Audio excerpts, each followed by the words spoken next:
All right, good morning, everyone. My name is Joaquin Esquivel. I'm chair of the State Water Resources Control Board. Today is Tuesday, September 6th, Wednesday, September 6th. You know, when you have a default script in your mind. Wednesday, September 6th, it is 9:31 a.m., and I'd like to call this meeting to order. I'd like to begin by introducing my fellow board colleagues. With me here today is Vice Chair Doreen Diadamo, Board Member Nicole Morgan, Board Member Sean McGuire, and Board Member Laurel Firestone. With us as well is our Executive Director, Eileen Sobek, our two Chief Deputies, Jonathan Bishop and Eric Oppenheimer, our Chief Counsel, Michael Loffer, our Clerk of the Board is Courtney Tyler, and assisting her is the Assistant Clerk, Emily McShane. As you can see, this is a hybrid meeting and it's being webcast and recorded. For those of you joining us virtually, you're either viewing through our traditional webcast on YouTube Live or the Cali PA website. If you intend on commenting on any of today's items, though, on the agenda, you need to be on the Zoom platform. There are instructions on how to do so at the top of today's agenda, but if you're having any challenges getting onto the platform, please do email the clerk of the board at board.clerk@waterboards.ca.gov, and she will help you get onto the platform. Once you are on there, your camera will be off, you'll be on mute until it is your turn and opportunity to speak on the item you've indicated you wish to. For those of you here in the room, good morning, everyone. We're in the California Environment Protection Agency building here in Sacramento. A few announcements here for us as well. Please do observe the exits. If there happens to be an emergency, we'll calmly file out to Cesar Chavez Plaza and await any further instruction. If you intend on commenting on any item today, there's a tablet in the back and also a QR code to be able to sign up to speak. When you do come up, please do introduce yourself. Lastly, if you don't mind muting your phones, just so that this is a particularly small room, we don't have any distractions during today's discussion. And with that, we can now move to public forum. We have public forum at the start of every board meeting, an opportunity for anyone wishing to speak on an item not agendaed on the board and before the board. And I think our first commenter this morning is Sunny Wang, who will be followed by in person Tien Tran, and then remotely Natalie Escobedo Garcia and Todd Hickman. Good morning. Good to see you. Good morning. Good morning, Board Chair, Vice Chair, and Board of Directors. My name is Sunny Wang with the City of Santa Monica, and I lead the city's water and wastewater utility. And we really appreciate the opportunity to make a public comment this morning regarding the site cleanup program. We purposely timed our public comment with the DPR workshop that's being held tomorrow. First, we would like to commend the effort that has taken to get DPR regulation to where we are today. It took a lot of partnership, collaboration between state board, regional board, division of drinking water, industry recognized experts, and several professional associations to get to that point. The reason why we wanted the time to comment on site cleanup regulation is we believe more collaborative efforts like these are needed to address our state water supply issues and our ability to have a resilient and sustainable water supply across the whole state to mitigate the impacts of climate change on our water supply. I'm sure you have heard the comments on DPR regulation. It may be too conservative, doesn't provide enough flexibility, or too cumbersome. But the goal of that is to protect public health. And the question that we ask is, why aren't we doing the same thing in other areas to protect our environment and water supply? Why are site cleanup requirements more lax on responsible parties than for municipalities trying to bring additional water supplies that are drought resilient to our water supply portfolio? And why are we letting off the responsible parties off the hook so easily? Particular importance is aligning the site cleanup regulations with drinking water regulations, in particular the 97-005 policy memo to restore impaired water supplies. We recognize that discussions has already begun on this front between the state board, regional board, and DDW, but we're asking support to accelerate that work. And as currently there's a gap between site cleanup requirements and the storing that for us to either use the groundwater basin either for storage or for production. Right, currently that gap is left with the water utility to use ratepayer money. I repeat, ratepayer money to restore that. And as a reminder, these responsible parties, they use water supplies to make a profit off of that. And now they left the groundwater basin contaminated, and we're not holding them accountable like we are on some of these other regulations. The example I'd like to provide this morning is our Santa Monica Airport. It is scheduled to be closed at the end of 2028 and to be redeveloped into public space. Think the Central Park of New York is what is currently planned to be once closed. However, historical contamination and industrial activities at the site has impacted local groundwater aquifer as well as soil. Right, that used to be McDonnell Douglas, and now Boeing. That's responsible for the contamination there. With that current bat, we're unable to use that groundwater basin for either storage to inject purified water or to produce it. That also limits our potential future redevelopment and our ability to support affordable housing development in the area. Right? So we even have to put in, hire our own consultant and have a historical site use assessment conducted at the site to convince regional board staff that lack of progress being made by Boeing on all fronts over the past 1 or 2 decades at this site. So the question is, why we've been often asked is, why would we want to locate a groundwater production well at an airport? Why would you want to do that? Well, the answer is we have invested over 200 million in various water supply, and we're really all out of options. We have leveraged stormwater, municipal wastewater, urban runoff, contaminated groundwater from other basins. We invested in high recovery RO systems. We partner with regional board and DDW on these several innovative projects that are first of its kind in California, including our direct injection of stormwater in our groundwater basin. We have the first NBR system in California permitted for potable reuse. We also have the first municipal flow reverse osmosis system in the world that's going to get recovery of that system to over 90%. So we really have exhausted all other options, and we're really looking for help to accelerate on this front, because currently we have to plan for additional 9,000 housing units in the city. About 70% are affordable housing. So we really need to be able to maximize the local water resources, including our groundwater basin, for both storage and production. You know, I understand we may be the more vocal ones in this matter, but there are other several cities with the similar challenges, but with much less resources than we have to go up against a company as large as Boeing. So we're really asking for the state board, the regional board, DDW's help to continue collaborating together, like the DPR regulation, to advance other fronts in protecting our water supply and the environment, to speed up site cleanup requirements so we can maximize local water supply and hold the responsible party fully accountable. Thank you for the time this morning, and we really look forward to continuing partnership with the state board, regional board, and DDW in protecting our environment and restoring local water supplies. Thank you for your time this morning. Thank you for yours, Mr. Wang. I really appreciate the overview of the good leadership and work that Santa Monica has done here, and the importance of the water quality nexus here amongst the work that we have. As we know, and as you highlighted across the state, we have a lot of here legacy pollution issues that need to be addressed because they are hampering our ability to best use our water resources, and can appreciate that you here plumbed the depths of where water resources can best be developed, and here are left with a real impaired source, and completely agree that we need resources, and would we'll look for ways to make sure that we're following up on that discussion. I know it's certainly of mind for many here on the board, so thank you. Thank you. Next, we have Tien Tran. Good morning. Oh, apologize. You might need to pop the mic on. At the base, there's a button there. Thank you. Okay. Tien. Good morning, board members. My name is Tien Tran, and I'm a policy advocate at Community Water Center. And I wanted to make some comments on the State Water Board's role in the implementation of the Sustainable Groundwater Management Act. As you all know, 85% of Californians rely on groundwater for at least a portion of their water supply, and we work with low-income communities of color in the San Joaquin Valley and the Central Coast who rely entirely on groundwater.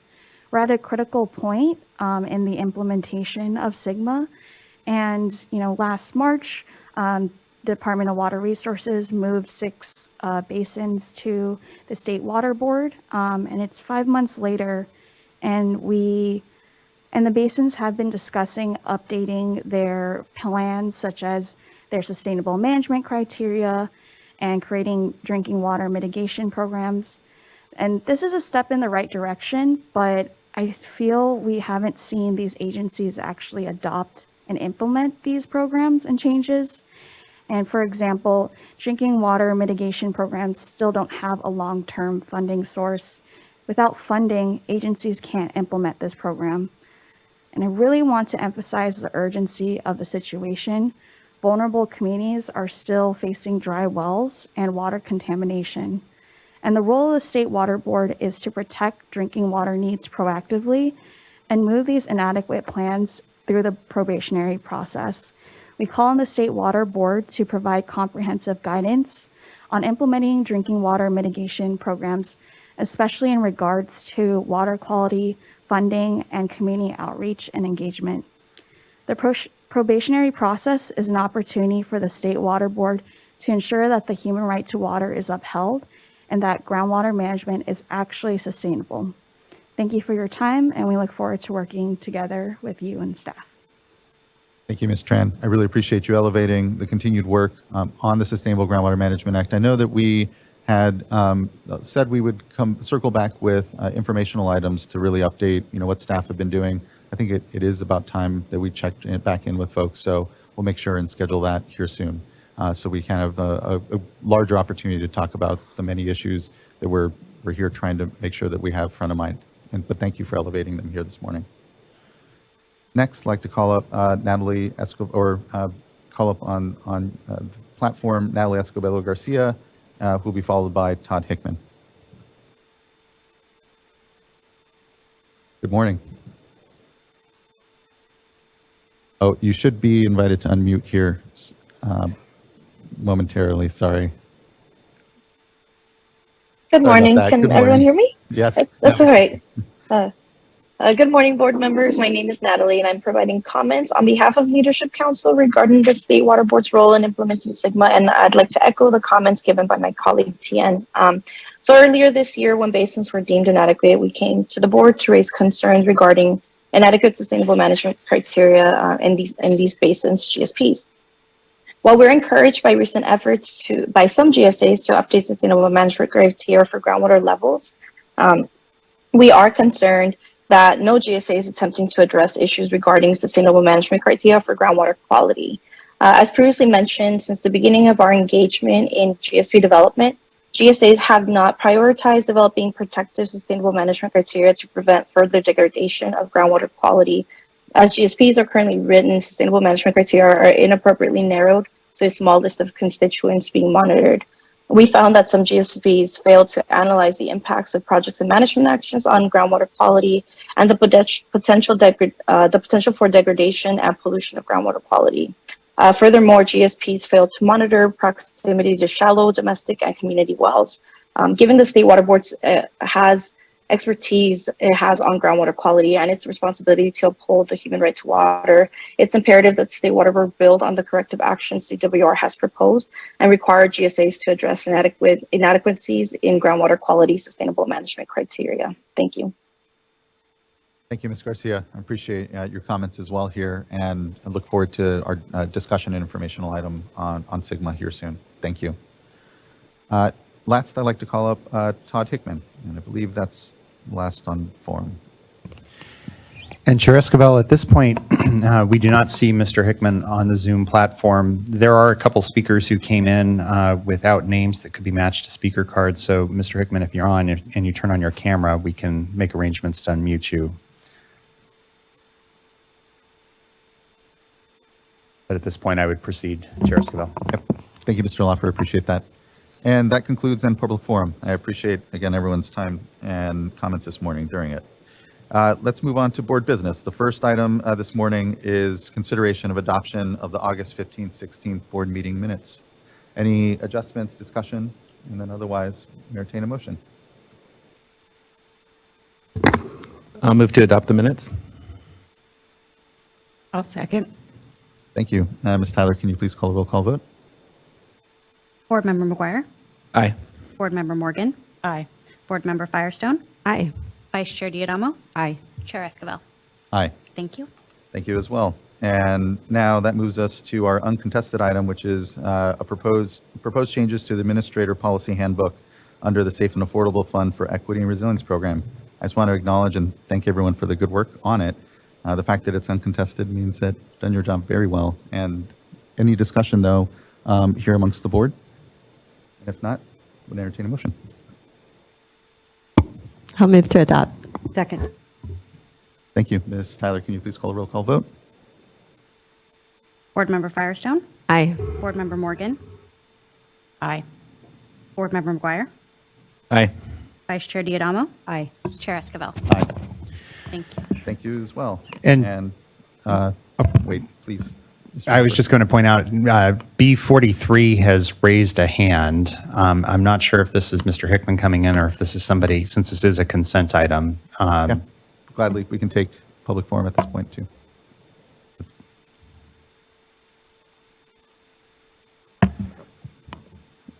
So the individual who's raised your hand, you've been given the opportunity to unmute and indicate what it was you were trying to address and whether you're trying to address the board on the uncontested item or on the consent calendar, or pardon me, public forum.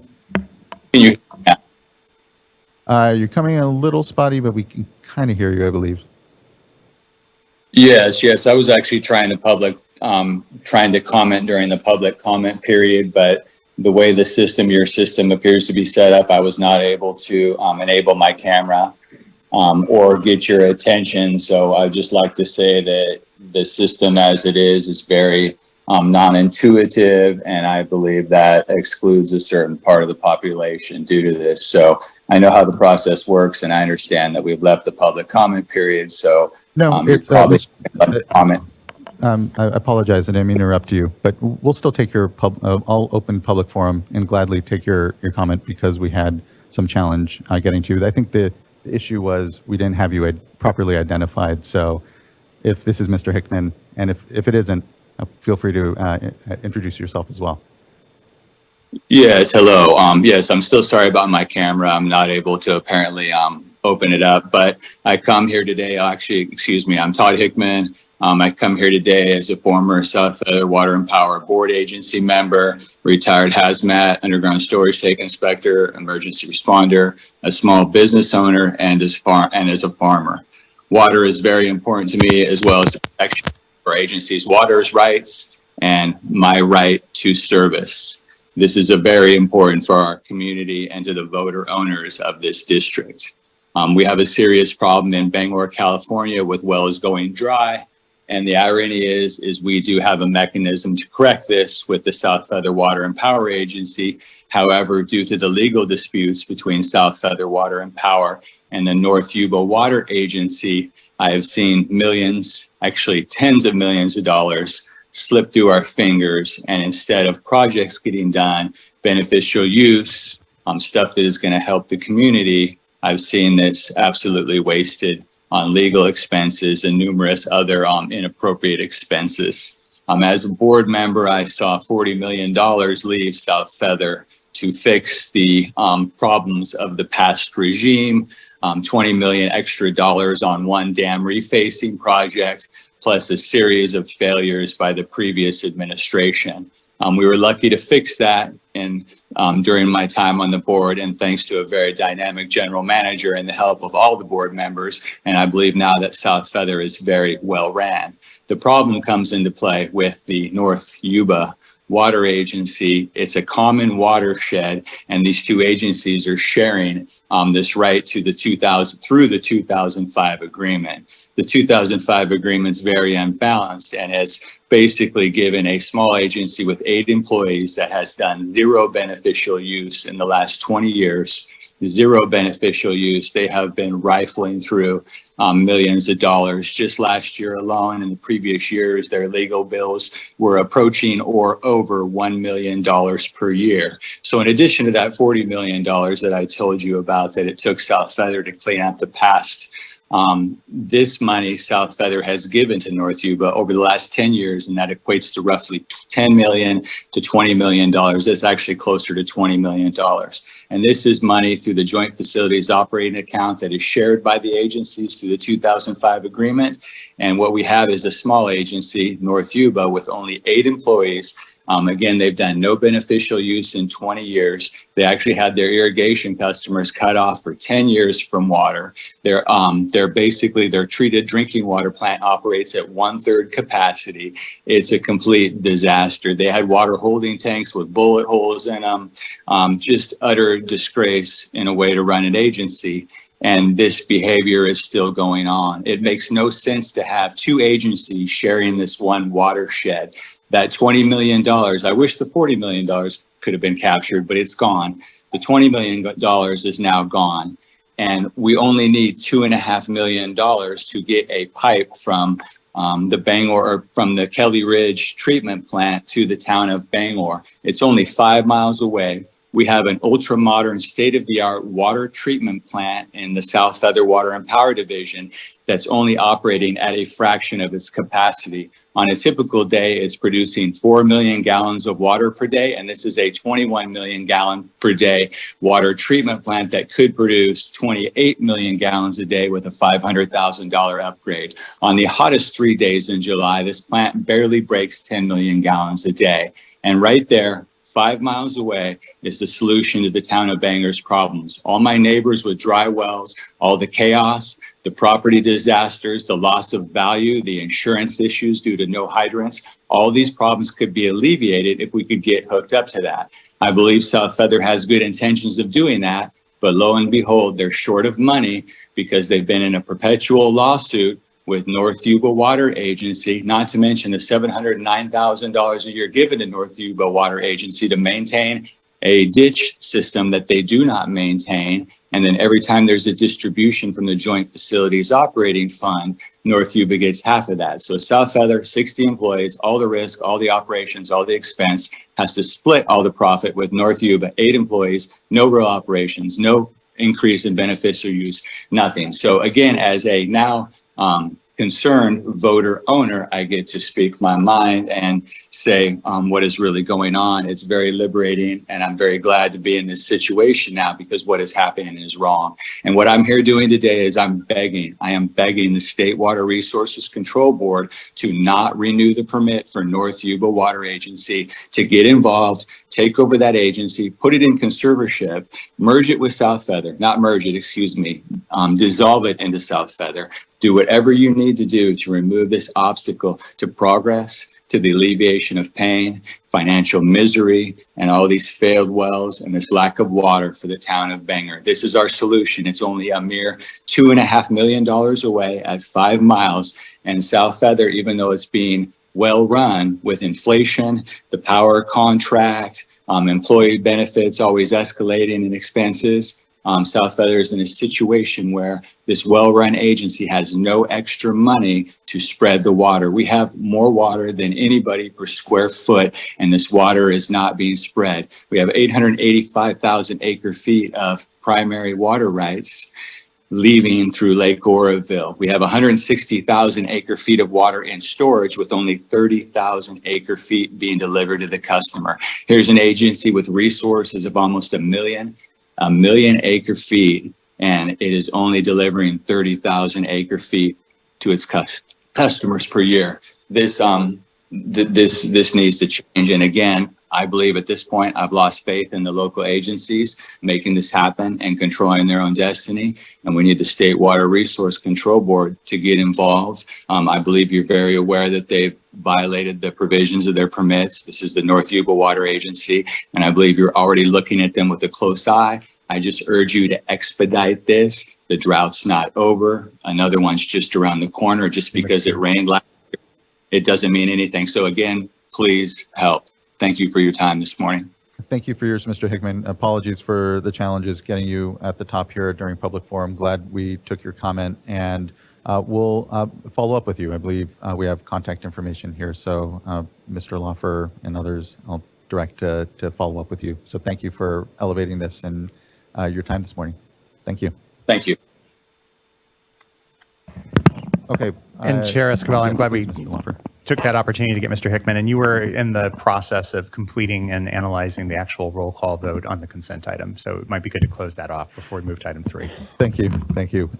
We'll close off the bubble that we quickly created of public forum within this and just go to the roll call vote on the uncontested item number 2.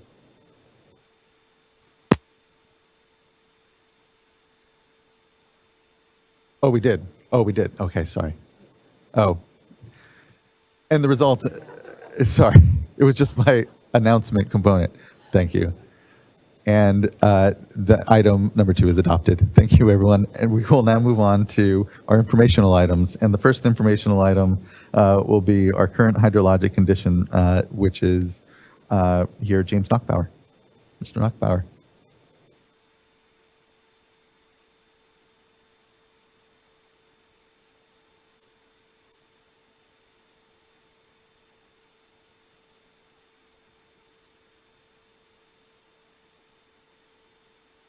morning, Chair and members. Okay, there's your mic. Yeah. Morning, Chair and members. We've got an update both from the Division of Water Rights and from the Office of Research, Planning and Performance this morning. I'll hand it over to Water Rights. Next slide, please. Thank you, James. And I'll go with good morning, board members and Chair Esquivel. I'm Erin Ragazzi with the Division of Water Rights. This morning, I'm going to focus on providing some updates on the Scott River and Shasta River watersheds. Next slide, please. Flows as of yesterday in both watersheds were greater than the drought emergency flows, with 38.2 CFS, or cubic feet per second, in the Scott River watershed at the Fort Jones gauge, and 62.9 CFS in the Shasta River at the Wairika gauge. These flows are better than in recent years due to improved hydrologic conditions and recent precipitation in the watersheds. In the Scott River watershed, improved groundwater conditions also likely support these improved flow conditions. Storage in Dwinell Reservoir is greater than 11,000 acre feet when compared to last year, 2,000 acre feet. We're in a much better position than last year. Additionally, before we go to the next slide, additionally, I wanted to provide a brief update on the status of where the fish are in the Klamath system. I spoke with CDFW staff yesterday and wanted to just provide a brief overview. Over the weekend, fish were surveyed by CDFW staff, specifically Chinook salmon. They're currently at Beaver Creek, which is approximately 15 miles south of the Shasta River. Yesterday, CDFW staff installed the video weir on the Shasta, and it will begin collecting data today. CDFW staff noted that fish could potentially be at the Shasta at this point in time as the first run comes up and they hit the Shasta before going to the Scott. Because the Scott is behind the Shasta in terms of when the Chinook salmon go there, it does not have a video weir in place at this time. It's approximated that we should see fish in that system around September 15th, so in a couple weeks from now. Next slide, please. So there's quite a bit going on this slide, so I'm going to start with the top graph that shows flows from May through September 5th in the Scott River watershed at the Fort Jones gauge. 2023, this year, is shown in blue for the period before the emergency regulation concluded and has an orange line since the emergency regulation concluded. As noted in the previous slide, flows increased above the emergency flow requirement on September 3rd. You can see precipitation in the lower graph, and it should be noted that there has been measurable precipitation in recent weeks. Flows in 2021 are shown in green, and in 2022 is the aqua line with triangles. In both these dry or drought years, flows dropped below the emergency regulation minimum flow requirement earlier in the summer and did not increase until significant precipitation and groundwater levels rebounded. The blue line, which has squares on it, represents 2019. And this is the closest analog to this year, 2023. As you can see, flows rebounded with the early August rain, but did not increase significantly with the early September rainfall, likely because groundwater levels had declined. This year, groundwater levels appear to be higher, such that the river is responding to precipitation events in early September. Next slide, please. So here's the same slide for the Shasta River at the Wairika gauge. The green line at the top graph shows flows in 2021 when the emergency regulation was not in effect. As you can see, flows remain below the emergency regulation flow throughout the summer. The blue line with triangles that largely hovers around the minimum flow of 50 CFS, except for a brief period in August when we had a compliance problem, is the 2020 water year, or last year when the emergency regulation was in effect. The green line with blue circles that extends off the chart there in the upper graph shows in late May and early June is 2019. Again, that's the analog for this year.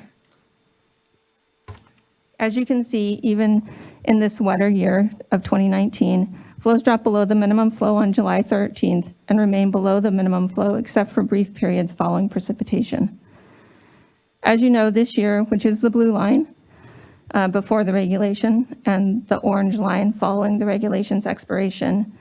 In the Shasta, the flows dropped below the minimum flow requirement directly following the expiration of the regulation and remained below the flow requirement except for recent precipitation events. Next slide, please. Couple of quick reminders. As you know, the emergency regulation expired on August 1st. Staff continue to meet and engage with parties in the watershed through biweekly meetings with the county, as well as meetings as part of the Region 1 subgroup that focuses on Scott and Shasta watersheds. Additionally, we're responding to requests for tribal consultation and meeting with parties when requested. Staff continue to work on models and tools for these watersheds. As you know, on August 15th, we were here until late in the night for a hearing in response to a petition for rulemaking to establish minimum flows on the Scott River. At that time, the board directed staff to pursue an emergency regulation and work on scientific information to support a potential permanent regulation. Next slide, please. The board received one comment related to this item, specifically parties that petitioned for the rulemaking for the August 15th hearing provided a comment urging the board to give clear direction to staff to begin work on a permanent regulation immediately, to set prompt timelines for completion of a permanent regulation, and to make resources available to staff to do as much as possible on a permanent regulation while also pursuing adoption of the emergency regulation. Next slide, please. At the August 15th board meeting, the board requested that staff come back as soon as possible to provide information on next steps related to the emergency regulation effort. Accordingly, staff are here to provide information on the proposed schedule for next steps in the emergency regulation process. Staff proposed to hold a workshop on key topics in early October. Specific topics include the state of the fisheries, local cooperative solutions, flows, and data. Following the workshop, staff proposed to assess the information provided during that workshop to determine what changes need to be made to the emergency regulation and how quickly we can bring something back before the board, which may be as soon as October, but no later than December 5th. As a reminder, the minimum steps for an emergency regulation include release of a notice that includes the text of the regulation, an informational digest that supports the regulation, and a fiscal analysis. The regulation must be reviewed and approved by the Office of Administrative Law, and it's generally adopted within 10 days following its submittal to OAL. Next slide, please. We want to ensure that those that are interested in staying informed know how to do so. Here's information on how folks can follow up to remain informed about the October workshop and related items. This concludes the water rights portion of the presentation, and we're happy to answer any questions. Thank you. Thank you, Mr. Ragazzi. I know folks have been working very diligently and long on this, and so I just appreciate the get back quick here. Looking forward to the workshop in October, and I know a lot of continued discussion that we'll have amongst this. I know we have a few commenters here. Look forward to hearing their comments here amongst this as well. But appreciate the update and look forward again to that workshop. Any board discussion? Okay. Thank you again. Thank you. Next up is updates from the Office of Research, Planning, and Performance.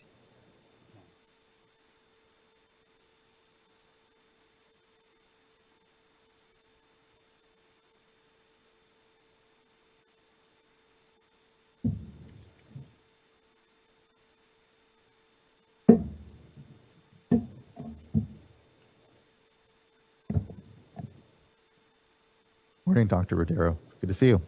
Morning, Chair Esquivel, members of the board. My name is Marielle Rodero, and I will be providing the update for urban retail supply. Ugh, good Lord. Urban retail water supplier. So first up, we have released a new data set. So the water use subjective tool, as you might know, is one of the tools that staff have created to help water suppliers understand potential changes to water demand and water savings under the Making a Conservation a California Way of Life rulemaking. So staff have now released a spreadsheet containing the data that informs the tool. Additionally, the spreadsheet contains budgets that provide examples of resulting water use under the staff proposed water use standards, and I do emphasize examples because the numbers are informed by historical data and do not account for factors such as new developments or population increases that have occurred since the data set, and do not include budget components such as variances. The data set is accompanied by documentation that explains the step-by-step process to arrive at the calculated budgets. So we do encourage users to reach out to us if any further clarification is needed. Next slide, please. So while the aforementioned dataset and tool are hosted on the same page, there are some things to keep in mind. Both the dataset and tool use the same underlying data to perform the budget-based water use calculations. However, the tool is meant to be more of an exploratory product and as such does not contain the prescribed water use standards. The spreadsheet's budget-based volumes are calculated according to the staff recommendations and also contains estimated non-potable reuse volumes, which are not explicitly included in the tool, and caps on the budget-based totals that are based on prior SBX 7x7 targets. Next slide, please. And now onto monthly reporting. So unfortunately, there's going to be another delay. Cleanup of the Safer Clearinghouse data is taking longer than anticipated, which means that the release of the urban retail water suppliers data sets will take a little bit longer than anticipated. So last month, we showed the extent of discrepancies between reported production in the prior monthly reporting data set and the new data that is being collected in the Safer Clearinghouse, and showed that the overall magnitude of discrepancies between the two data sets was not overly large. However, once we moved on to other fields, such as population and residential use, it became clear that the task was going to be more time intensive than anticipated. So factors such as seasonal population and billing cycle are known issues, and those errors propagate forward when we calculate things like residential per capita use.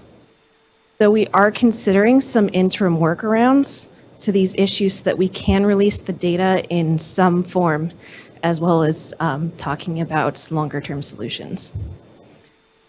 Slide, please.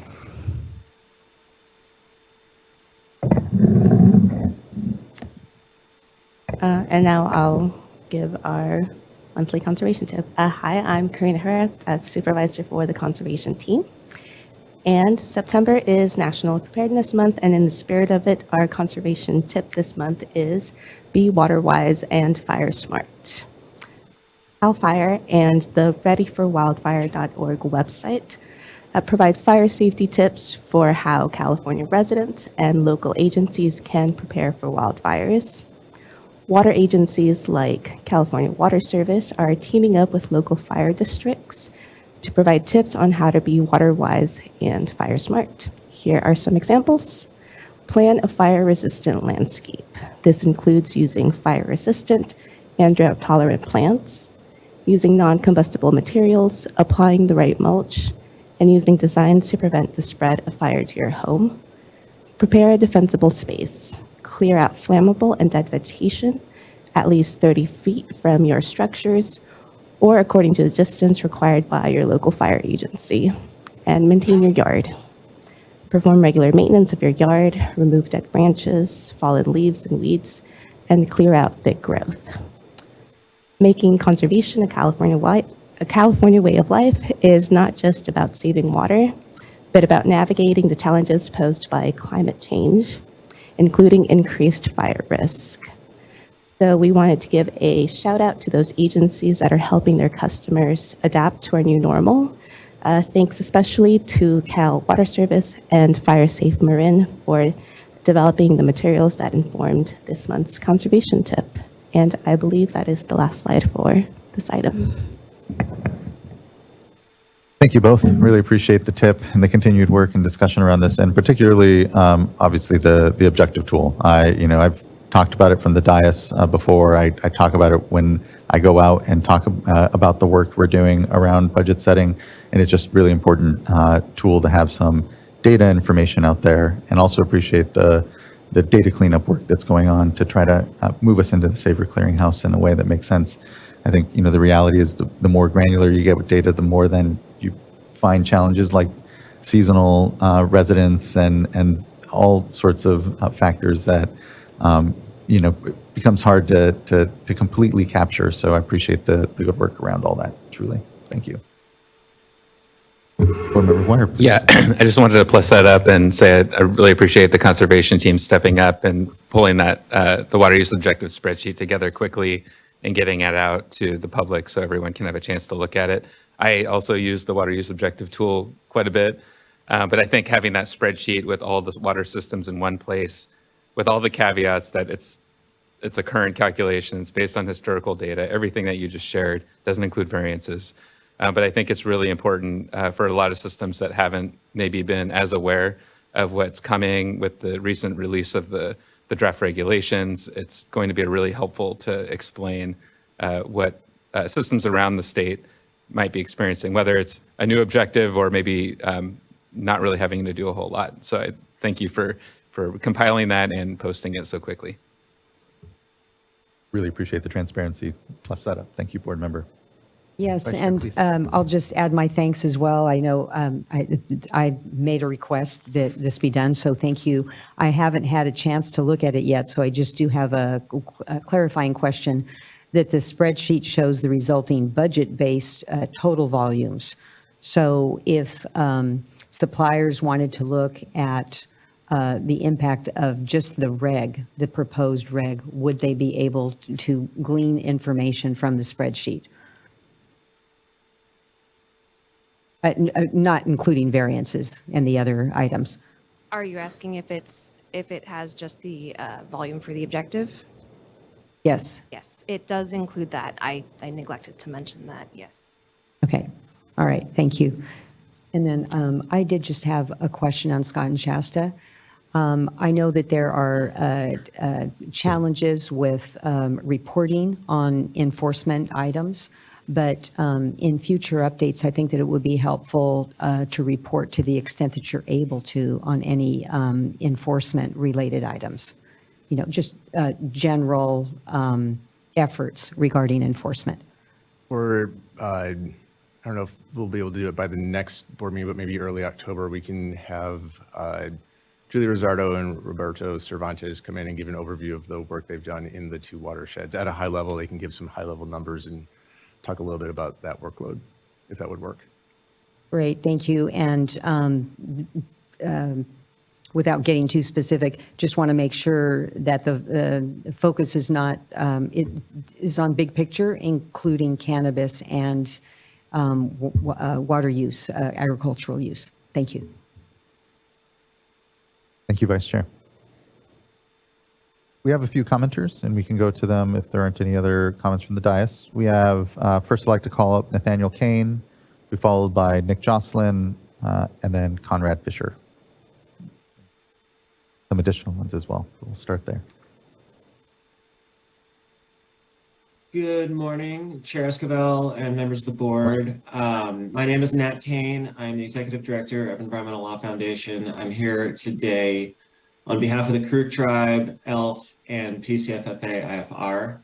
I want to thank you for the opportunity to comment, and I want to thank staff especially for the presentation earlier. The board gave 3 directions to staff on August 15th. One is to readopt the emergency regs on the Scott and the Shasta. 2 is to move forward towards developing a permanent regulation for the Scott and the Shasta. And well, the third one is to expand the scope to include the Shasta from just the Scott. We need to move quickly on all of these items. We're grateful for the recent precipitation and the hydrologic conditions that have brought flows up above the emergency minimum levels of both rivers.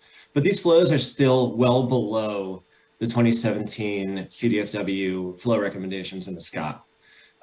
This past water year, was an above average water year in the Klamath Basin, but we still experienced sub-drought minimum flows on both rivers until this recent round of anomalous summer rainfall. And this is emblematic of conditions in these rivers in the last few decades, these low summer flows. It happens in normal years, it happens in wet years, it happens in dry years. Chinook salmon are going to show up pretty soon, 10 days, couple weeks. And there is no current flow protection in either the Scott or the Shasta. And we just don't know if the rain we got is going to be it or if we're going to have a wet fall. There's no way to know. So these rivers, they need protection. They need it this year, they need it next year, and they need it in the long term going forward. The sooner we get these emergency regs in place, the better. That means the sooner we can turn all of our attention towards working on the permanent long-term flow protection for these rivers. I'm somewhat encouraged by the commitment that staff just made with the presentation just now to move relatively quickly to reenact the emergency regulation. I would like to see readoption sooner than early December. Early December is after the Chinook migration. It's maybe halfway through coho. If we have a really dry fall, then getting those inefficient stock watering diversion protections in place could be really crucial to keep water in some of those tributaries in a dry December like we had last year. And I would like to see more of a commitment towards setting some milestones for developing a permanent regulation. I did not see any proposal for any concrete steps in a permanent regulation in staff's presentation. I would like to keep momentum on moving towards a permanent solution here. It's what we need for long-term planning. It's what we need for long-term certainty, and it's what we need for long-term protection in these rivers. I think that the board actually requested an update on both scheduling for a permanent regulation and the emergency regulation on the 15th. And so I would like to see, whatever we can do to get that moving. Emergency regs, they're a great Band-Aid and they're absolutely necessary, but it's not the long-term solution that we need. So we are ready to do anything we can to work with staff, to help the board, to keep staying engaged. We'll go to the legislature if we have to. But we want to keep up momentum on this, and we want to keep moving. I want to thank you for your time and the opportunity to comment, and I'm happy to answer any questions. Thank you as well, and completely agree that we need to keep the momentum amongst us. So appreciate the work and hear what I know will be a lot more discussion here soon, and appreciate the request here for something more of a definitive milestones as we walk through what we know will be a process for sure. So thank you so much. I'm looking forward to continued discussion, Mr. Kane. Thank you. Next, I'd like to call up Nick Jocelyn, who will be followed by Conrad Fisher, David Webb, and then Jeff Eisenberg. And Cody Phillips will be our last commenter. Jocelyn. Thank you. My name is Nick Jocelyn with Mount Shasta Bioregional Ecology Center. I've spoken here many times in the past regarding the need to save the Shasta River and the aquatic ecosystem from the annual dewatering events that occur every year that there is not a regulation in place to set an in-stream flow. My family caught salmon in the Little Shasta River, one of the largest tributaries of the Shasta River. When my grandfather was a child, he watched tribal members come to that river every fall to catch salmon. That river is now dry every summer and fall.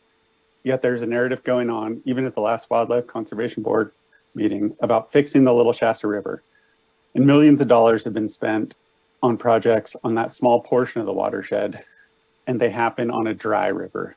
So I'm here to tell you how important it is for the board to fulfill its duty to allow these taxpayer-funded fish restoration projects to actually have water around them. It's been decades since the Shasta was placed on a short list for an in-stream flow recommendation. As of today, including the last $20+ million from Chuck Bonham, over $100 million has been spent on projects for a river that is essentially sucked dry. Klamath dams are on the way out, and we know that the impounded sediment is going to have an extremely detrimental effect on salmon coming up the Klamath. Wildfire and debris flows have put natural downward pressure on Klamath River salmon. The Shasta has to be able to support the salmon, and it has the historic capacity that we need to ensure that the Klamath bounces back after dam removal. Please do not delay us protecting this river so that everyone has an opportunity to witness the salmon return. The fish are barely hanging on. Any gap years in protections can potentially wipe out an entire cohort of coho. We need a commitment to fast track in-stream flow protections for the Shasta River. Thank you. Thank you, Mr. Jocelyn. Appreciate your time and comments today on this item. Thank you. Next, I'd like to call up David Webb, followed by Jeff Eisenberg.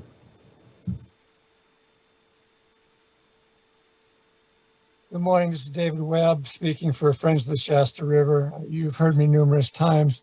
In the interest of time, I'd like to say we completely endorse the statements made by Nat Kane, which fully covered the topic, and ask you to proceed as expeditiously as possible on both permanent and temporary in-stream flow protections for all the reasons that you've heard and know already. Thank you very much. Thank you, Mr. Webb. Appreciate your comments and engagement, long engagement, I know, on the issue and the work. Thank you. Next, I'd like to call up Jeff Eisenberg, then Cody Phillips.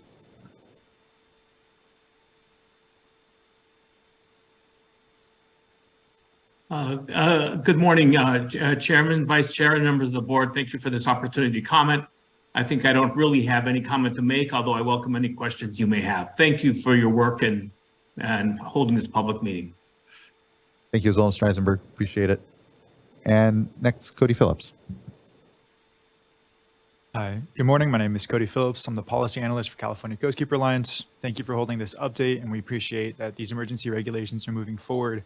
And just to reiterate what Nat and everyone was saying, we think this should happen as soon as feasible, but just looking forward to next year when there is potentially no emergency on the books and these emergency regulations expire and everything is pulled out from under these fish again, it just reiterates the need for these permanent long-term regulations.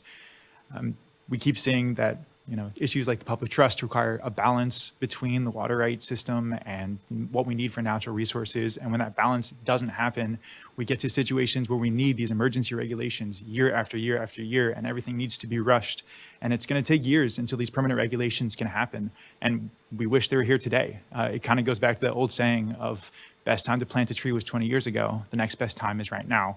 And I'm just seeing this history repeat itself over and over again. And I just want to urge the board to act expeditiously and to really listen to that Scott petition and apply it as well to the Shasta for permanent regulations, not just these emergency regulations. Thank you.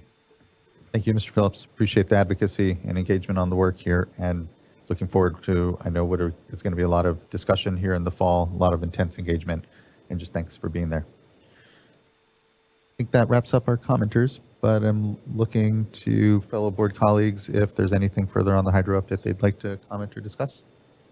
Seeing none.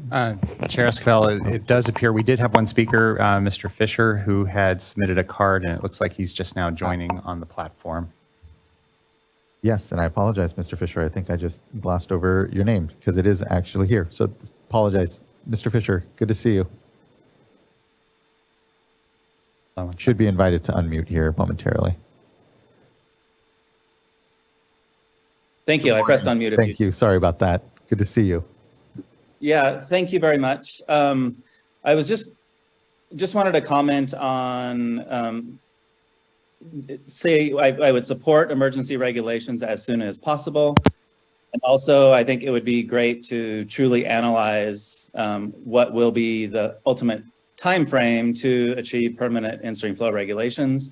I know CEQA is one item. I just went through what was in the Water Board's presentation on the other items, and I think to the extent some of them are going to take some time, let's start now and get them done, and then truly analyze some of the other ones like peer-reviewed science and the things that could last 20 years till salmon are extinct. But on CEQA specifically, I'd love it if we could figure out some form of programmatic CEQA process, because it should not require extensive, unique documents every time we try to give water to fish. So to sum up, yes, please, I support emergency regulations and regardless of the hydrology, because no matter how much rain there is in the Scott and Shasta, the rivers get enough withdrawn from groundwater and surface water that they have an artificially formed drought.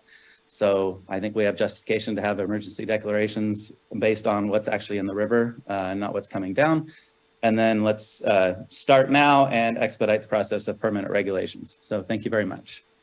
Thank you, Mr. Fisher. Appreciate those comments. And would note, I know the team that's working on the emergency regs are the folks that are also working in that permanent reg space. And so I think there is the benefit ultimately of here, even as we do the emergency work, it benefiting that other and more important long-term discussion. So thank you. And Chair Esquivel, we did have one other individual, Regina Chicazola, has joined us. Thank you. Ms. Chicazola. Hello, and thank you for having me today. I just wanted to also say that I support the emergency regulations be coming through as quickly as possible. I actually was up at the Klamath Dams yesterday checking out the dam removal, and both ways I went up and down the river and we're talking to people about where the fish are and water quality conditions. And I think this board is aware of the massive sediment issues that have been happening on the Klamath River due to all the fires, especially around the Scott River area with the Head Fire and McKinney Fire. But despite this, the Scott River, what's coming in from the rain flow and in the Shasta River are coming in clean, but they are very low. The salmon have already reached Ishipishi Falls and Soames Bar, so it does seem like that rain triggered them to run up the river faster. And as they run up the river, they're coming into this massive amount of sediment, which is really going to impact them. And also, as you know, this is one of the worst salmon years we've had in a really long time, and salmon fishing is shut down for tribal members beyond ceremonial use. So I just wanted to make sure these salmon that are coming up actually make it to their spawning grounds in the rivers, because they don't have the option to hold in the Klamath River this year because of the massive amount of sediment. And we do have nothing but dry weather that is predicted. I watch pretty obsessively because since I've seen you last, there's been a fire really close to my house. So I just wanted to flag that the conditions are ripe for really bad things to happen if this Shasta and Scott rivers do dry up while the salmon are running. And the salmon are running now, and they're going to be starting to hit those rivers, probably not in a couple weeks, but a couple days to a week. And we really need those rivers to provide for them to cold water for them for refugia, because they can't hold in the Klamath River. The Klamath River is in the worst shape that I've possibly ever seen it in. Anyway, I obviously support long-term solutions too. I am grateful for this board for all the time that you're putting into finding those solutions. I'm grateful for the long meeting that you had a few weeks ago about this. And I know it was flagged that there is a way to make this process happen quickly. And I know that we have a little trepidation because we want to make sure that there's lots of opportunities for public comment and things of this nature. But I do want to reiterate, this is an emergency and time is of the essence. Like sometimes fish might come up later, but right now they're coming up early this year. And we need to make sure they have somewhere to be and somewhere to spawn, because we are dealing with an emergency and we are dealing with multiple years of emergencies for these fish, and one of the lowest harvests we've ever, or one of the lowest runs that we've seen. Anyway, so just wanted to make sure that I flagged that the emergency part of the emergency regulations really needs to be taken seriously. Thank you so much for hearing from me today. Thank you for joining us, Ms. Chicazola. Appreciate, as always, the advocacy and engagement and our discussions here. So thank you. I believe that concludes our commenters for the item then. And without any further discussion, closes out the hydrologic update. Really appreciate, again, I know really incredible work that continues on, even as we're in quite the wet year, still yet in the context of important drought conditions. We still have quick memory of, for sure. So thank you all. Next, we go to our next informational item, which I'm pretty excited about, and I know a number of board members are as well, and really appreciate just the whole crew of collaborators here that are with us to discuss our wastewater needs assessment. And so I'll give folks a moment here to transition to item number 4.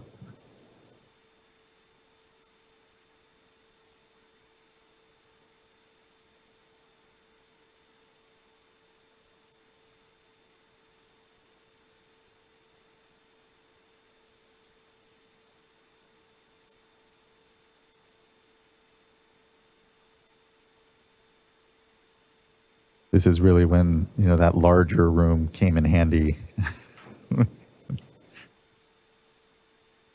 Appreciate everyone's patience.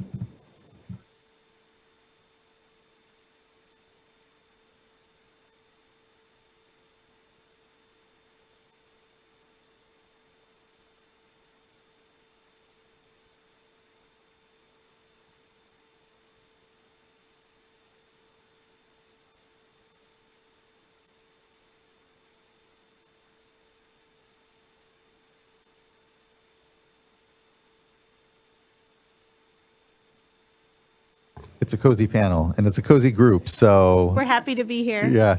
Good morning. Good to see you, Ms. Wadrip. Go for it. I think it would be appropriate. It's good to see you this morning, Mr. Pierce. Would you like to lead us off on what all are you all up to? Yeah, thank you for having us, and excited to share a little bit about the statewide wastewater needs assessment that we're embarking on, sponsored by the board. My name is Greg Pierce, coming to you from UCLA. I'm joined here on the panel by Maureen Kerner from Sacramento State, Samuel Sandoval Solis from UC Davis and UC Extension, and then I think you all know Laurel Wardrop and Stephanie Torres. So You might want to bring the mic a little closer to you, just to make sure everyone... Is this Thank good? you. Yeah, that's good. Okay, Thank you. excellent. I think we can move to the next slide, which gives a little bit of information on the overarching project goal for the wastewater needs assessment. This is a first-time effort by the State Water Board, by the state, by any state, as far as I'm aware. So there are a lot of different goals and objectives and means to reach them, but the overarching project goal of the statewide wastewater needs assessment is to identify, provide potential solutions for, and motivate further attention to sanitation as well as broader wastewater compliance problems across the state. This is to support the Water Board's vision of clean, safe, and affordable water, both for human uses and environmental resource protection. And again, we see this work, and the board sees this work as really supporting the language in the legislated Human Right to Water, Assembly Bill 685 from 2012, around access to water-related sanitation services. Next slide. A little bit about the logistics of the project. The project, or the funding for the project, was approved by board resolution last year, and the funding for the contracted work is $4 million. The lead unit within the water board, sort of managing the work, is the Division of Water Quality, but there are a number of other units intimately involved, including the Division of Financial Assistance, the Office of Information Management, the Office of Research Planning Performance, and others. So it's really a team effort on the water board side as well as on the contractor team side, as you'll see in a second. The length of the project is 4 years exactly, so we've kicked off in July, and the project has 2 phases, as you'll see, and we're obviously in phase 1 now. UCLA Luskin Center for Innovation is the lead on the contractor team, and managing the overall project from the contract side. But again, as you'll see in a second, it's a much larger effort. We want to direct you now, and we'll show this again later, that there is a web page up on the Water Board's website for the wastewater needs assessment, which we're shortening to WWNA to distinguish it from the drinking water needs assessment as DWNA. And there's also a QR code you can use if you have your phone to go directly to the website. Next slide. Again, the contractor project team is large. I think last count, we have 19 folks on the team, and we'll have more. And I think there are 9 or 10 in the room. So thank you to all of you for joining. Of course, again, the Water Board is the lead. This is your work. And you're leading the effort, but UCLA is leading on the contractor side, providing overall project management, as well as really leading a lot of the risk assessment and some of the affordability assessment work. Sacramento State University Office of Water Programs is really leading on the solutions side of things, as well as the cost of solutions and a lot of the engineering technical assessment. Then we have the delightful combination of UC Davis, UC Agricultural and Natural Resources Extension, and California Institute for Water Resources coming together as they uniquely do with the UC extension system, to really lead on some of the baseline assessment work we have, as well as definitional work around what we mean by water-related sanitation equity. And last but not least, University of Massachusetts Amherst is providing some specialized modeling of on-site wastewater treatment, or OTS, location and risk, building on work they've done in other states, given the unique challenges with assessment in that realm. Next slide. And how can we summarize what the needs assessment is? One way to do that, or to start thinking about it, is to think about the drinking water needs assessment, and this graphic is borrowed from the drinking water needs assessment. And there are a lot of similarities at a high level, certainly, in so much as the three main goals of the assessment are, first of all, to assess risk of various wastewater systems of concern, to find solutions for those systems that are failing or at risk of failing, and cost out those solutions from a technical perspective, and then to address affordability and basically means to pay for those solutions, both state and federal funds that are available, community contributions through rates and other means for upgrades, as well as potentially identify a gap in existing funding to address all the needs that are out there. Next slide.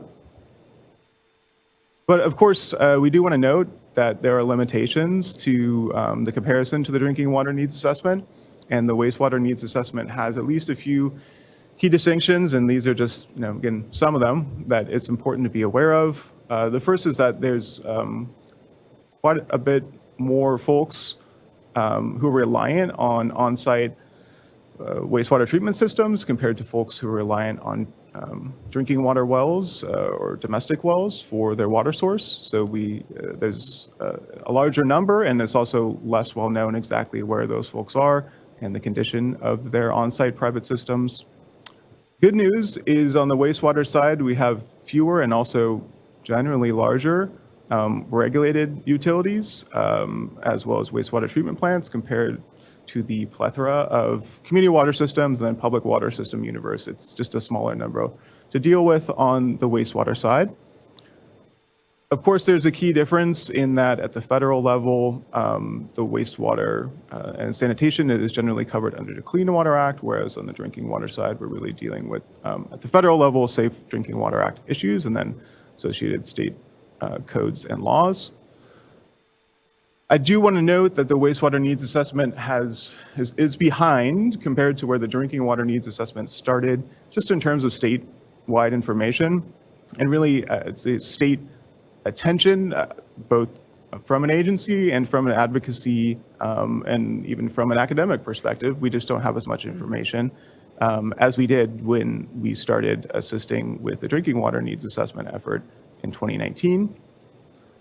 And then, of course, there is no safer or safe and affordable funding equivalent for wastewater at this time. So there's less designated funding to carry out the work and really potentially address the needs that are identified through this assessment at this time. So it's important to note that, and we'll talk about a special element of our work that recognizes that at the end of the contract. And then, to end on a positive, we have the special role and really the existing knowledge and expertise of the regional boards on the wastewater side that wasn't as prevalent on the drinking water side. And we have, again, a lot of information, expertise, and even specialized positions through SB 1215 at the regional boards that will be really essential, and their knowledge and their participation in this effort will be great to have. Next slide. So to dive into the details, I apologize for the amount of text on this slide. We have a lot of objectives, and we're going to start with phase one, be much more detailed here about phase one than phase two. But our first objective in phase one, and something we're already beginning to do, is to engage with the public and collaborate with partners, including industry, community-based organizations, public agency groups, and others. We'll end this presentation with a few avenues for participation and expertise input. One of the key tasks and unique tasks of the wastewater needs assessment is to identify hotspots of sanitation issues and communities of concern that aren't currently on the state or even regional board's radar through a unique qualitative survey and follow-up interview process to gather information and to also let a lot of on-the-ground folks know about this effort in a unique way. And then in the process of phase one, we're really identifying across the board data gaps and possible solutions at a high level.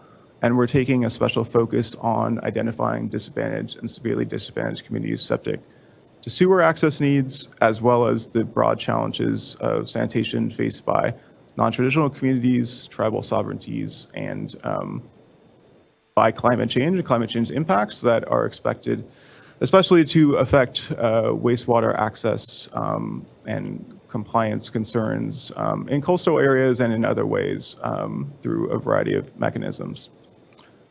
But then the two other sort of core tasks of phase one are first to define and develop criteria for what is meant by failing, potentially, we're not committed to these terms, but as placeholders, and as similar to the drinking water needs assessment, to failing inadequate and at-risk systems, including but potentially not limited to sanitary sewer systems, wastewater treatment plants, and aughts.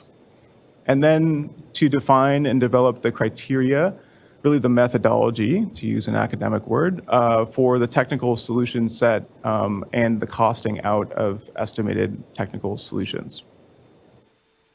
Next slide.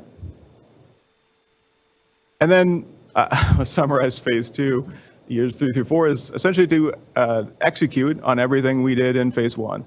But again, to employ methods and really to begin to release the details of methodology and results for expert and public input around an actual list of failing, inadequate, and at-risk wastewater systems of concern, as well as a risk assessment methodology to identify potential and recommended technical solutions for those same systems, to estimate costs and potential funding sources to deploy those solutions, as well as, again, the potential funding gap.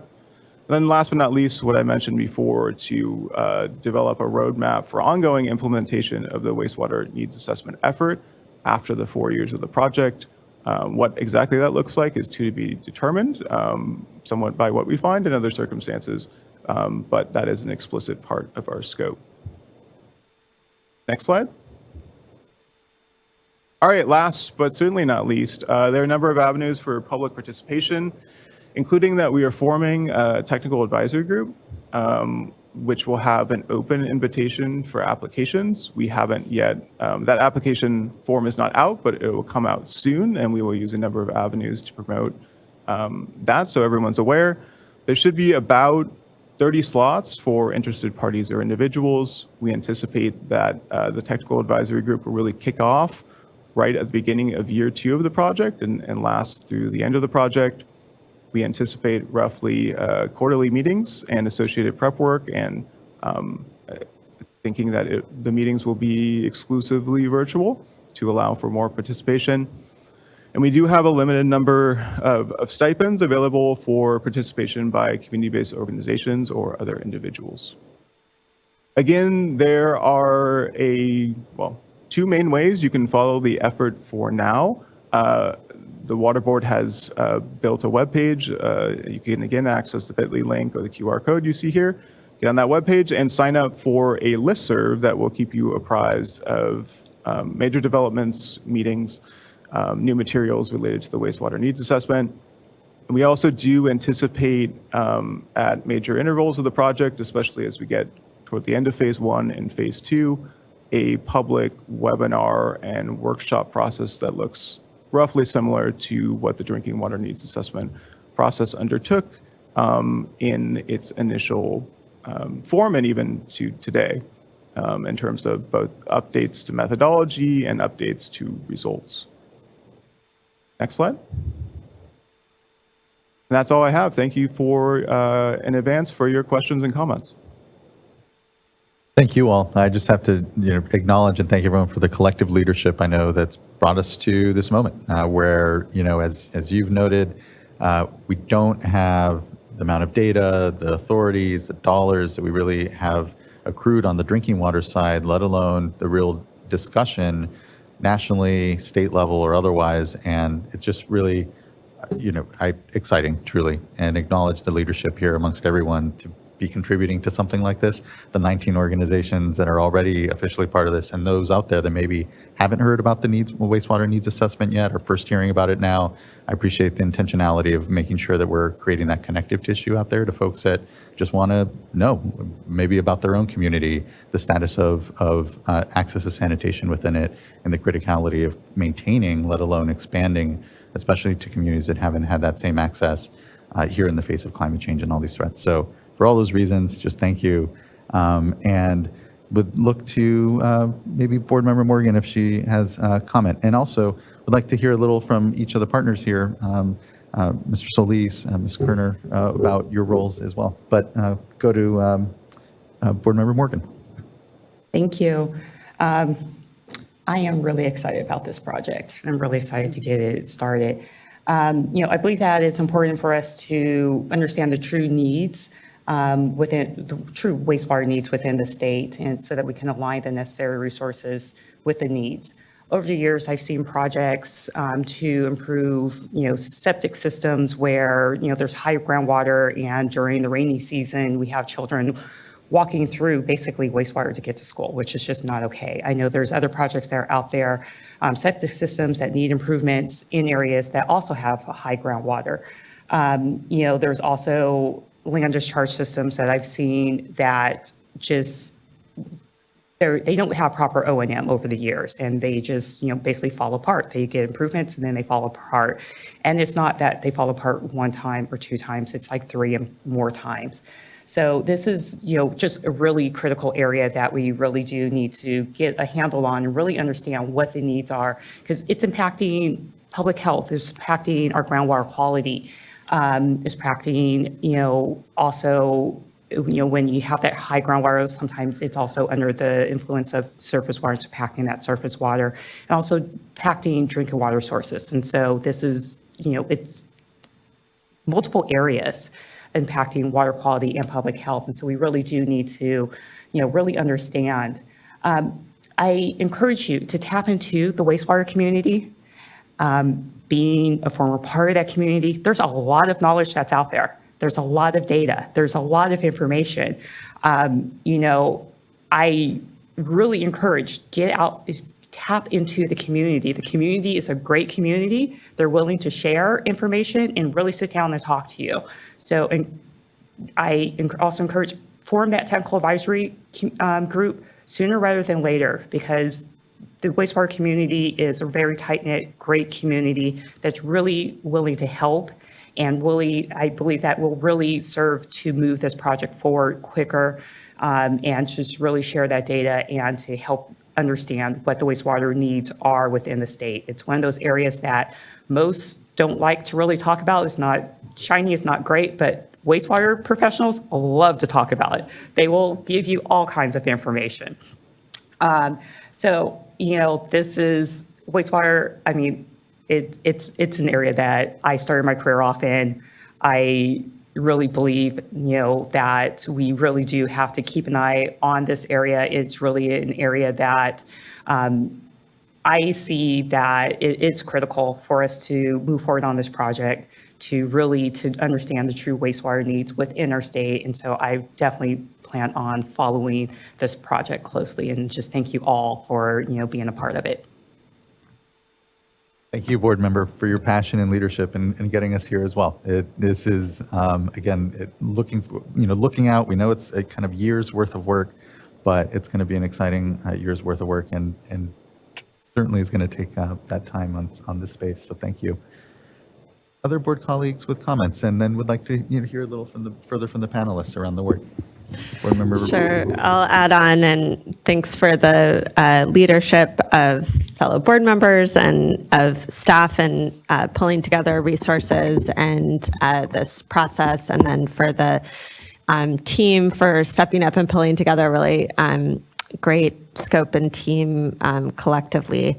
It's really challenging. I appreciate all the points that you went over on the challenges that are specific to wastewater that are different than drinking water, particularly just on information starting points. I can't help but note one that I think I've become more aware of just in the past few years while I've been on the board, which really is around governance and the distribution system, the sanitary sewer collection systems, and that difference with entities in terms of treatment plants, often different entities. I don't know, we just updated the sanitary sewer permit, and one of the expansions, but sort of expansions, but challenges is around privately owned. And, when we look at where we see, at least where I've heard a lot of hotspots and complaints around public health, it's often like on mobile home parks or these areas where we don't have a lot of data.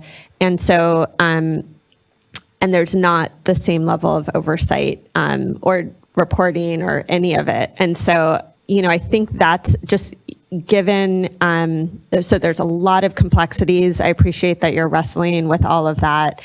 And I think just want to elevate as you're in this early stage of getting feedback from folks and identifying hotspots and sort of scope is digging into that particular challenge around governance and sanitary sewer systems, in addition to all of the ones that you already outlined.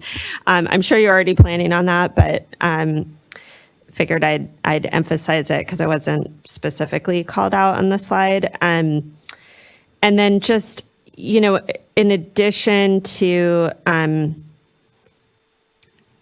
also related to governance, we've also seen a lot of areas where it's the same small and relatively small entity or special district that's doing both drinking water and wastewater. And obviously we're further along and have more powers and resources on the drinking water side. But, when the same entity that can't function on the drinking water side often also can't on the wastewater side. And so figuring out approaches and identifying those areas and scope around those, what really I think we're going to have to tackle both at the same time and with the same entity, and think about those governance solutions as well as the technical ones. I'm also really excited, and I'm excited to follow it. I definitely am looking forward to the first update we have on the phase 1 work, and then just to where we get at the end of this and what we're able to do with it. So thanks again for all the leadership, and excited about it. You're here. Thank you, board member. Yeah, although somewhat lagging, if we're going into communities and we're touching drinking water systems, we may as well, to your point, be having that discussion around wastewater at the same time so that we get the full effect of what are limited dollars truly. So thank you for that. Any other comments? And would be helpful to hear from Mr. Solis, Ms. Kerner, just some thoughts as you kind of embark on this. And just thank you for being critical partners amongst us here as well. Can you hear me? Yes. So one of the things is just to emphasize, as you were mentioning, the importance. As I was thinking this is, if we have problems with the access to drinking water, then it is just goes in the other end. We don't have sanitation services. Similarly, I was thinking like perhaps we might be able to buy drinking water, but where do you buy sanitation? So you can go and grab a bottle of water, have it in there from a grocery store, but then you have to actually go to the grocery store to get sanitation, or other places, or to the gym, right?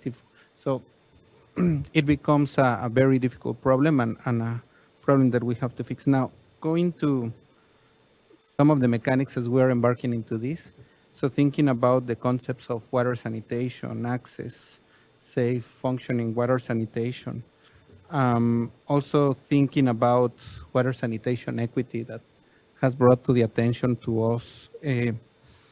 So what are the cases where we have no or limited access to sanitation, no indoor sanitation plumbing, that we have indoor sanitation, but there are certain problems, reliance on mobile toilets, reliance on septic tanks, lack or intermittent water supplies, and then try to characterize the risk assessment by if we have a problem, how much we have, for how long we have the problem, the amount of population exposed, location, if we are aware, what is the community ethnicity, what are the building characteristics we have thinking about the governance, if they are severely or disadvantaged communities, if the community is addressing the problem or is raising their hand, right?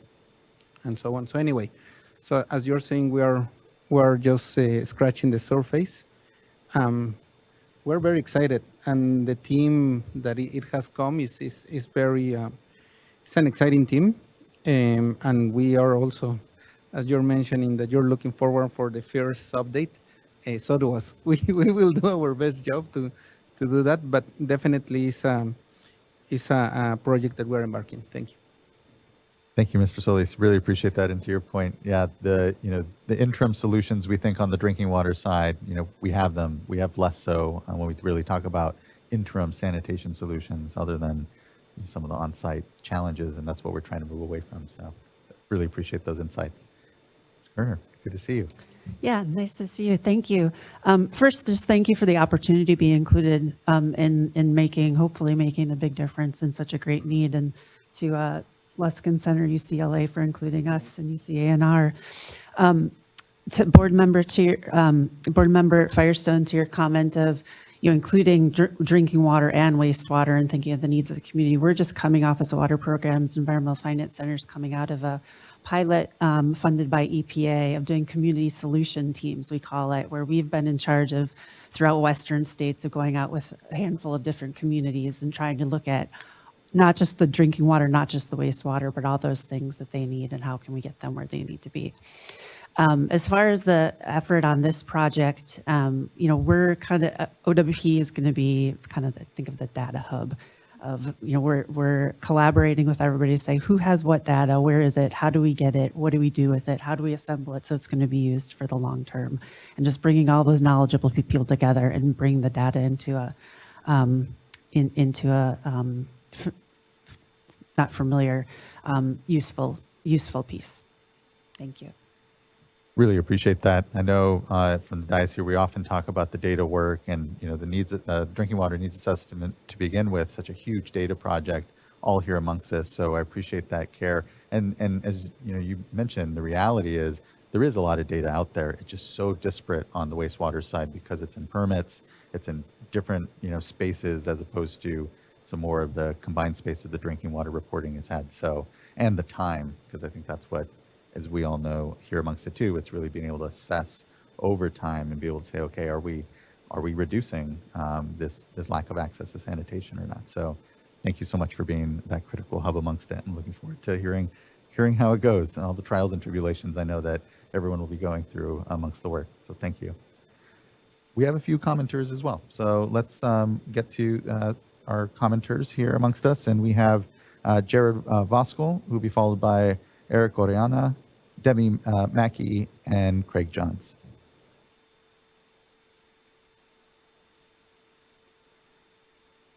Good morning. Good to see you. Hi, good morning. They say the best time to plant a tree is 20 years ago, and the second best time is today. I feel like this item and the next item, that's very apropos. Good morning, board members. My name is Jared Voskuhl on behalf of CASA, the California Association of Sanitation Agencies.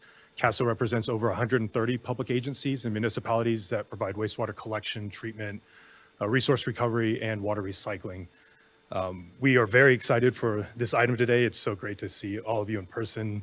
We've been doing meetings years ago, I think, at this point, just kind of teeing this item up for that evaluation they're going to perform.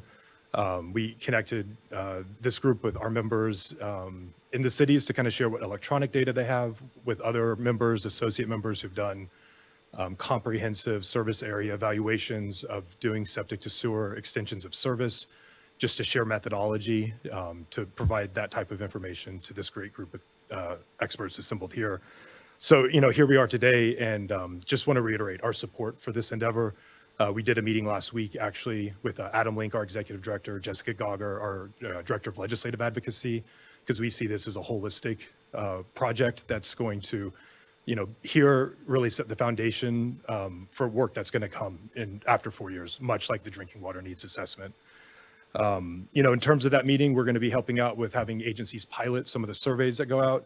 We'll have agencies looking at what additional electronic information they have, they can share with boundary maps, and just to help enhance that evaluation. There are two things I wanted to flag on this. One is the need for sanitation versus the sanitation agency needs.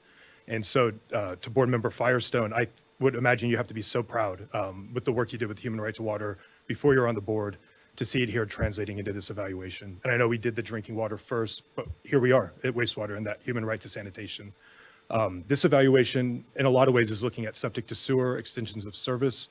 Those are very different projects than when you're doing a consolidation of drinking water, the least of which is having to rip up ground and install pipes to lead to these places. You encounter a bevy of administrative and legal issues, like encounters with LAFCOs, encounters with county land use ordinances, plus voting and kind of agreement with the community to have a new fee or to consent to go into this. Those types of issues aren't encountered, but they invariably create a lot of tape, maybe green tape or red tape. But it needs to be considered, as we're looking at the possibility there. And that's that need for sanitation agency side. But for our members at CASA, at our annual conference just earlier in August, we brought this item to our members and shared it was happening, a lot of enthusiasm for it. But they said they want to make sure that this evaluation doesn't miss the needs for those agencies, just infrastructure in general, which they know. And the thought being you could really create a global composite of what is that need, because the agencies that essentially are going to be extending their service to reach these communities, to get them off septic, are going to have their own long-term needs. It's probably as simple as some survey questions, which could collect that information. A lot of these agencies have master plans, but there are all sorts of planning that they're already doing. SSSWDR for a collection system, nutrient regulations going forward. Agencies are being proactive in thinking about that, but they might have their own estimates, which they could easily provide. And then it'll create a larger number, which is kind of the second point I wanted to note. That financial need's critical to understand. The funding's, when the Clean Water Act was passed in 1972, the federal government gave the equivalent of $125 billion, of which 75% was not, was a grant. And for something comparable in California to occur, we're going to need a large investment. And if it's coming at the local level, then you're going to induce a lot of affordability issues. And so a project like this is a fantastic time to really get that full spectrum of what the needs will be. And then, like I mentioned earlier, we're taking a holistic approach as an organization to rely and use that to have our needs met as a sector for clean water for all of California. So with that, again, just thank you, this team. Great to see you all in person and be back here with the board. And thank you. Thank you for the engagement and the leadership at CASA amongst us. Appreciate. I was just remarking with someone how mature really the relationship is in the wastewater side, and tomorrow's direct potable reuse regs as an extension of it, and just appreciate the work that I know we'll continue to do in the space. So thank you. Next, I'd like to call up Eric Oriana, who will be followed by Debbie Mackey and then Craig Johns.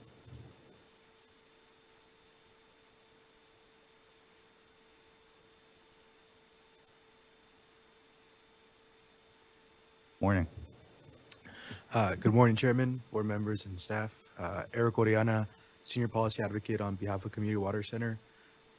Just wanted to share comments here in strong support of the work that's going on here. We've seen a lot of progress being made through the SAFER program, and all of that is critical. The data through the needs assessment has been critical to getting a lot of that good work done. I was in East Arosi just last week, a community that has significant wastewater challenges. We've heard from residents how important wastewater solutions are for them. In the past, they've experienced wastewater flowing back into their homes, and that's just one community.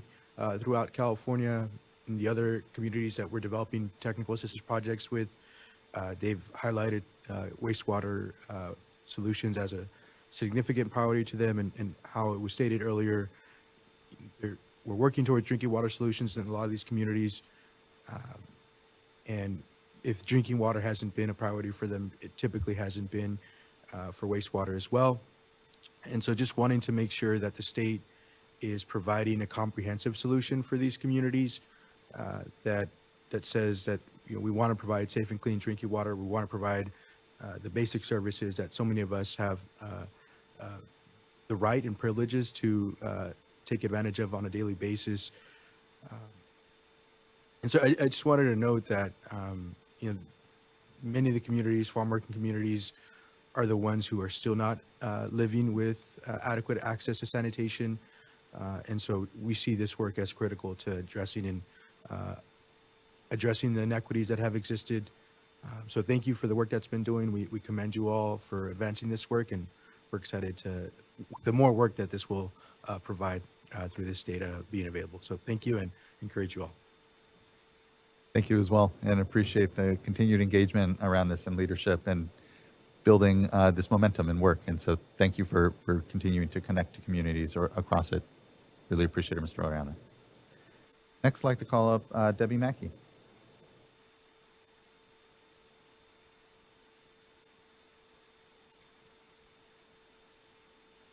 Hello, good to see you. Good morning. Good morning. Welcome. Hello, board members. My name is Debbie Mackey. I'm the executive officer of the Central Valley Clean Water Association. And just really want to say thank you for this effort. I very much appreciate board members Morgan and Firestone's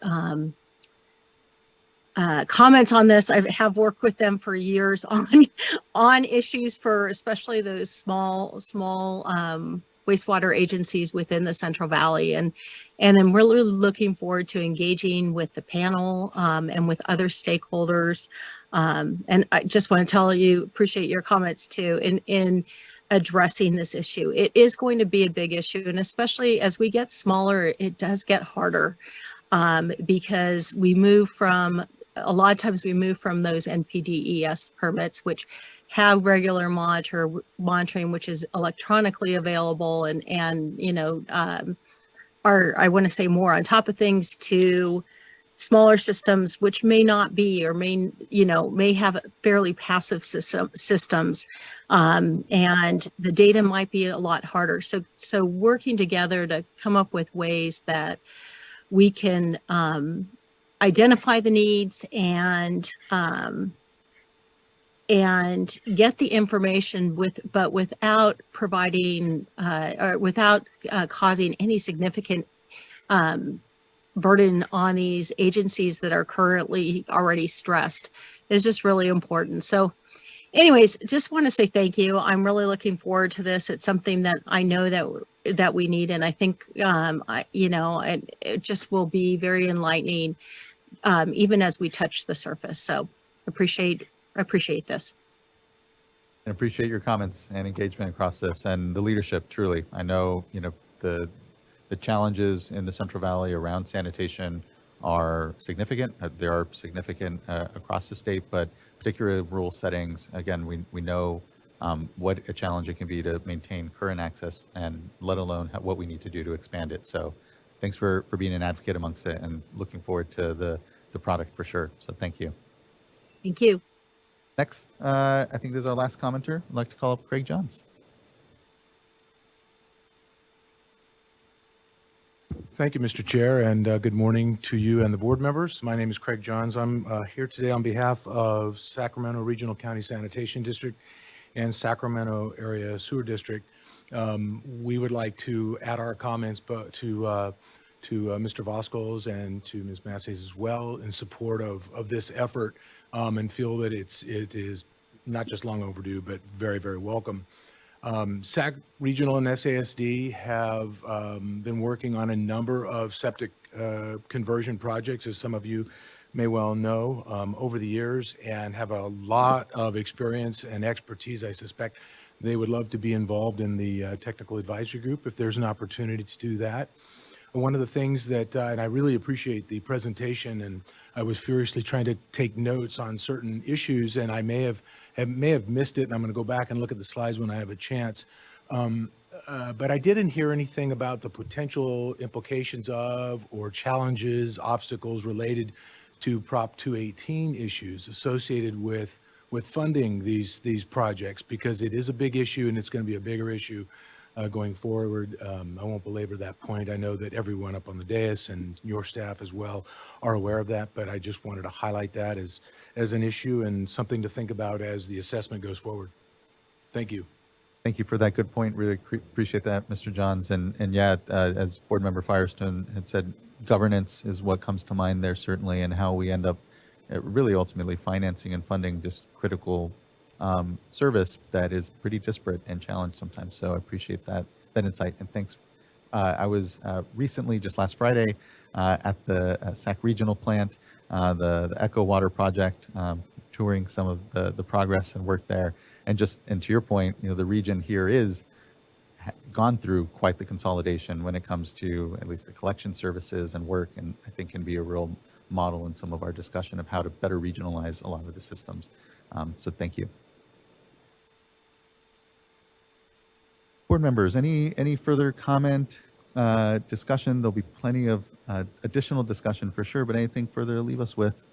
Board Member McGuire, please. I just also have to say thank you and express how excited I am too about this project and how important it is. Civil engineer here, also with some experience and background assisting small wastewater collection and treatment systems find solutions.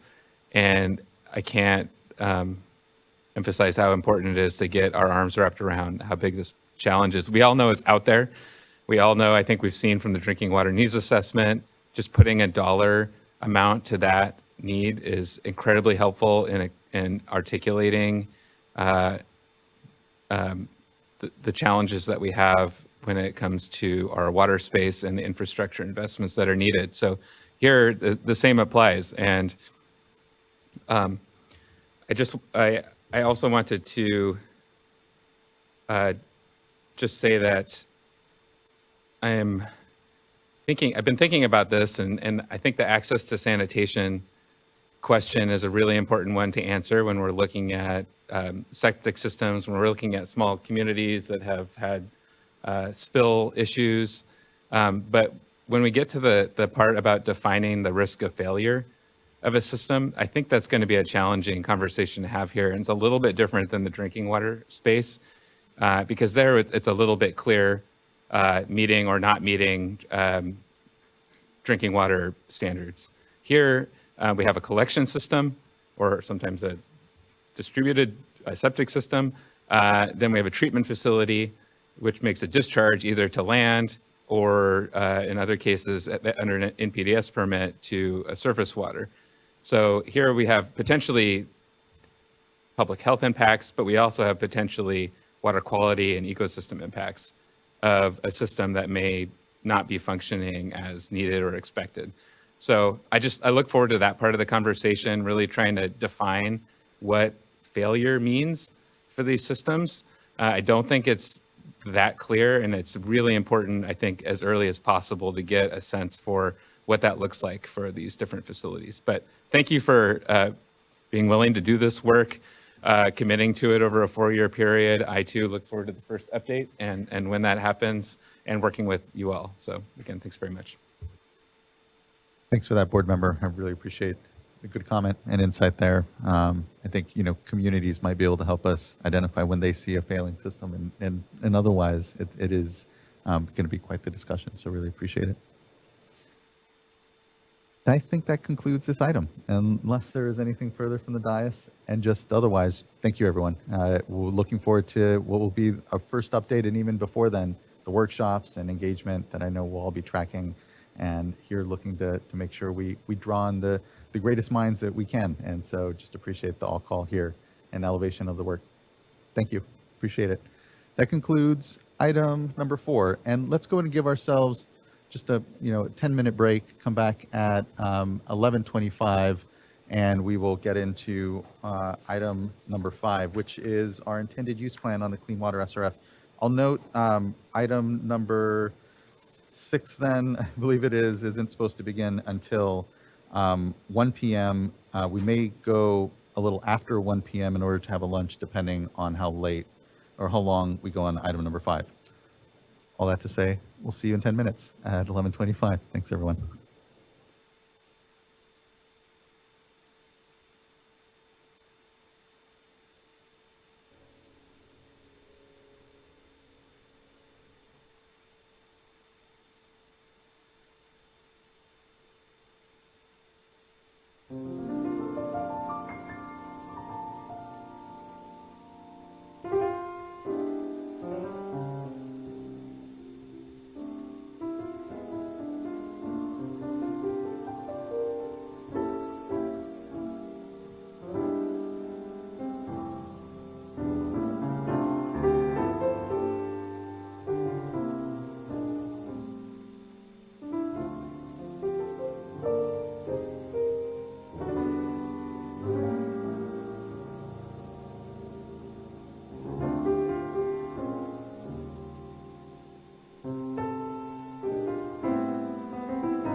Oh yeah, I put it there. It kept falling out of my pocket, so I have it covered. Oh yeah.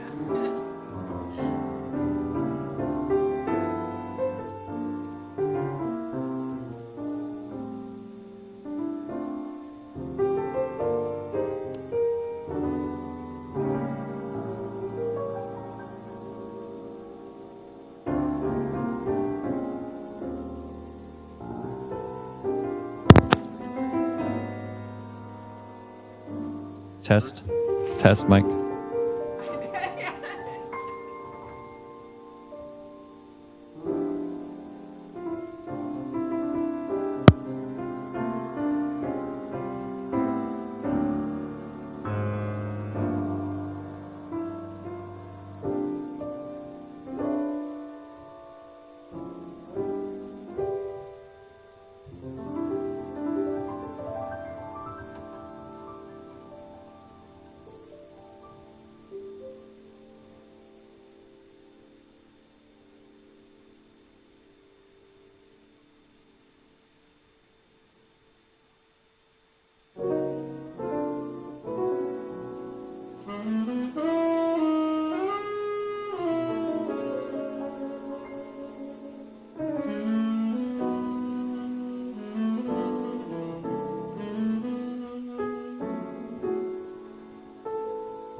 All right, it's 11:27. We can return back. Hope everyone had a good quick break. And now we can get into item number 5, which is our intended use plan. Mr. Downey, would you like to kick us off, or Mr. Stevens? It was a pleasure. Good morning. Thank you. Good morning, Chair Esquivel and board members. Mike Downey, I'm the program manager for the Clean Water SRF program in Division of Financial Assistance, and I bring before you the 23-24 state fiscal year intended use plan, and we've had a couple meetings about it, so I'll try to keep it focused on the latest and greatest and changes since we last spoke.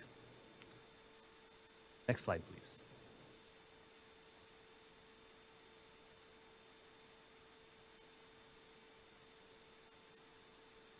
Just real quick overview, talk about how we got here, and then I'm going to focus on public comments and some alternative funding scenarios and recommendation, and then again focus on those changes to the IUP. And there might be one change I need to read into the record, and so I have a note for myself, but if I forget, everyone remind me. Next slide. So we posted the draft IUP for public comment back in May, and then we had a board workshop here in this room, I believe, on June 20th. And then we did end up postponing adoption. And so at the July 18th meeting, we had an informational item on the status. And part of that status was to have another stakeholder meeting to discuss some alternative scenarios based on the public comments and oral comments we received at the workshop. And then that brings us to today's, hopefully, adoption meeting. Next slide. So this is my attempt at summarizing the public comments. First off, just concerns about funding capacity, not adding enough projects to the fundable list, and also the concern that that annual capacity includes the rollover projects that aren't executed yet, but remain on the fundable list. Also comments around a funding cap, and we were recommending a $50 million per project funding cap. Main comments were about not applying those to the older rollover projects that we're not expecting to be capped.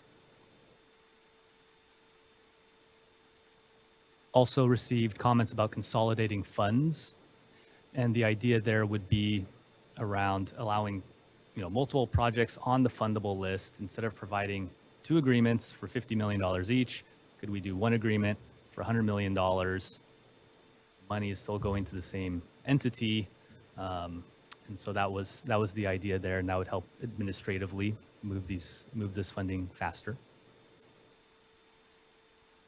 We did receive a comment about increasing water recycling grant maximums, but mostly around the cutoff score, requests to add additional projects, lower that cutoff score.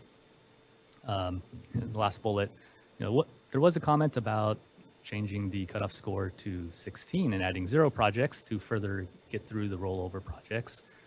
So just a little bit of demonstration of, we've received comments on the same topic with different solutions. And then overall, one of the main comments was asking to delay adoption of the IUP in order to talk through some of these scenarios a little bit more. So with that, we'll go to the next slide. I'm not going to discuss all of these, and there's even more, but there are a few different scenarios that we used to, we worked with our financial advisor to model with our financial model for capacity. And some of these scenarios are implementable, if that's a word, and some of them were more used for baseline, some boundary conditions. So again, I'm not going to rehash all of them. If you'd like to hear more, we can anyone can feel free to contact me or, please ask. But what we settled on with stakeholders and staff was a recommendation for number 5, part B, which is really to lower the cutoff score to 13 and not cap the rollover projects, but yes, cap new projects at $50 million. This would be followed by the following year's fundable list of adding new projects within that sustainable capacity. And then the following year, which would be the 25-26 year, having a hiatus and not adding any projects to the fundable list for that year. So essentially moving some of that future capacity up to now because there is a need now for these projects. And so that was the new alternative recommendation that came from the stakeholder meeting. Next slide, please. So again, the change sheet doesn't list out all those wacky scenarios. We did just include scenario F, which represents what I just described. So this would reduce the cutoff score to 13, which would add 17 projects instead of 7. This also increases the estimated loan commitments from $620 million to $1.3 billion above the sustainable loan capacity, but with the modeled scenarios, with the plan that we're recommending, would not have a huge impact on the long-term sustainable loan capacity for the program, which is one of the things we're using to guide the decision-making for the fundable list each year. I'm going to take a slight detour now to kind of roughly talk about some, in large terms, about some of those fundable list projects. If you can go to the next slide. So we're just looking at some of the demographics for the fundable list projects. And I am also very excited about the wastewater needs assessment. And at the moment, we don't have a great data set to kind of compare, well, how does our fundable list look compared to the needs statewide for California. So this is the type of information we're planning to include in this year's annual report, Clean Water SRF annual report and Drinking Water SRF annual report. I'll add that it's also part of the Racial Equity Action Plan and one of DFA's action items to start reporting on some of that data that we do have, to start to kind of create that baseline or create some historic examples of how we've been funding. And I'm hoping that it dovetails nicely with future wastewater needs assessment and for further context. So this is very high level, very rough. There's more detail that will be in the annual report, but just to get a sense, we have the executed projects for 22-23 for loans, and just as for context, compared to the fundable list projects. So just an idea of large systems and small systems that we would be planning that are on the fundable list for loans. DAC status. Next slide, please. Actually, if you could just back up to the previous slide real quick.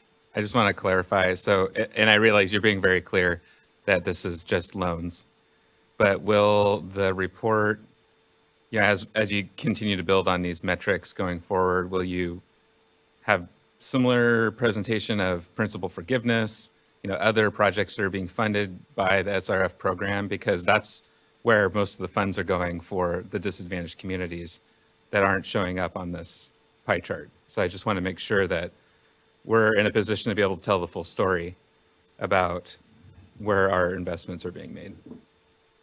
Yes, thanks for that clarification. And that is true. So the annual report covers SRF funds, which a large part is the principal forgiveness, and that, like you say, is the piece that goes to those small and or disadvantaged communities. So that is an important piece of the story. At this point, for the fundable list, the small DACs that are on the fundable list are those with complete applications, and that's kind of evolving as we work with those communities. So that's a little bit harder to do in the intended use plan at this moment, but is captured in the annual report when we get to see which communities we funded and their projects. So thanks for asking that. Thank you. Some of the other metrics that we're going to include, and just kind of a early look, is CalEnviroScreen score percentile. And again, these are the metrics that the fund expenditure plan currently reports on. One of the challenges is definitely that the drinking water needs assessment captured a lot of this information in a great way. And so we're trying to figure out how to calculate some of those on the wastewater side and do it in a consistent fashion and using a lot of mapping. So this is, again, kind of rough estimate, early look, but the CalEnviroScreen score percentile, we have percent below poverty level and average household size as those metrics. Next slide.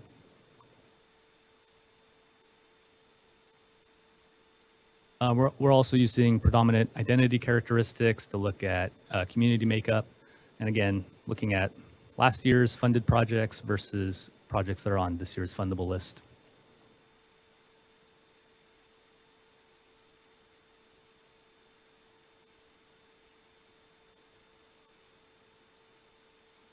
Next slide, please. I'm going to go through some of the major changes, and these should all be reflected on the change sheet that was posted and linked as part of the agenda. So again, the main change being that we've added scenario F as the recommended scenario. And just to reiterate, that reduces the cutoff score to 13. That adds 17 new scored loan projects to the fundable list. The expectation would be to fund in the $750 million range for 24-25, and then add no new projects to the fundable list in 25-26. We would resume adding projects to the fundable list in 26-27 within the sustainable funding target. So one other change is we did add a footnote to allow consolidation of loan funds for projects on the fundable list. I believe this impacts 2 agencies. And again, one loan agreement for $100 million instead of 2 loan agreements for $50 million each, right? That should be half of the environmental review, half of the financial review, technical review. One other change, which is already reflected by board action earlier, was reducing the small community wastewater program funding by $150 million. And that was a reversion of funds in the 2023 budget, which reduced $200 million. And so 150 from wastewater and 50 million from drinking water was recommendation. And so the way that's reflected too is that reducing the amount reserved for septic to sewer projects from 350 down to 250 million. Next slide. We've also added language that rollover projects on the fundable list since the 21-22 fiscal year IUP will be removed from the fundable list if the applicant is not consented to loan provisions or provided all necessary documents by November 30th of this year. And we included a provision that applicants may request a 90-day extension from the deputy director. And this would impact a number of the older projects. And I'd just like to add that our goal here is to execute agreements for all of these, not to remove them from the fundable list. And we're hoping that this deadline will help both State Water Board staff and applicants get to an agreement in a timely fashion. We've also added disbursement limitations and prioritization based on the timing of revenue bond sales. And I did want to, it sounds a little vague, so I just wanted to go into a tiny bit more detail that the program does not have the cash on hand for all of the projects being added to the fundable list. And through the debt management policy, the program sells revenue bonds in order to have cash at the appropriate time. And the revenue bond proceeds have certain requirements, and timing is a lot of that. So we're incurring additional debt, and we're pledging projects to repay that debt, but also we need to spend those revenue bond proceeds expediently. And so this would be a tool to ensure that we can know what the disbursements needs are and size the bond sale correctly so that we can make sure we're in compliance with all bond proceed requirements.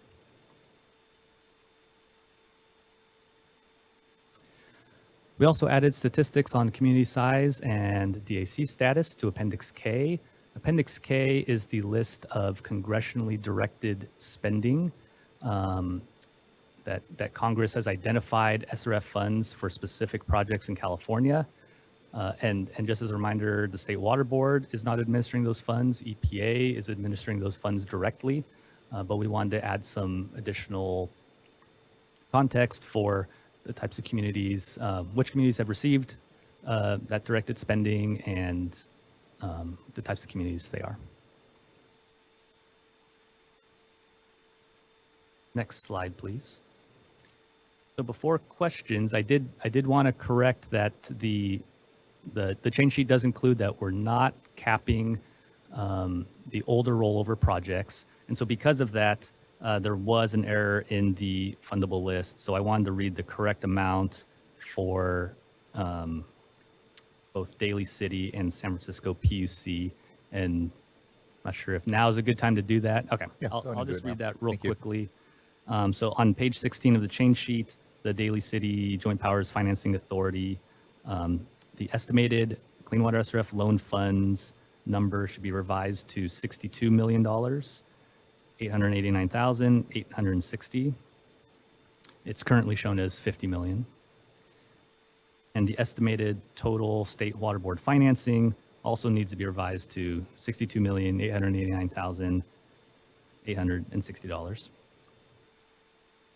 And then on page 17 of the change sheet, that's again the fundable list, the City of Los Angeles line for estimated Clean Water SRF loan funds should be revised to $251 million, currently shown as $50 million. And the estimated total state water board financing number would be revised to $266 million. And the green project reserve number would be revised to $251 million.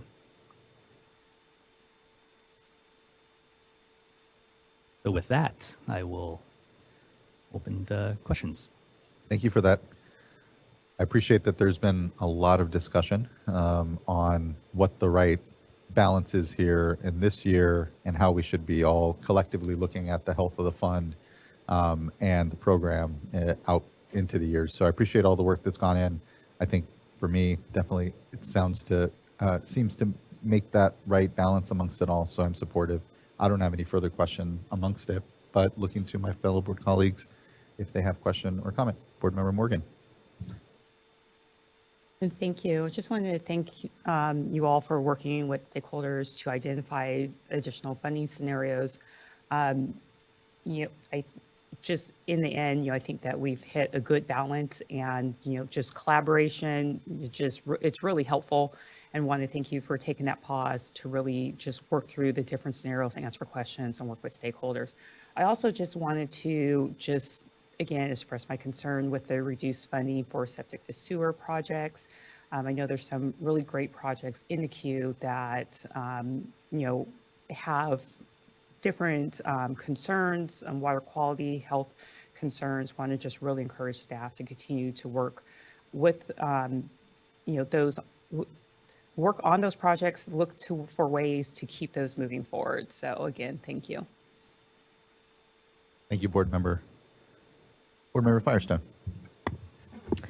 Yeah, thank you. And thanks for also including in the presentation some of that breakdown that I know you'll report on more in the annual report, but I think it's really helpful, consistent with all of our racial equity efforts, just to have that in front of us as we're making our decisions. So appreciate that. I feel comfortable supporting this, but I need to sort of share my discomfort actually in where we landed. And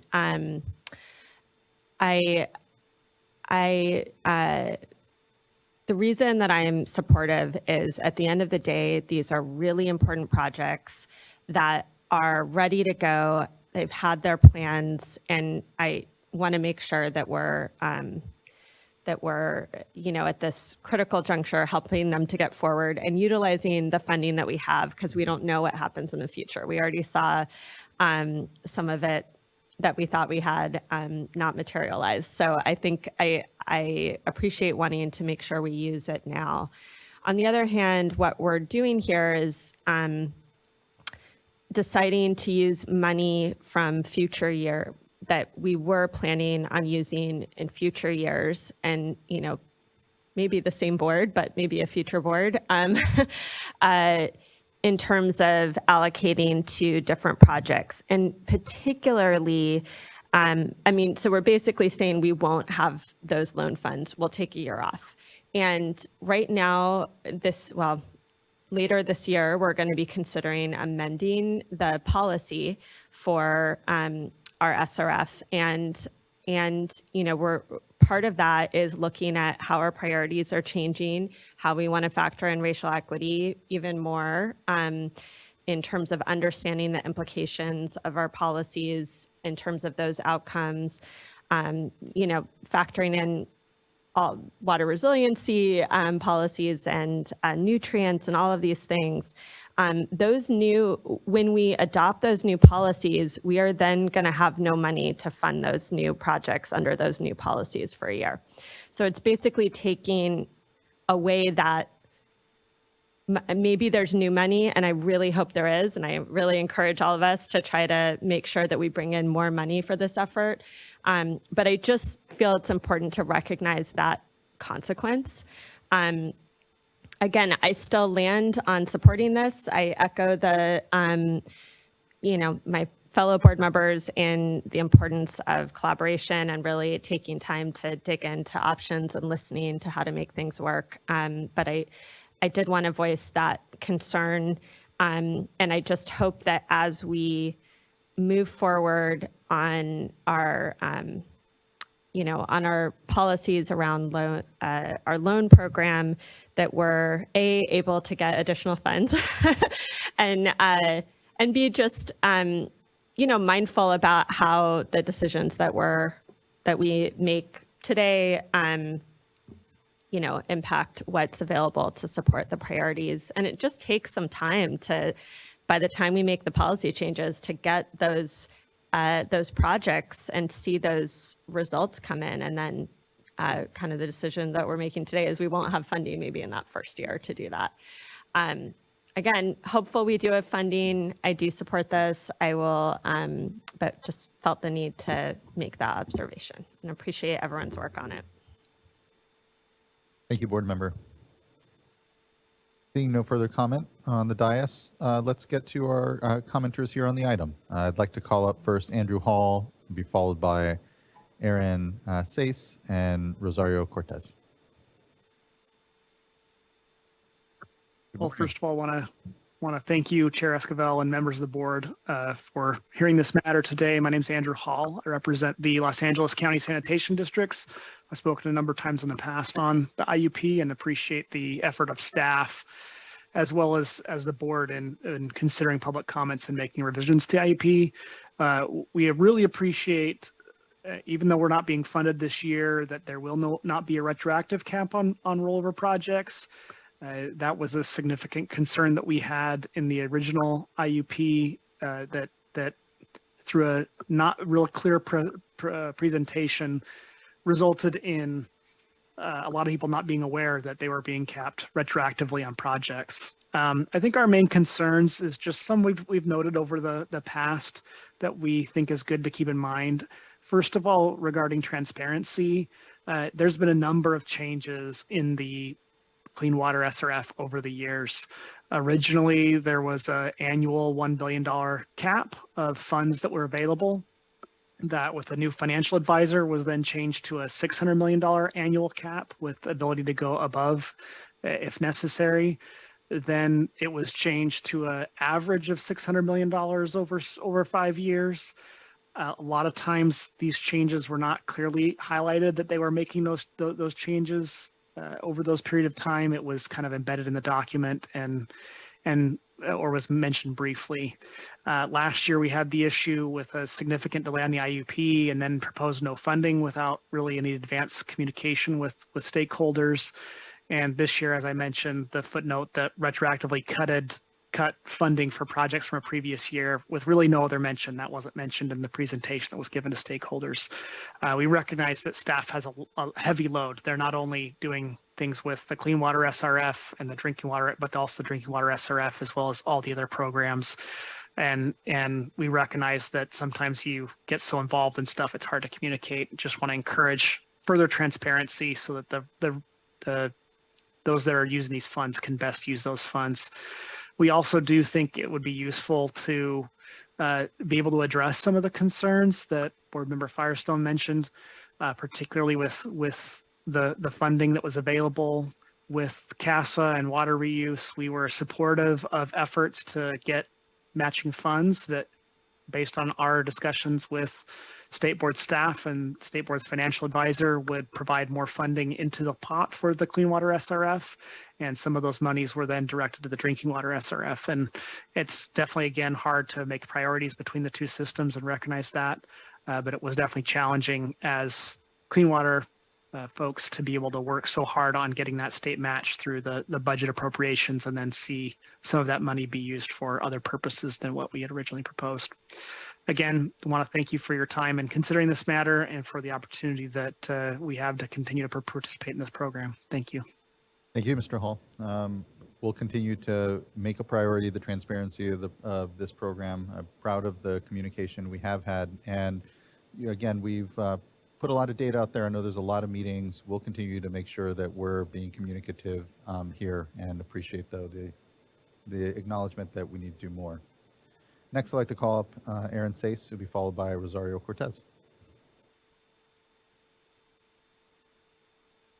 Good morning, Chair Esquivel and board members. My name is Erin Sassy, and I'm the Government Relations Officer for the Elsinore Valley Municipal Water District. I am here to comment on the recommendation to designate the Deputy Director of Financial Assistance to provide authority to set a maximum per project limits for projects under the Small Community Wastewater Program. EVMWD has 2 septic to sewer conversion projects, both are which are located in severely disadvantaged communities. And over 1 year ago today, board staff had reached out to us about our projects. And after this, we started an aggressive outreach program, which resulted in currently 80% and 76% official opt-in for our projects from its residents, respectively for Avenues and Sedco Hills. The State Water Resources Control Board and Clean Water staff have been excellent partners in this process, and we appreciate the collaborative effort that has led us to where we currently stand today, which is that we are ready to begin these critical septic to sewer projects. We do understand how difficult it is to mitigate reduced funding, but we know that there's a lot of staff that we appreciate, and we specifically would like to thank Matthew Chambers and James Garcia for their continued support for these beneficial projects. The communication with the Clean Water staff has enabled us to reduce our projected costs to fall under the proposed cap of $50 million per project. We have been working diligently to meet all of the criteria and deadlines and look forward to continuing this collaborative effort to complete these vital projects to our severely disadvantaged communities and to reduce water contamination in the impaired body of Lake Elsinore. So with that, I just want to thank you again. We appreciate all of the efforts and look forward to moving forward with these projects. Thank you. Thank you, Ms. Sassy. I appreciate the leadership. Elsinore Valley Municipal Water District, and here I know there's a lot of excitement around septic to sewer And although there was here a delay in that 200 million, we're all going to continue to push and advocate because we know the need is so great. So thank you for the work on your end with that. Next, I'd like to call up Rosario Cortez, to be followed by Joshua Cosgrove.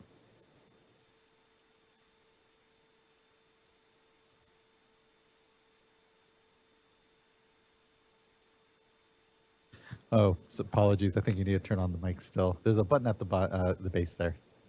Thank you, Ms. Cortez. I was going to start by saying good morning because we have about 1 more minute left in that. So good morning, Mr. Chair, members of the State Water Resources Control Board. Rosario Cortez, Manager of Regulatory Affairs for Water Reuse California. Water Reuse California appreciates the opportunity to provide comments on this 23-24 intended use plan. We want to acknowledge you and the Division of Financial Assistance staff's responsiveness to our feedback from June. We were very appreciative when you were willing to defer the adoption of that draft IUP so we could continue the conversations. Your leadership in instructing your financial advisors to provide an analysis of impacts from additional funding scenarios was timely and has allowed for more projects to get more funding. Additionally, we did want to share the comments that CASA submitted in writing related to the change sheet 16, and we would agree that if that extension could be a little longer or removed from the final IUP, that would be appreciated. And because of you choosing to spend a little more time on the IUP, we will see 1.3 billion in new funding and no retroactive cap on rollover projects. And we just think we're so grateful for your thoughtful deliberation and appreciate the partnership going forward. Thank you. Thank you, Ms. Cortez.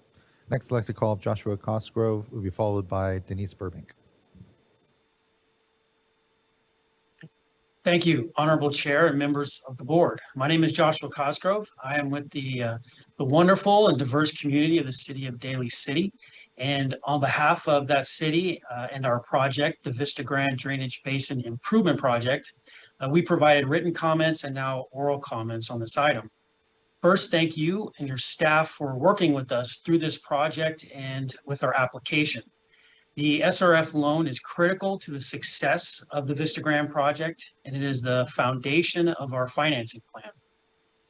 Daly City respectfully urges the board to keep this project and other projects on the fundable list and not to remove projects or to have a deadline.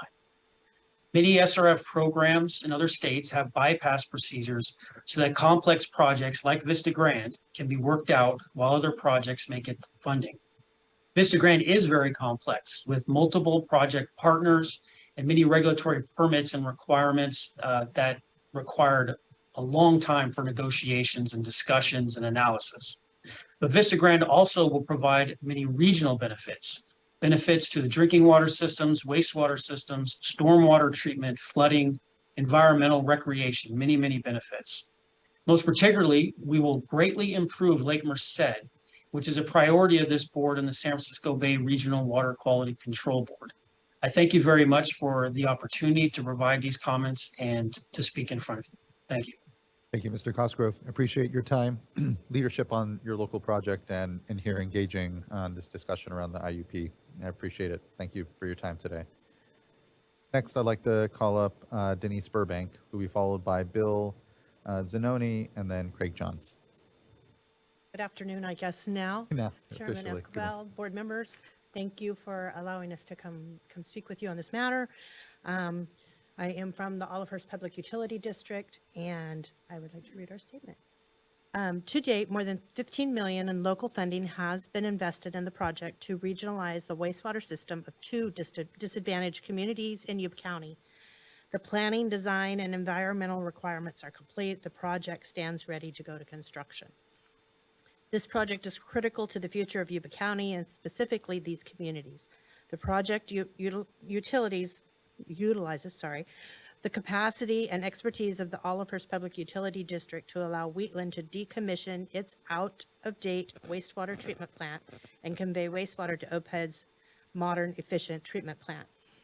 This project will create jobs in these disadvantaged communities and provide infrastructure to support critical needed housing. We estimate that the construction of this system will require approximately 1,500 jobs for the workers in Yuba County. Recognizing the limitations of state funding, we have been able to reduce the grant request from over 139 million to approximately 50 million. By deferring some project elements to the future, the project cost has been reduced. In addition, Yuba Water Agency is committed to significantly increasing its contribution to the project through loans secured by future connections. If the project is to receive grant funding from the SWRCB, it would result in an approximate 50% local match, which we believe would be one of the most cooperative and beneficial approaches to a regional wastewater project in California. We need a $50 million grant to make this project go out to bid immediately. We are confident that we could deliver a finished product within 18 months. This project connects two disadvantaged communities to provide more efficient, modernized wastewater treatment groundwater for both of these disadvantaged communities, protects the groundwater, which provides the municipal water source for both of these disadvantaged communities, provides jobs in disadvantaged communities. We sincerely hope you will strongly consider the importance of this project to the community and effective use of the grant funding it represents to make your final funding determination. Thank you for your time and consideration. Thank you. Thank you for your time. Thank you for being here with us today, Ms. Burbank, and for your leadership at the local level here on all this. Thank you. Next, I'd like to call up Bill Zanoni. Good afternoon. I'm Bill Zanoni. I'm the city manager for the city of Wheatland, so I'm going to follow up on Ms. Burbank's comments, but I'm going to put this up here because I'm a little bit taller. For the past 3 years, the city of Wheatland and the Olivehurst Public Utility District have been diligently working on what we believe is a very vital and important project that will allow Wheatland to develop a regional wastewater system along with the Olivehurst Public Utility District, and also decommission Wheatland's aging and environmentally challenged wastewater treatment plant. The work done to date in developing this project, which connects the two disadvantaged communities of Wheatland and Olivehurst, has had significant financial support from both Yuba County and Yuba Water Agency. To date, more than $15 million of local funding has been invested in this project to complete planning, design, and environmental requirements. At this time, the Wheatland Regional Wastewater Project stands ready to go to construction. The estimated total cost of this project is $139 million. At the recent direction of State Water Resources Control Board staff, we have developed a plan to construct the base project with a reduced funding request by deferring some project elements to the future, reducing some costs, and identifying significant additional local funding. The immediate need for grant funding has been reduced to $50 million. If this project receives grant funding from this board, it would result in an approximate 50% local match from other local sources. We believe this Wheatland Olivehurst project would be one of the most cooperative and beneficial approaches to a regional wastewater project in California, along with benefiting and improving the water quality of the Bear River. So to summarize, this project is shovel ready. The Wheatland Olivehurst Public Utility District project has completed its design and all of CEQA and NEPA review. Unlike some past awarded projects that don't promptly proceed, if we were to receive notification of an award, funds would begin to be spent on construction this fiscal year in the spring of 2024. We are ready to move forward.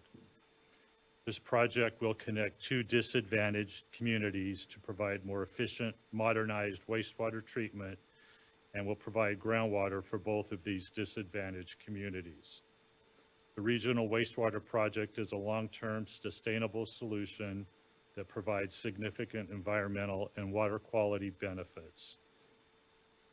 Finally, with a reduced grant request of $50 million, this project would recognize a roughly 50% local cost share, which we believe is a significant investment for a disadvantaged community project and a significant leveraging of state and federal funds. So I thank you, and a bit from the City Council of the City of Wheatland, thank you for your careful consideration of what we believe to be a remarkably impactful project. Thank you. Thank you as well, Mr. Zanoni. And likewise, I really appreciate the leadership at the local level to bring together these discussions, this regionalization and consolidation. The voluntary work that's gone on is just really appreciated. So just thank you. Next, I'd like to call up Craig Johns, who we've followed by Jared Boskell, and then Alexandra Gunnell. Good afternoon again, Mr. Chair and members of the board. My name is Craig Johns, for the record, and I'm here today on behalf of the Sacramento Area Sewer District. I wanted to point out, and I should have before, that Terry Mitchell, the Director of Regulatory Affairs for SASD, sends her regrets for not being able to be here today.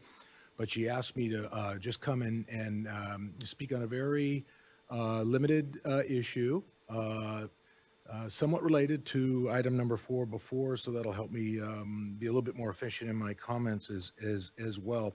And this has to do with septic to sewer conversion projects. I want to point out that I'm only here today to flag this issue, and we hope to have the opportunity to work with your staff as the SRF policy changes go forward in the next few months, and then the IUP for next year. But it's an important issue, I think, that is worth bringing up and bringing to your attention right now. Obviously, as you're well aware, this board adopted the on-site wastewater treatment system policy in 2012.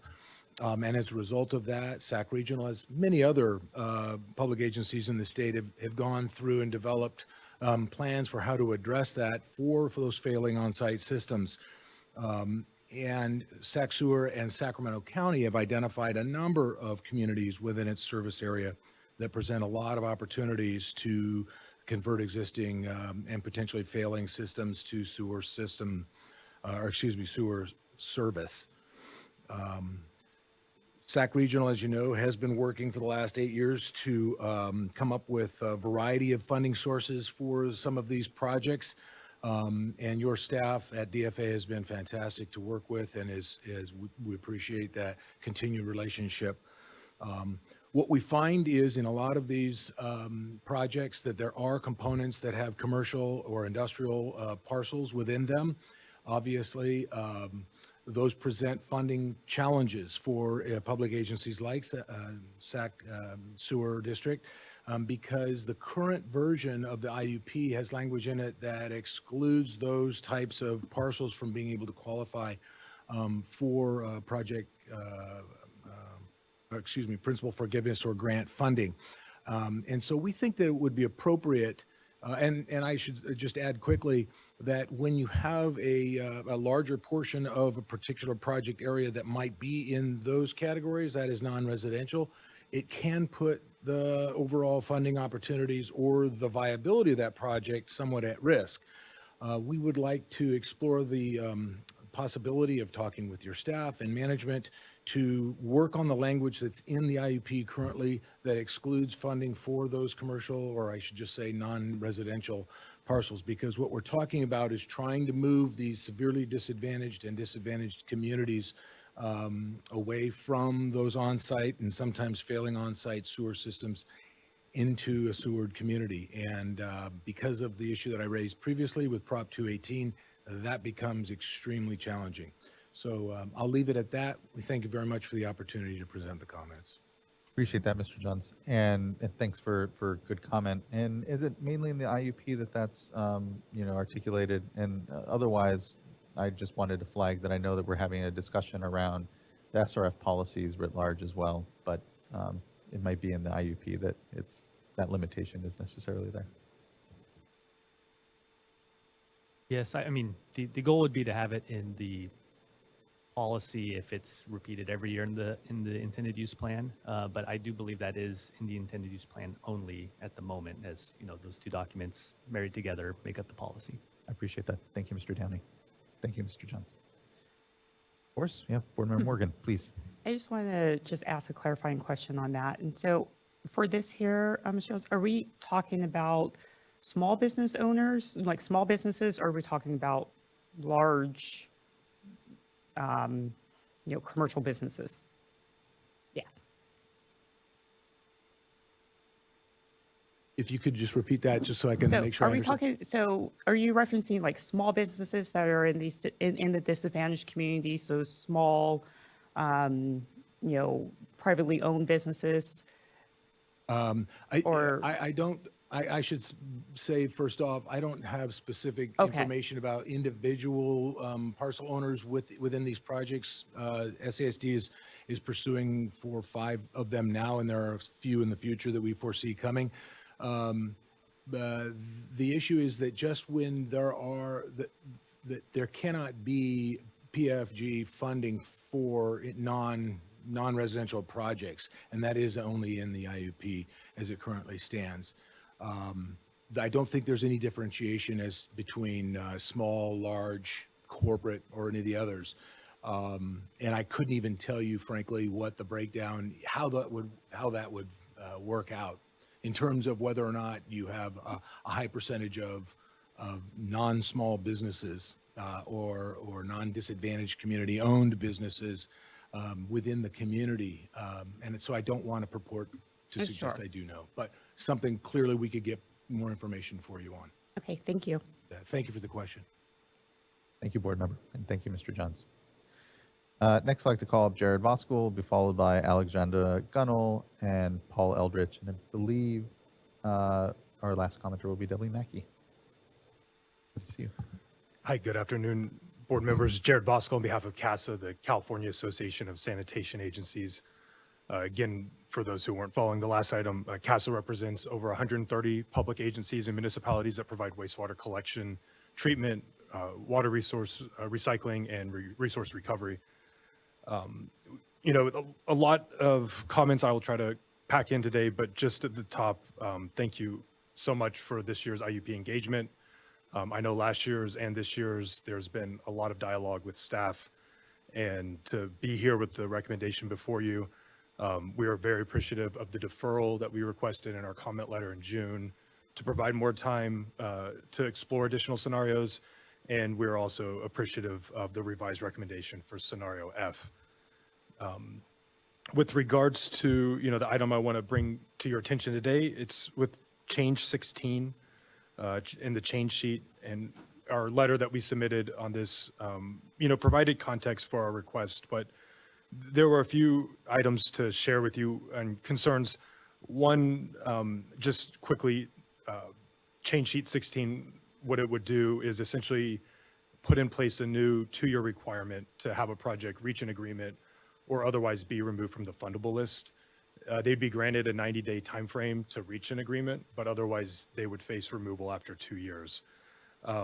So, for one, this is a new requirement that's being added. The language says the deputy director will remove. Last year there was comparable language. It was softer, but it said the deputy director may remove. And so with that increase of authority, that is what we would consider a substantial policy change, kind of given the magnitude of the stakes if they are removed.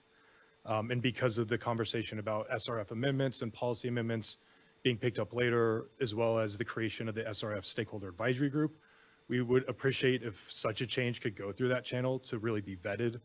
But the reason why we would request that process for such a change to really be developed is because of the significance this impact would have on an awardee.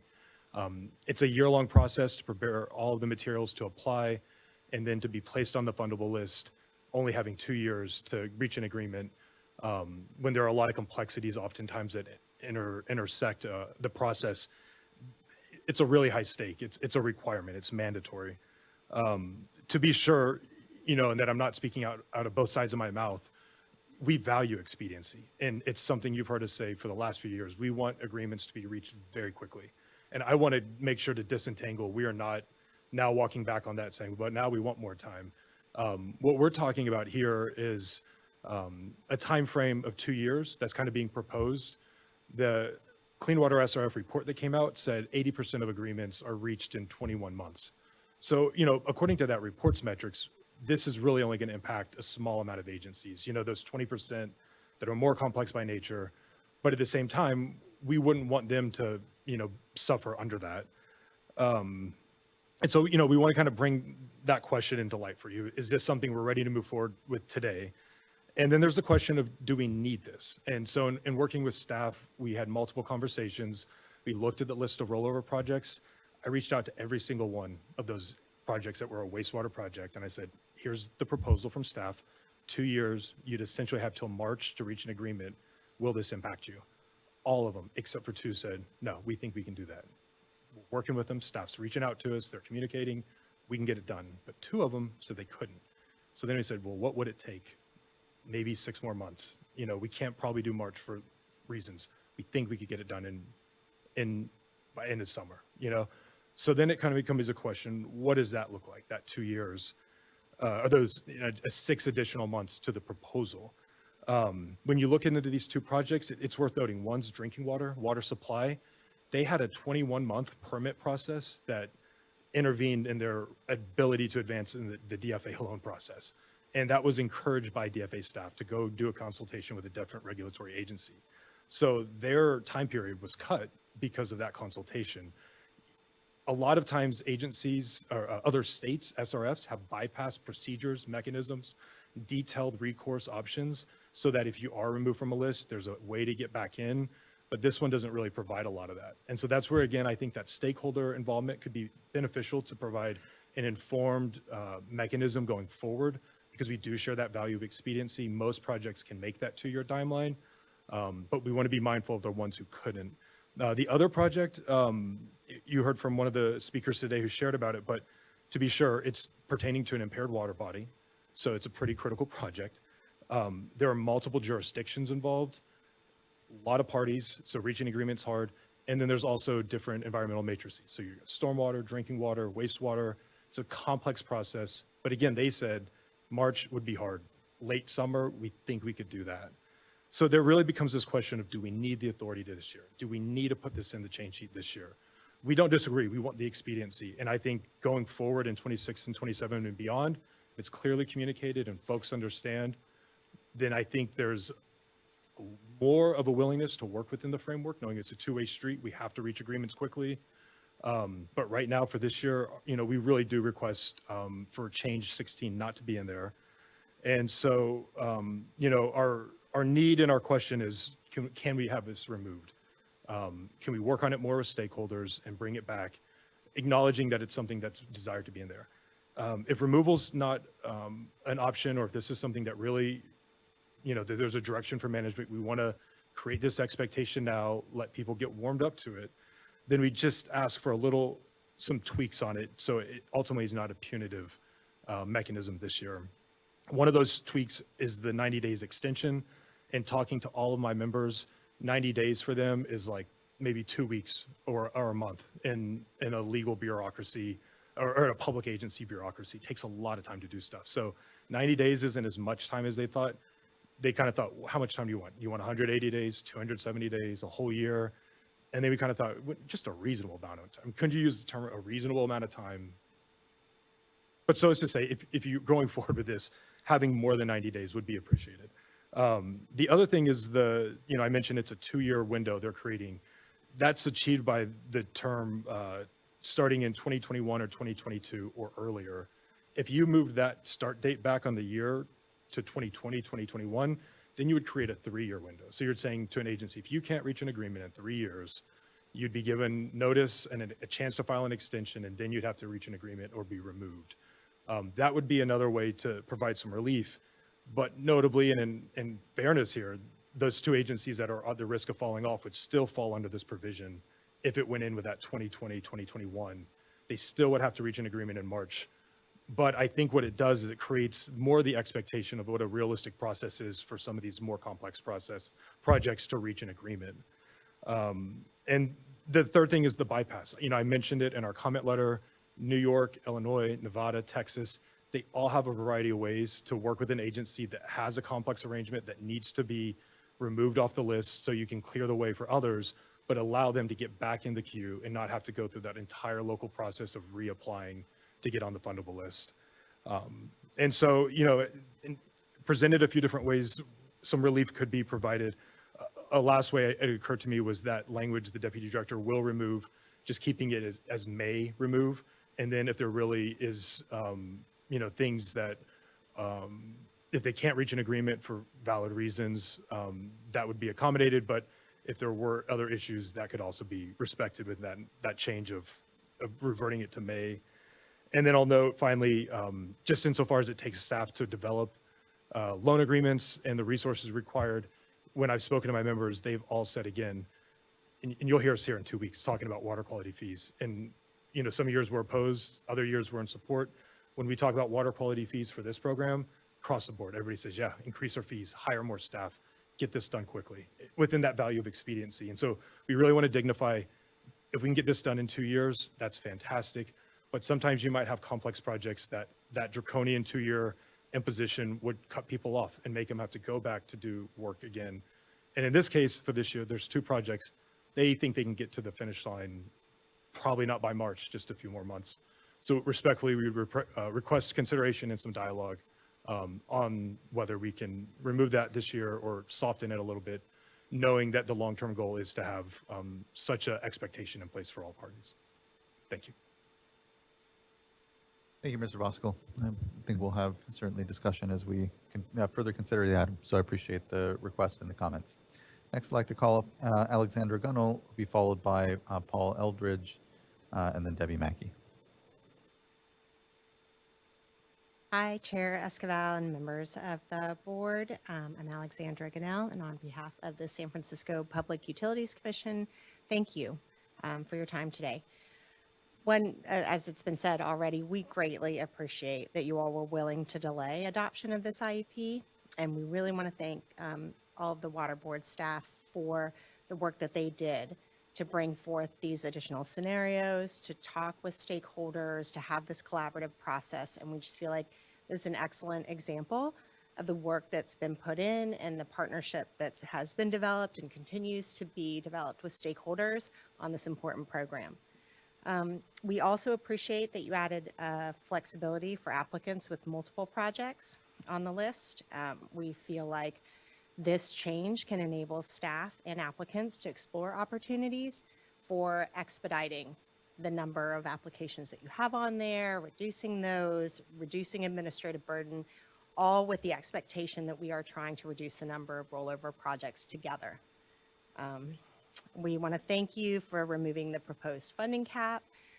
We think, again, this is a display of cooperative partnership and reliability and agreement on expectations when you're supporting the original funding commitment. We are discouraged about the idea of a gap year where no new projects will be added to the fundable list. We understand the challenges that you're facing. We've just been so hopeful when we saw the bipartisan infrastructure legislation, as all of us were, right? Very hopeful and really wanted to see that grow the program. So, we're just asking that over the next couple years that we all continue to collaborate and look at ways and opportunities for growth and expansion and increasing the lending capacity in future years. And finally, we do not support the removal process that is being proposed. We think that, again, as Jared mentioned, we could work on this together. We have a venue. We have the stakeholder advisory group. We understand, again, this is a challenge for everyone. We want to move projects quickly, but we think that we have an opportunity to discuss what that shared responsibility is for both parties, to make sure that we're all moving through the process quickly, look at what a removal process might look like, or bypass, or whatever you want to call it, and perhaps come back to the board with next year's IUP and look at what can be done on both sides to ensure that everyone's moving quickly through the process. Thank you for your consideration. Thank you. Appreciate the comments and engagement on this, and look forward to, I know we'll have more discussion here in a moment. I'd like to call Paul Eldridge, who will be followed by Debbie Mackey.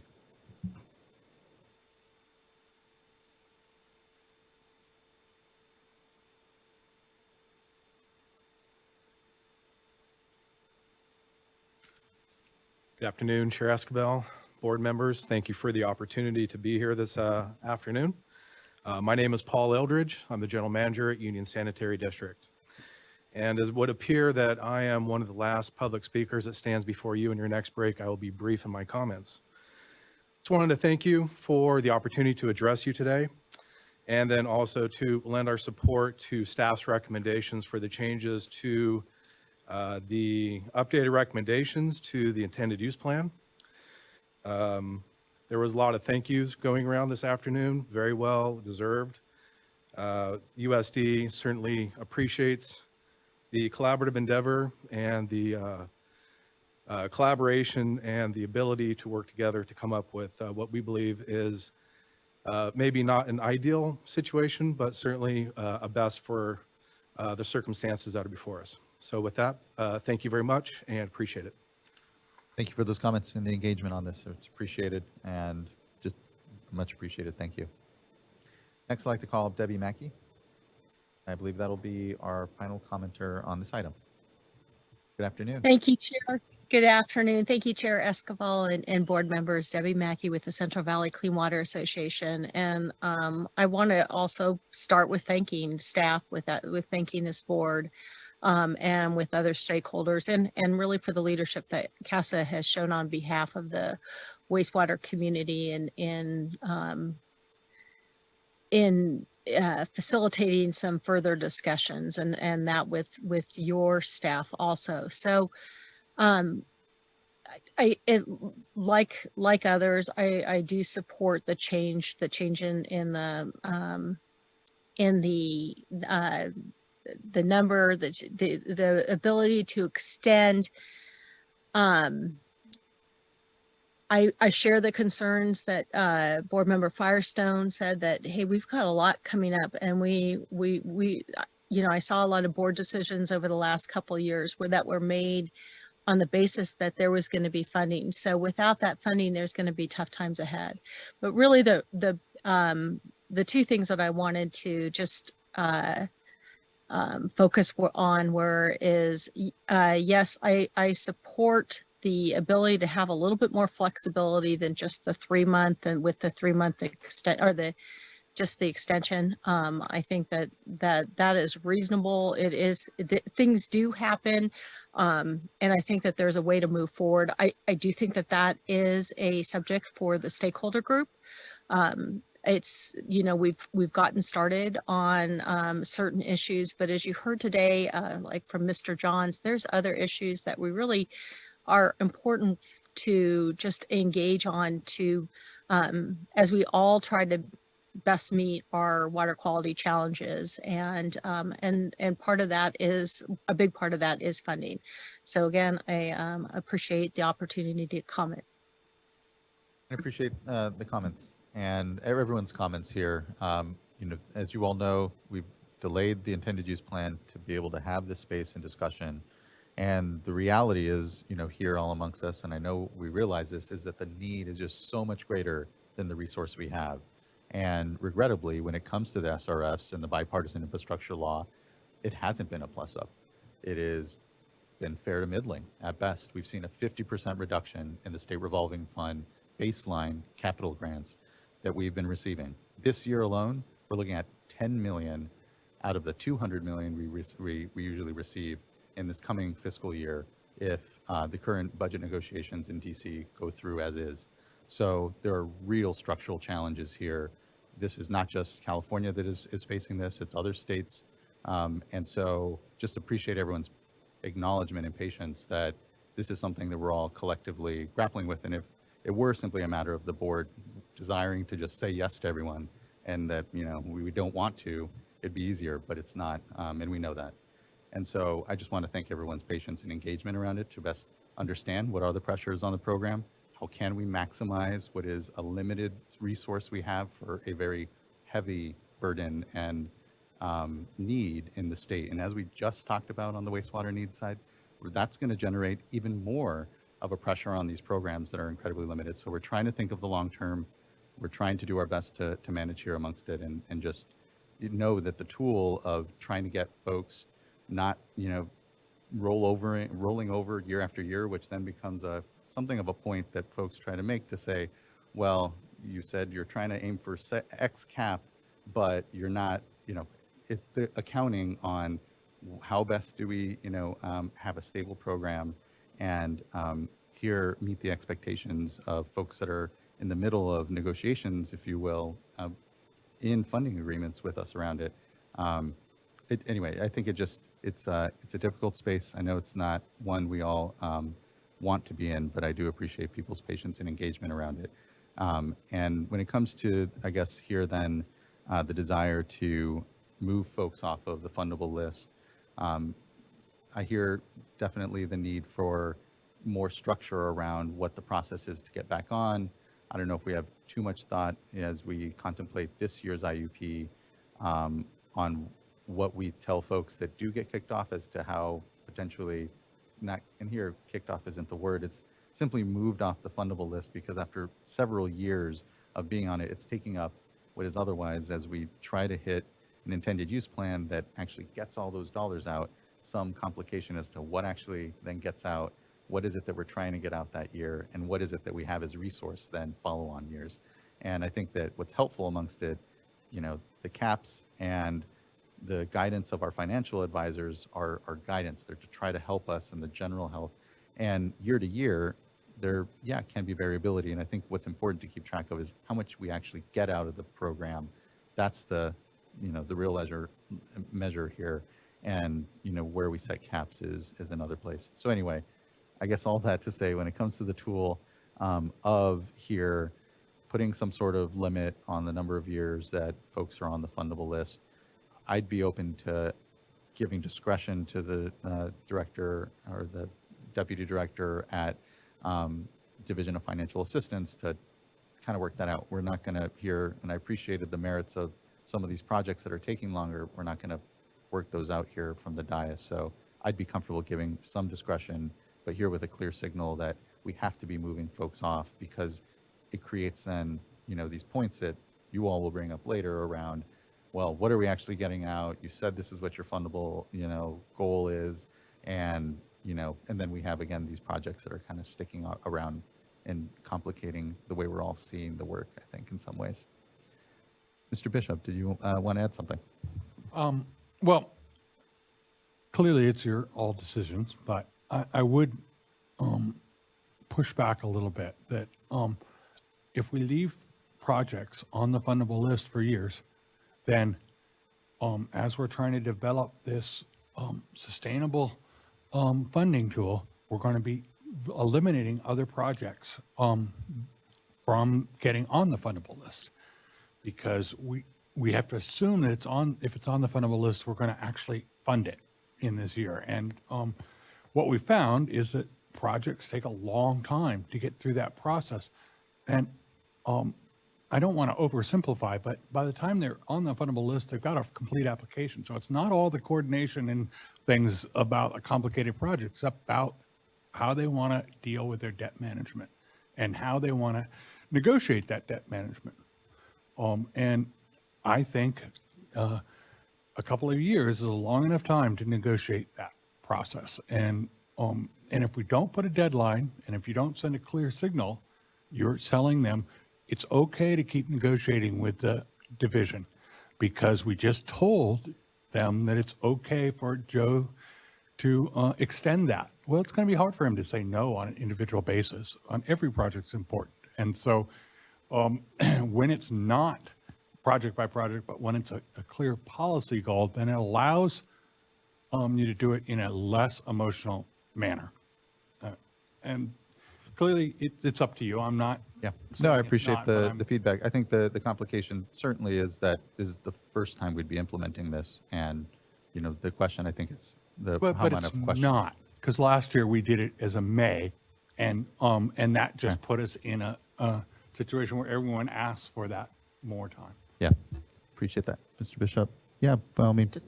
Before, I know that lots of board members want to talk on this. Just a clarifying question. If can staff just clarify if somebody is removed from the funding list, what do they have to do to get back on? If the project at that point has scored really well and is shovel ready and, all those things, what's the work involved to then just get back on for the next year? So a project that is not on the fundable list, well, let me start this way. A project that's on the fundable list is also on the comprehensive list. So if they're not on the fundable list, they would just be on the comprehensive list, and those are the projects that are scored. Now, with the additional information that we know about that project, we might not score it exactly the same way. Part of the scoring is, do they have a complete application? There are a number of projects that are on the fundable list that are affected by this deadline that have outstanding issues. And so is it really a complete application if they don't have, some agreement that is necessary to do the project, or they haven't identified all the partners that are going to be involved in it? That is, I think, something that we'd have to look at very closely. But they would be scored along with other scores. Now, I can't guarantee what the cutoff score is going to be in any particular year. So, no guarantees there. So they wouldn't have to do another application. It would just be the next year they would be scored, and they just don't have the certainty that they're on the fundable list, and they'd lose out for that year. And then, certainly the big thing this year is that there's a cap for future years, and then there's no funding, a year or two after that. So it's, especially for projects that are on this year, there's a lot at stake. Am I understanding that right? Yes, Okay. yes. They're Interesting. Thank you, board member. Yeah, I just wanted to also just Board member ask- Morgan, and then Joe. Yeah, thank you. Thanks. Ask a question here. Understanding those that, it's different part of negotiation and, just needing to clarify that we need to keep moving. But those that where, hey, and I believe this was brought up, where they go to another agency for a permit, and that agency has taken a long time to issue that permit. And they're now ready to move forward, and we're going to say, no, this is just a hard cutoff. That's a change in the way that we've operated our funding program. And I think, just the way I'm looking at it is we've almost created this expectation from other agencies that, okay, they're on the list and that funding, it's there, and the other agency, there's no urgency from them. And so they just go through their normal process. It's an 18-month process. They then complete it, and then they can continue on with their funding. Then we continue on with our funding.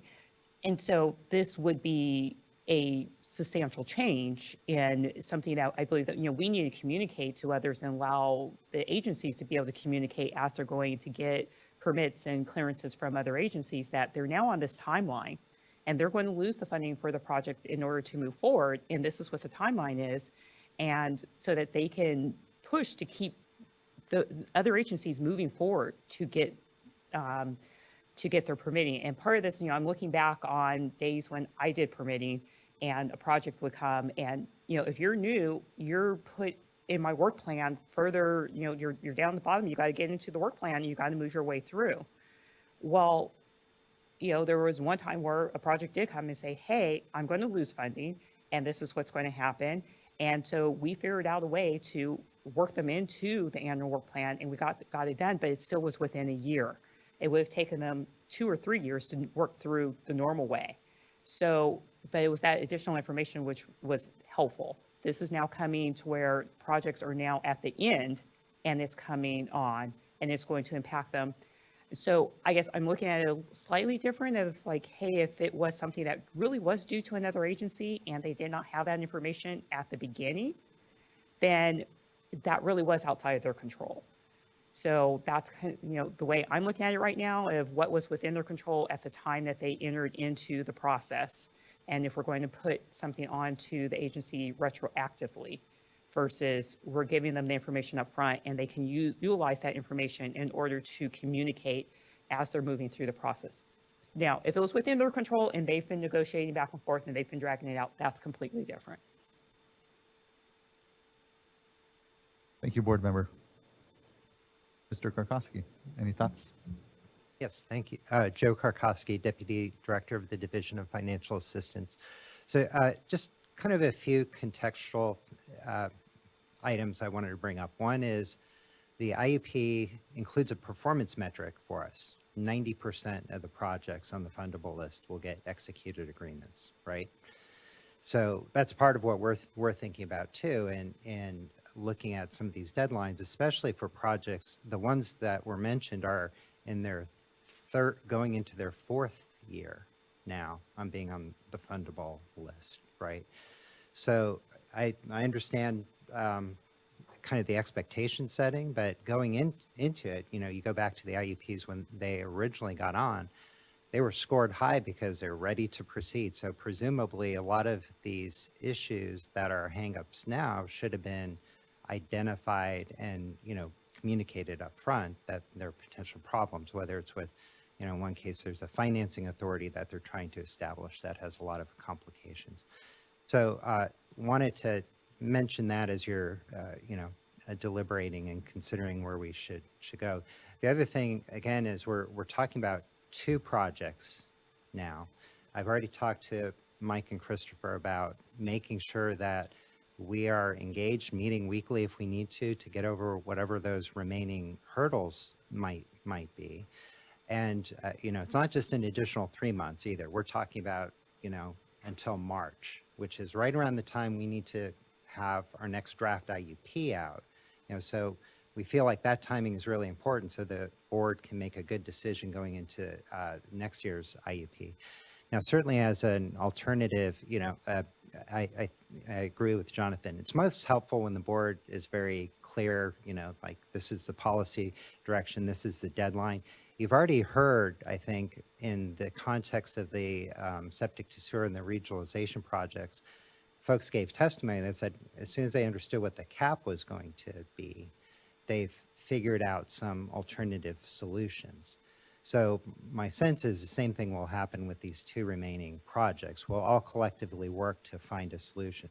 Now, should there be some, like Board Member Morgan was saying, some extenuating circumstance where one or both of these projects can't get over the finish line and we feel like, okay, it's just a little more effort needed, we can certainly come back before the board and you know, bring that issue or that item to allow some additional time, because again, it is the board setting that particular policy direction. But I did want to tell you that our intention is to engage with those systems that still need to get over the finish line. Like you know, Mike and I were working with one of the systems today, and Matt as well, to figure out what are those remaining issues. So we will, you know, our intention is to do that so that we can make sure that deadline is met.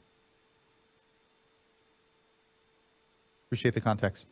And I guess for me, the thought of having an individual item, just to, as you know, this board agendas there's a lot before the board. And so creating further work for this board at the dais later down the line when, I don't know, we'll see if there's some thought, further consensus on whether to keep things as they are or if folks want to see more flexibility. So thank you, Mr. Kokoski.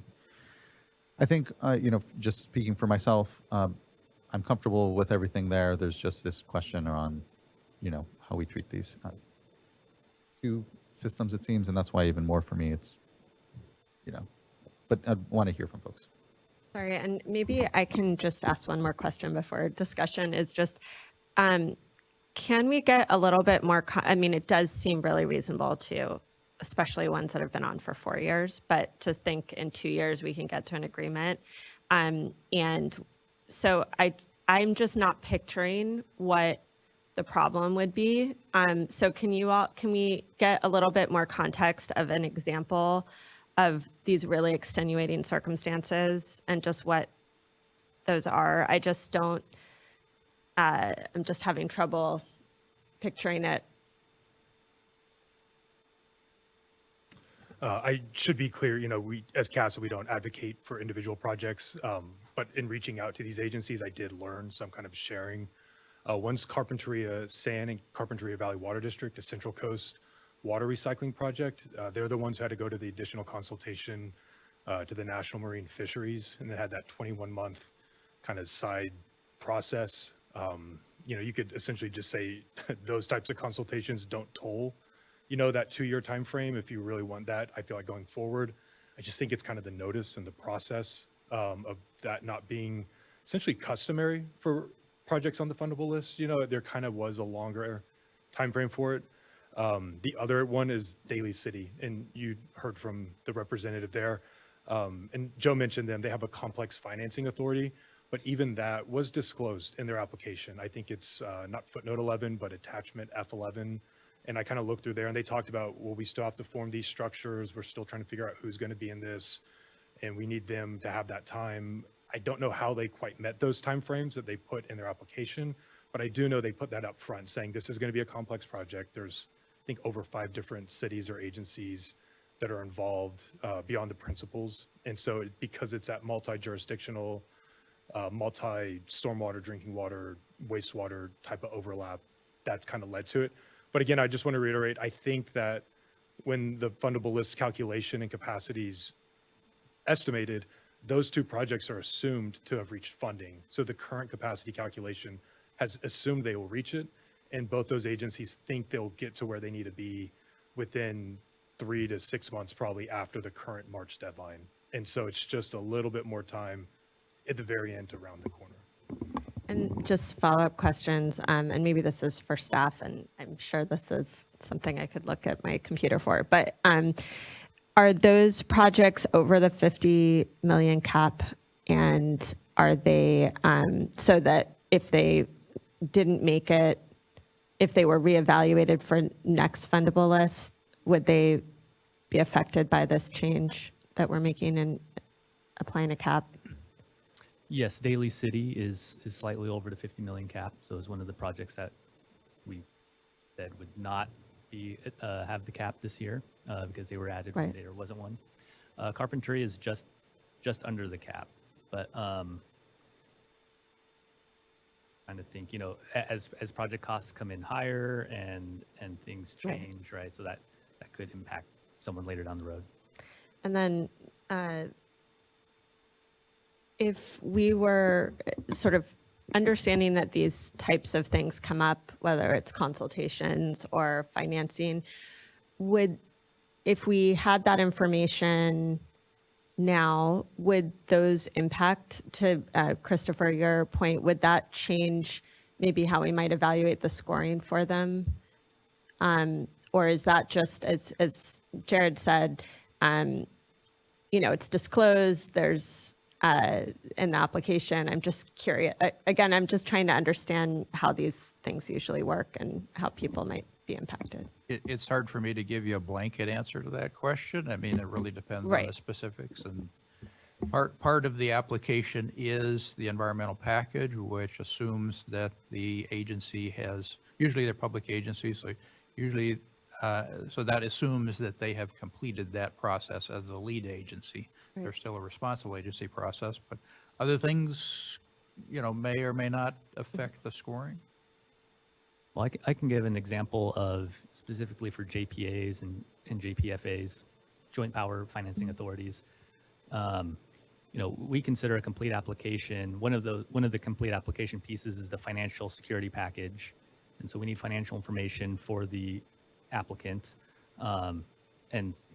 So if that JPA, JPFA doesn't have all the members identified, then we really don't have a complete package, and we can't do our financial review because we don't have all the information for all the people that are providing the security to repay the loan. And so when those types of changes happen, I think that's a good example of they would not get the completeness points because we really can't move forward with our review until we have those pieces. And Board Member Firestone, I just want to clarify that the caps are done on a yearly basis, right? We have a $50 million cap in this IUP, but next year we'll see what the situation is. So if they were removed in March and then reapplied and put on a different IUP, there may be just different circumstances as far as how much they receive. That's all really helpful. Thanks. Those are good questions. It's helpful to me too, as I'm thinking about this. Could you just also briefly touch on the bypass procedures, and a number of stakeholders mentioned that as being a suggestion for possibly future consideration. Is that you have the ability currently to bypass projects, or is that something we're kind of going back and forth today between the IUP discussion and also what a future policy update might or might not include? So could you just fill in the blanks for me on the bypass approach and what that means? I'll try. It's a deceptively simple question that, so I'll try to keep this. So bypass, we actually don't use the word bypass in the Clean Water SRF program. That's a term that's of art that's used in the Drinking Water SRF, and it's specifically part of the federal drinking water statute. So historically, the Clean Water SRF program operated with a priority system. There was a commenter that commented that we didn't create a priority list until 2014. That is inaccurate. There is a requirement in the Clean Water Act for the Clean Water SRF to have a priority list. So we've had one since 1989. And historically, up until the time we created the fundable list, which is sort of, I consider an improvement on a priority list, we did operate the program. I'll use the word bypass, even though it's not technically correct, but yes, we prioritize projects. There was a priority system, A through E, I think was the bottom letter there. And so we categorized projects and we tried to prioritize things. And if projects weren't moving forward, we very rarely had A projects, but if we had other projects that were highly ranked on that priority system, but they weren't moving forward, well, then we'd work on another project. So that was essentially a bypass procedure there, but it was very messy, and it was a very, the analogy I would describe that was kind of a horse race, and everybody just kind of running around the track and trying to keep track of which horse is in the lead, and new horses could get in the race, and it's very messy. So, that was really to try to manage and control that. That was the impetus for creating the fundable list, give some predictability to folks. But now we have, so in my mind, adding a bypass procedure to the fundable list is kind of a step backwards for the program, I think. That's helpful. Thank you. I didn't understand coming into this exactly how that works. So thank you for that. I think the history helps tell the story, and I think different ideas or we can take into consideration as we get to the policy discussion later. And so for today, the real question before us is, do we go forward with change number 16 or not, or some version of it? And it's interesting thinking about the, for me, it's really a matter of when does the clock start here?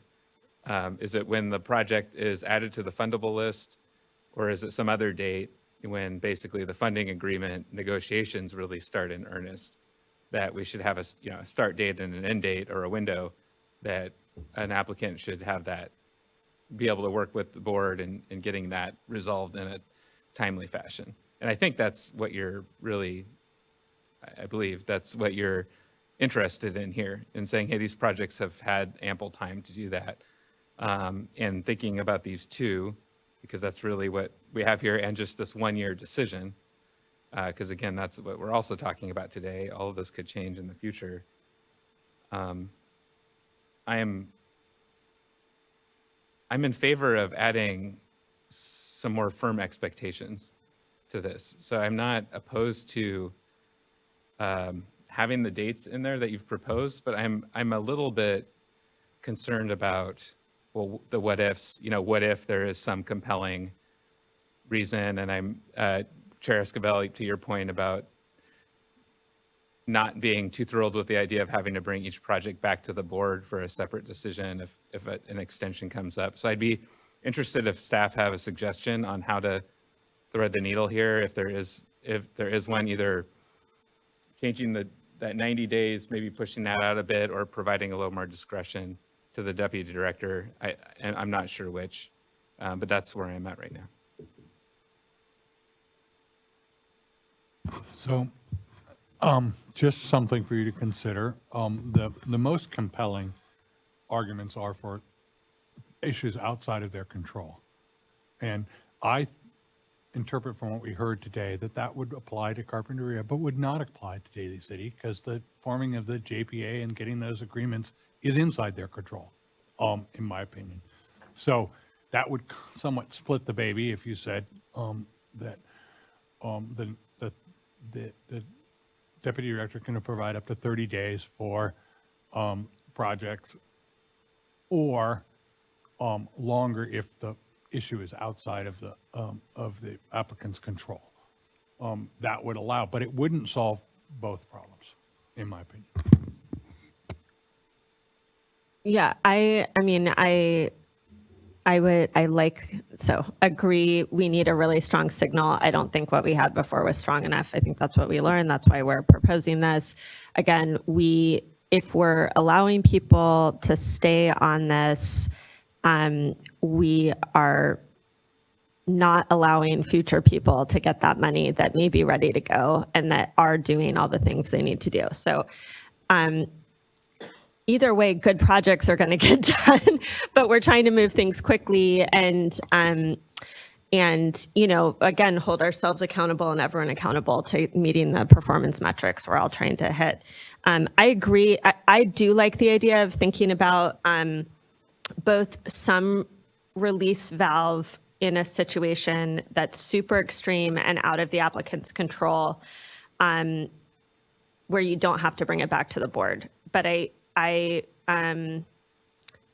think what we've done in the past is when we say that, everyone thinks that they would qualify for that, and it still ends up on the, on the executive director's plate. But not the executive director, the deputy director.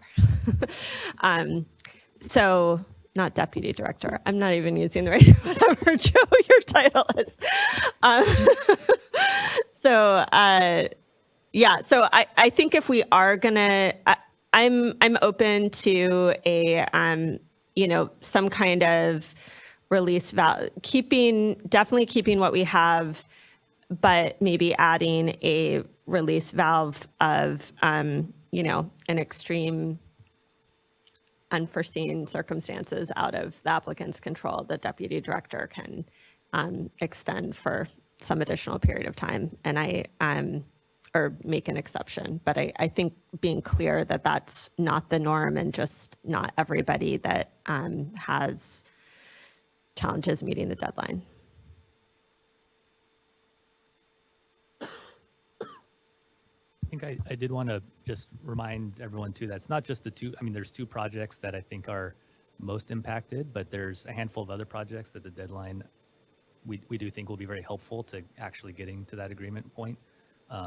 So it's not all smooth sailing, definitely lots of hard work in the next few months.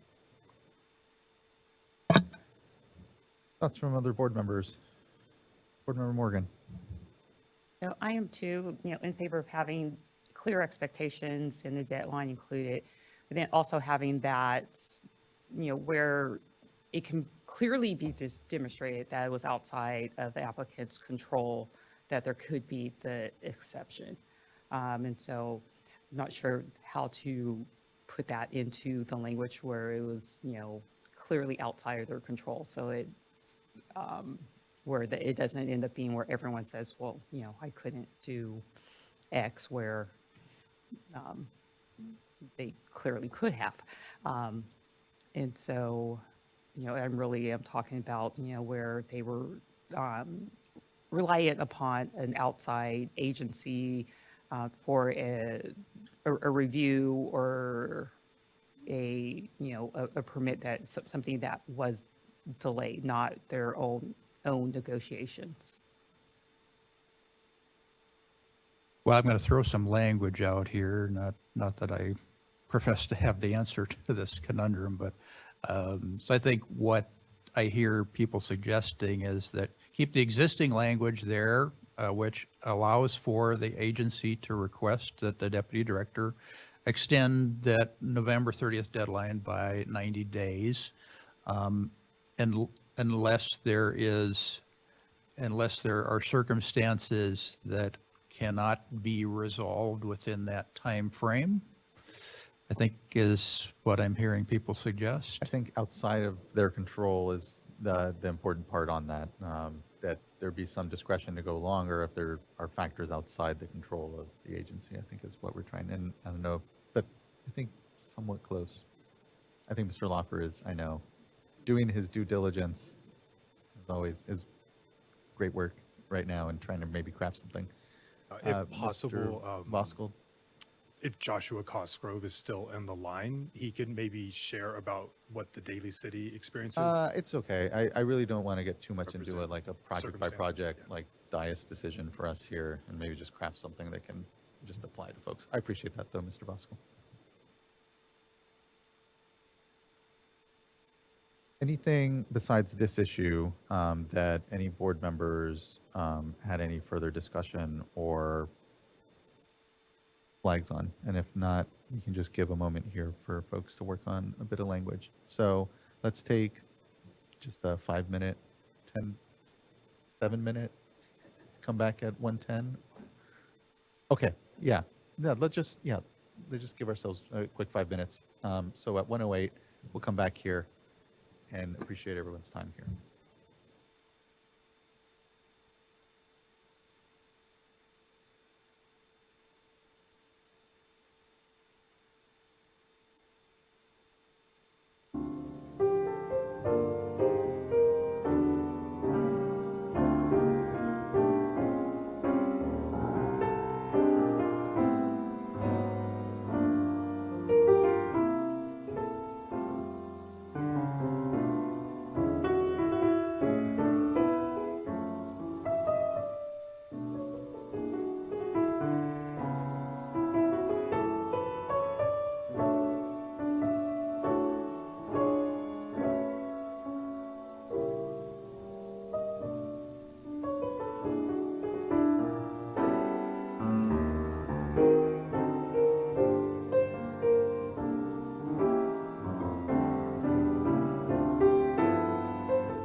appreciate everyone's patience for a quick break. And Mr. Loffer, appreciate your always good wordsmithing as well amongst it.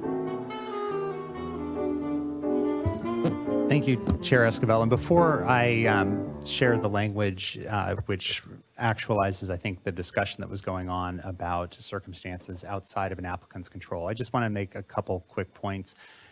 First of all, it's important to recognize that in the dates that are being set in change sheet 16, so the March dates, the opportunity for that 190-day extension that has to be on file before October of this year. Yeah, that's setting the expectations and creating a clear pathway. And as the discussion has shown, I mean, there's always an escape valve, which is if a worthy project is not able to make it across the finish line as part of this funding cycle, the deputy director can always bring that to the board and the board can proceed. I know there's some concern about bringing too many projects to the board, but that remains a baseline opportunity for the board. The other thing in terms of recognizing the change I'm about to show, there's a lot that's going on in the Division of Financial Assistance and in OCC to support the Division of Financial Assistance, including potential issuance of new revenue bonds. All of this is being tied into a period of time that any extensions are going to start moving to the period of time when you're going to be looking at the next list next year. So I want the board to be mindful of those types of changes and the consequences of those as I put up the language that we've worked out. And so in a moment here, you'll see on the screen, this would be potential change to change number 16 on page 10 of change sheet number 1. And I'm going to read it into the record just for accessibility purposes, but it involves the rollover paragraph that I think is the second paragraph on that page 10. And before I read it, I'll just quickly describe what it essentially does. Is it notes that the applicants can request up to 90 calendar days extension. The deputy director in the existing language can provide an extension of up to approve the 90 days with the schedule.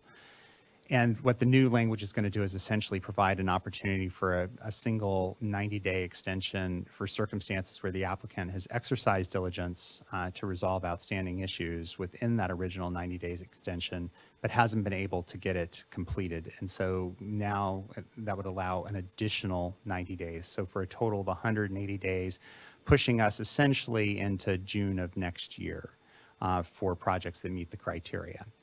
So the language, which I'll quickly go through, would amend the first sentence of this paragraph so that it reads, rollover project applicants may request an extension of the deadline of, we would strike no more than, and then change it and insert up to, and then continue 90 calendar days, comma, provided the applicant has included a schedule and specific steps to the deputy director that will be taken to address all outstanding issues related to the loan application or form of the loan agreement. Period.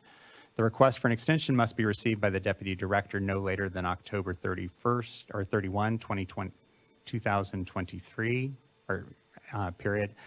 And late requests for an extension will not be accepted. The deputy director may, at their discretion, approve the 90-day extension, and then we would insert the clause that actualizes what we've just been discussing, and up to one additional extension of up to 90 days for circumstances where the applicant has exercised diligence to resolve outstanding issues within the original 90-day extension, but the applicant is unable to meet the extended deadline because of circumstances outside of the applicant's control. Thank you for that, Mr. Loffer, and as always, a fine balance here in translating the discussion at the dais. I'm supportive. I think it captures what we're intending here, which is to continue to send a strong signal, but create even more slightly flexible authority here for the deputy director. Any further discussion from fellow board colleagues on that or the acceptability of it? And then otherwise, I would just say it works for me. I'm comfortable with it, with the understanding that as we go forward here with the policy discussions in the future, we work to clarify these types of expectations, not just in this instance, but I imagine there's others where we can get a little bit better resolution in terms of how to handle these situations when they come up in the future. So we're not in the situation again where we have to kind of grapple with this challenge at the last minute. But otherwise, I appreciate the proposed change. Yeah, and I'm fine with that. When you look at the language, I always worry that it looks like just another extension. And so I do feel like it's worth reemphasizing here from the dais that is the expectation is that this applicants will not qualify for an additional extension except for these very rare circumstances that are truly out of the applicant's control. So the expectation should be that you get one extension, and you've already been on the fundable list for 2 years. Again, I'm good with it, and I'm happy to make a motion with the change sheet and the changes read into the record. Thank you, board member. Do we have a second? I'll second. Thank you. Ms. Tyler, can you please call roll call vote? Board Member Firestone. Aye. Board Member Morgan. Aye. Board Member McGuire. Aye. Vice Chair Diadamo. Aye. Chair Esquivel. Aye. Thank you. Thank you as well. Motion carries and the item is adopted. So thank you, everyone. Appreciate, I know, the good discussion and work that's gone on to this, now on to next year's. So thank you very much, Mr. Downey and everyone else. That brings us to the conclusion of the item, and I apologize for those that have tuned in now for item number 6. We still need to take a lunch. We will take an abbreviated 30-ish minute lunch here, and we will be back at 1:45. Let's go ahead and just say 1:50, give ourselves an extra 5 minutes for lunch. And so be back at 1:50. We'll continue on to item number 6, and appreciate those patients from folks that tuned in now, looking to start on the item. See you soon. Thank you, everyone, for a productive morning.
Okay, it is 1:52. We can get back. Thank you, everyone, for the time here for the lunch break.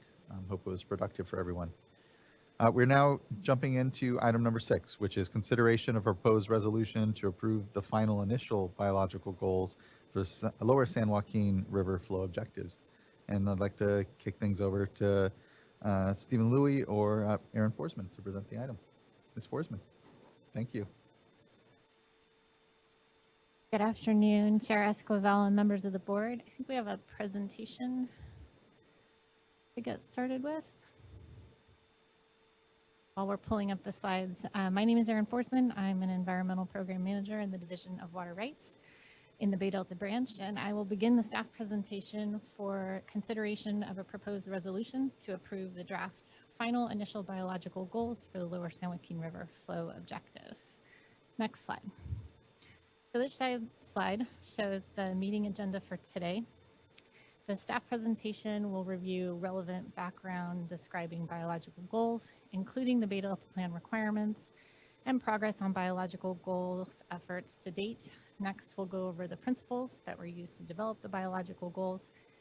Then we'll describe the proposed draft final biological goals. Throughout the presentation, there is opportunity for board questions and discussion. Public comment opportunity follows the staff presentation, and then we'll have the board's discussion and consideration of approval of the biological goals. Next slide. So this slide officially begins the staff presentation with background information for the draft final biological goals. And it starts with the water quality control plan for the San Francisco Bay, Sacramento, San Joaquin Delta. We will refer to it as the Bay Delta Plan for short. The State Water Board adopts and implements the Bay Delta Plan pursuant to requirements in the Federal Clean Water Act and the California Porter Cologne Act. The Bay Delta Plan identifies beneficial uses of water, such as municipal, recreational, agricultural, and fish and wildlife. It includes narrative and numeric objectives that provide reasonable protection for the beneficial uses, a program of implementation describing a broad strategy to achieve the water quality objectives, and any needed monitoring and special studies. The Bay Delta Plan is periodically reviewed and updated. In response to declining fish populations, the State Water Board considered revisions to the Bay Delta Plan for the Lower San Joaquin River and its 3 salmon-bearing tributaries, the Stanislaus, the Tuolumne, and the Merced Rivers, for the reasonable protection of fish and wildlife beneficial uses. On December 12, 2018, the State Water Board adopted new and revised flow objectives for the Lower San Joaquin River, the Stanislaus, Tuolumne, and Merced Rivers. The new and revised objectives include narrative and numeric components. The numeric flow objectives apply from February through June, and they require 40% of unimpaired flow within an adaptive range of 30 to 50% of unimpaired flow on each of the Stanislaus, Tuolumne, and Merced Rivers at the flow gauge closest to the confluence with the Lower San Joaquin River. As a quick reminder, unimpaired flow refers to the flow production of a water basin unaltered by diversions upstream or imports or exports to a watershed. It's essentially an estimate of the water supply available for in-stream and consumptive uses. The minimum base flow objective applies on the Lower San Joaquin River at Vernalis and requires flows of 1,000 cubic feet per second, that's CFS on the slide, within an adaptive range of 800 to 1,200 CFS. The Bay Delta Plan includes a program of implementation, which outlines the broad strategy for achieving the narrative and numeric objectives and reasonable protection of beneficial uses. The program of implementation for the Lower San Joaquin River flows requires the State Water Board to complete several additional actions, including establishing a watershed group, the Stanislaus, Tuolumne, and Merced Working Group, and we'll refer to that for short as the STM Working Group. And that group is established to assist with implementation of the Lower San Joaquin River flow requirements. The program of implementation also requires State Water Board staff to develop biological goals to assess the effectiveness of new and revised flow objectives. Next slide. So this slide reviews the Bay Delta Plan requirements for the biological goals specifically and for the STM Working Group. So the Bay Delta Plan requires development of biological goals for Lower San Joaquin River salmonids and establishes that the biological goals for other species can be developed or may be developed in the future. Biological goals are quantitative metrics to be used as benchmarks for assessing progress toward meeting narrative objectives, which can be accomplished using complementary actions, including water rights, water quality actions, and non-flow activities. The Bay Delta Plan identifies that the biological goals will be used for the purposes of informing adaptive implementation methods for flows, evaluating the effectiveness of the program of implementation, Lower San Joaquin River flow objectives, and the San Joaquin River Monitoring and Evaluation Program, and informing future changes to the Bay Delta Plan. The biological goals are not intended or in place to assess individual water rights holders' compliance with the Bay Delta Plan. The Bay Delta Plan requires biological goals to be developed for abundance, productivity, genetic and life history diversity, population spatial extent, distribution, and structure, which are all metrics of viable salmon population concept, or VSP. The Bay Delta Plan identifies that the STM working group will be established to assist with implementation, monitoring, and effectiveness assessment of the February through June Lower San Joaquin River flow requirements. Formation of the STM working group started in June of 2022 when an invitation from the State Water Board Executive Director to specific organizations identified in the Bay Delta Plan and an opportunity for other individuals to request participation in the STM working group was sent out. The Bay Delta Plan requires the State Water Board to seek recommendations on the biological goals from the STM working group, State Water Board staff, and other interested persons in consultation with the Delta Science Program. The Bay Delta Plan identifies that membership and participation in the STM working group should be composed of entities with expertise in Lower San Joaquin River, Stanislaus, Tuolumne, and Merced River fisheries management, hydrology, operations, monitoring, and assessment needs. The Bay Delta Plan specifically identifies California Department of Fish and Wildlife, National Marine Fisheries Service, U.S. Fish and Wildlife Service, water diverters and users on the Stanislaus, Tuolumne, Merced, and Lower San Joaquin Rivers, water board staff, and other entities the executive director determines to have appropriate expertise, including non-governmental organizations. In October of 2022, the executive director accepted initial members into the STM working group. We continue to solicit participation and accept membership into the STM working group. For example, in April of this year, an invitation was sent to California Native American tribe representatives, and a separate invitation was sent out to individuals and groups representing disadvantaged, environmental justice, and Black, Indigenous, and people of color communities to solicit input that may be distinctive to these groups. We also sent further outreach communications in May and August of this year. We conducted 4 STM working group meetings where staff solicited recommendations from the STM members and other members of the public on biological goals. Next slide. This slide shows the list of organizations that have requested and have been accepted as initial members of the STM working group. The organizations and their representatives include a diverse group of interests and expertise. We currently have 23 entities or individual members. We will continue to solicit members of the STM working group as needed to provide input on specific topics. For example, the development and assessment of the San Joaquin River, monitoring and evaluation program, or the development of compliance methods. Next slide. So this slide summarizes our public participation. The draft biological goals were developed in consultation with the Delta Science Program through support from an independent science advisory panel. The first draft biological goals were released in 2019 for public comment. Staff considered the comments on the first draft biological goals report and released a revised draft biological goals report in July of 2022 and held a staff technical workshop in August of 2022. The technical workshop included a panel of scientists with expertise in salmon ecology and management and a scientist who was part of the 2019 Independent Science Advisory Panel.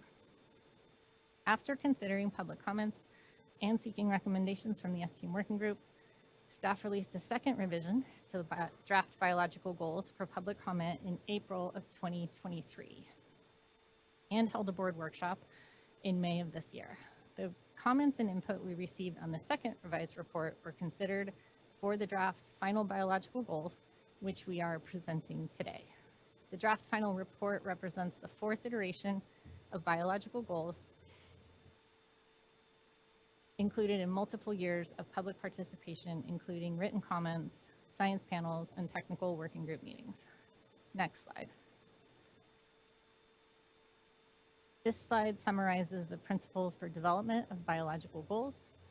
First, the goals must be science-based and consistent with legal requirements such as the Central Valley Project Improvement Act, Fish and Game Code, Bay Delta Plan Salmon Protection Objective. Next, the goals need to be expressed as SMART goals, which stands for specific, measurable, achievable, quantitative, result-focused, and time-bound. Goals were developed to assess the VSP parameters I mentioned earlier, and they were specifically developed for Lower San Joaquin River salmon as an indicator of watershed health. Next slide. The goals were also developed based on recommendations from a 2019 Delta Science Program Independent Science Advisory Panel report. We refer to that as the ISAP report or ISAP report. We also used other sources, and the goals were informed by similar efforts to develop biological goals, including the scientific evaluation process, the Bay Delta Conservation Plan, and the collaborative science and adaptive management program efforts. The goals will be reassessed at least every 5 years, and as an additional information is collected using an adaptive management approach. For example, the Bay Delta Plan requires biological goals to be consistent with endangered species recovery plans, which are updated periodically. In addition, as we improve engagement with Native tribes and environmental justice groups, the biological goals will be modified as necessary to incorporate traditional ecological knowledge and other relevant information. Now I will transfer the presentation to Steve Louie. He is the science lead for our team in developing the biological goals. Next slide. Good afternoon, board members. Today, I'll start out with discussing the VSB parameters. As required by the Bay Delta Plan, biological goals were developed for the VSB parameters: abundance, productivity, genetic and life history diversity, and population and spatial extent, distribution, and structure. VSB parameters were developed by the National Marine Fisheries Service as guidance for performing assessment of salmon population conservation, status, and viability. Mr. Louie, I apologize. You might want to move the mic a little closer. Thank you.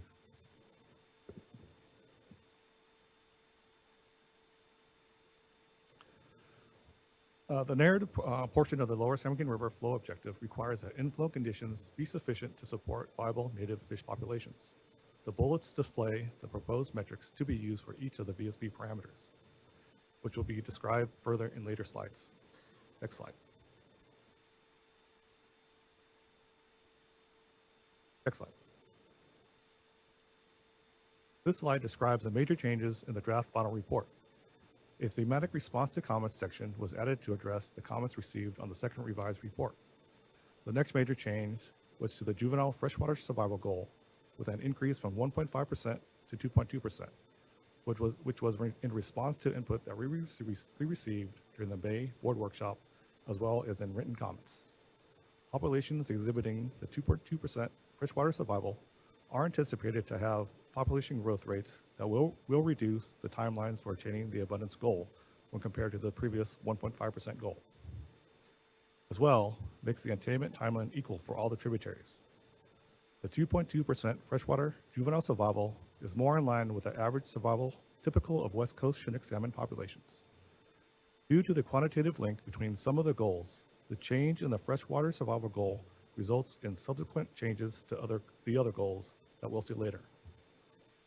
During the board workshop, we heard that it was unclear how the goals compared to the current conditions, so a new table was added that shows the current estimates and summary statistics for juvenile survival.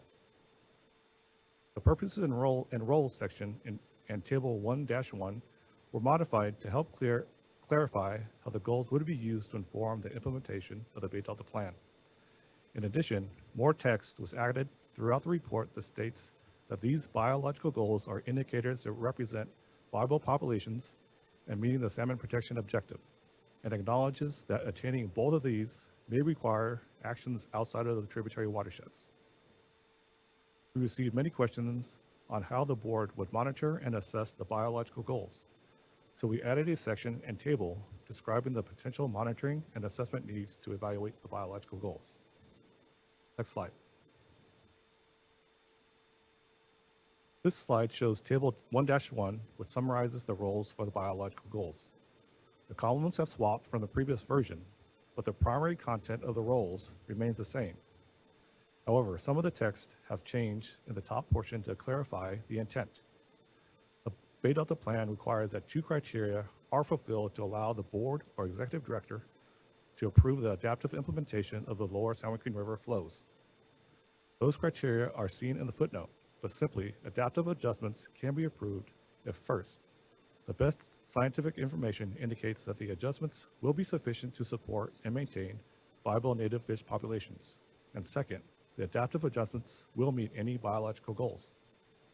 The top section of the table identifies that the 4 juvenile biological goals are the goals to be used for the second criterion. The implementation of the flow objectives is expected to have the greatest effect on the juvenile life stages. So this life stage is the most important to show improvements. The intent of the roles is to ensure that we are supporting the juvenile life stage prior to allowing adjustments to benefit other life stages and water uses. The text of the report also clarifies that adaptive adjustments can be approved if the best scientific information shows that adaptive adjustments indicate achievement, furtherance, or future achievement of the goals, and not just meeting the goals. The adaptive adjustments may be necessary to achieve the goals, so we want to be able to approve them if the science shows they will help. We believe that adaptive adjustments or adaptive management of the flow requirements can provide the greatest benefit to the fish populations. Meeting the 2 criteria does not result in the automatic approval of the adaptive adjustments. The board or executive director may use all available information to then approve or deny the proposed adjustments. The bottom 2 sections of the table have not changed, and they describe how the biological goals will be used to inform potential actions in the lower San Joaquin River, the Delta, or other activities of the Bay Delta Plan implementation. Next slide. First goal will be used to track the productivity VSP parameter. Productivity essentially is the population growth rate of a species. The first goal is a full life cycle goal and is measured as a cohort replacement rate, or CRR. The cohort replacement rate is a ratio of the number of offspring that return to spawn to the number of parents that produce them, and the metric is a measure of how well the population replaces itself. The next productivity goal is an intermediate goal, and it measures the juvenile survival in fresh water. The juvenile survival goal is an indicator of the water quality and habitat conditions that are most directly influenced by water management and restoration activities in the tributaries. So the juvenile productivity goals will be the primary indicators of tributary performance and Bay Delta Plan implementation activities. Finally, we have the juvenile production goal. The juvenile production goal is complementary to the juvenile survival goal, and it is the number of out migrants necessary to meet the salmon protection objective. The percentage of juvenile survival is expected to decrease as the population increases and approaches the carrying capacity of the rivers. So this metric will allow the juvenile productivity goal to be met through either the percent survival metric or the juvenile production metric. Meeting the juvenile production goal is evidence that the inflow and habitat conditions are providing the carrying capacity sufficient to support the natural production of viable populations. Next slide. Here are the cohort replacement rates for productivity. Fundamentally, the long-term average CRR must be greater or equal to 1, or the population will be in decline. These goals have not changed from the second revised report, so the increasing trend and the pre- and post-fishing CRRs of greater than 1 are the same, as well as the attainment timeline. Next slide.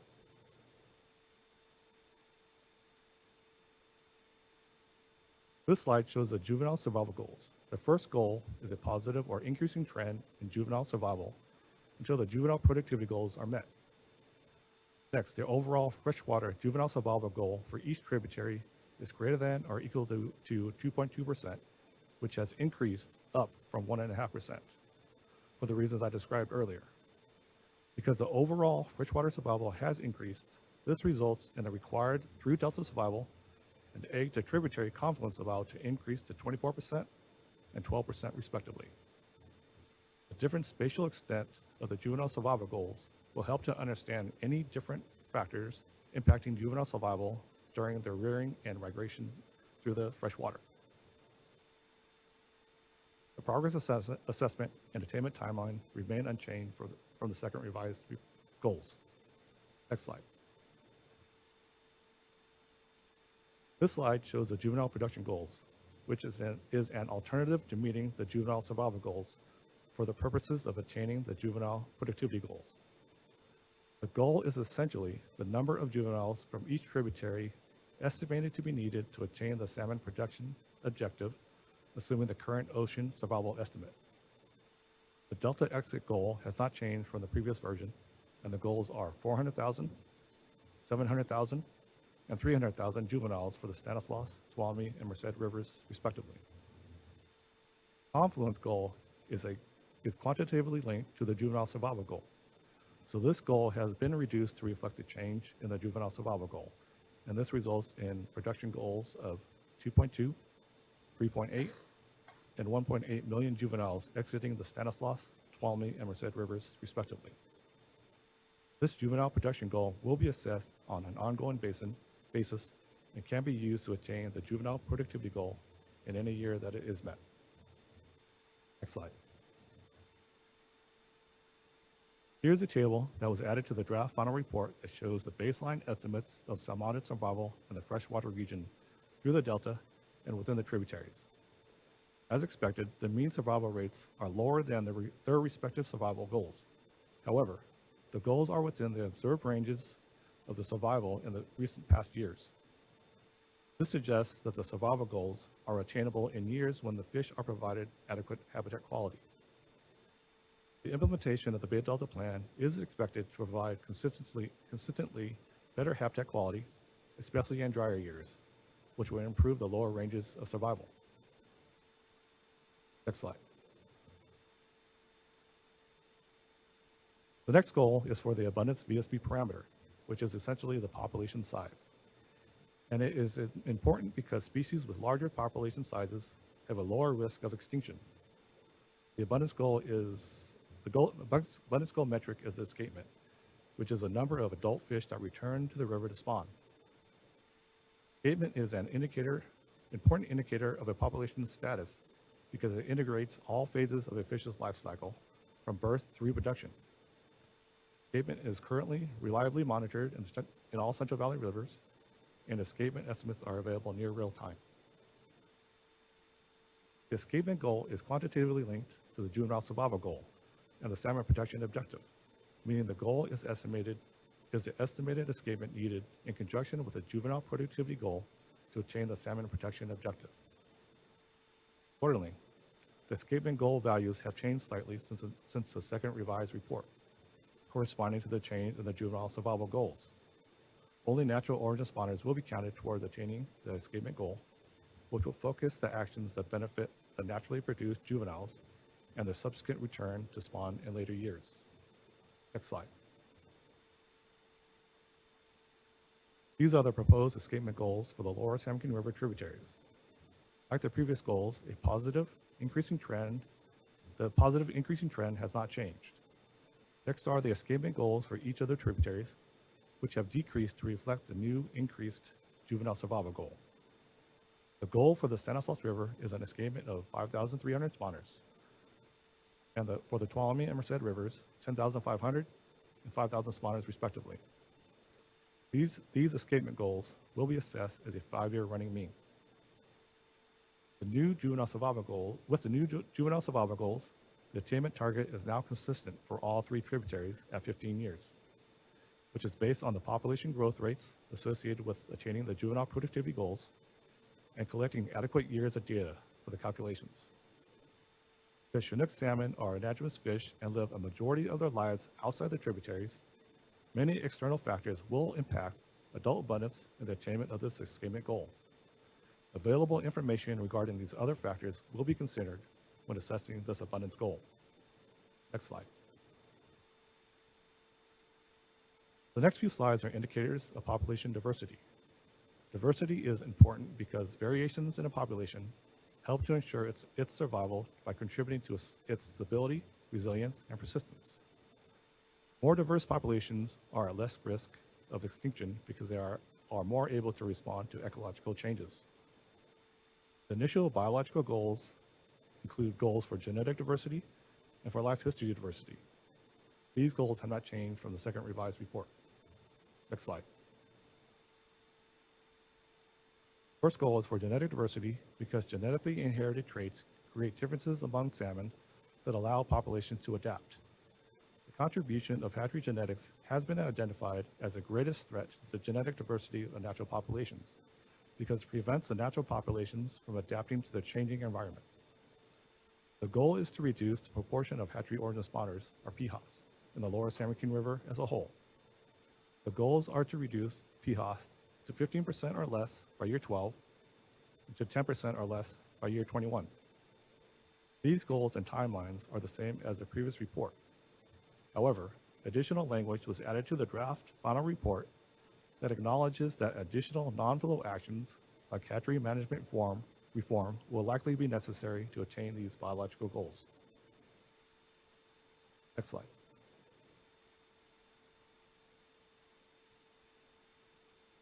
The next two goals are indicators of how well the flow and habitat conditions allow the juveniles to express their full life history diversities, allow for a diversified portfolio of expressed phenotypes.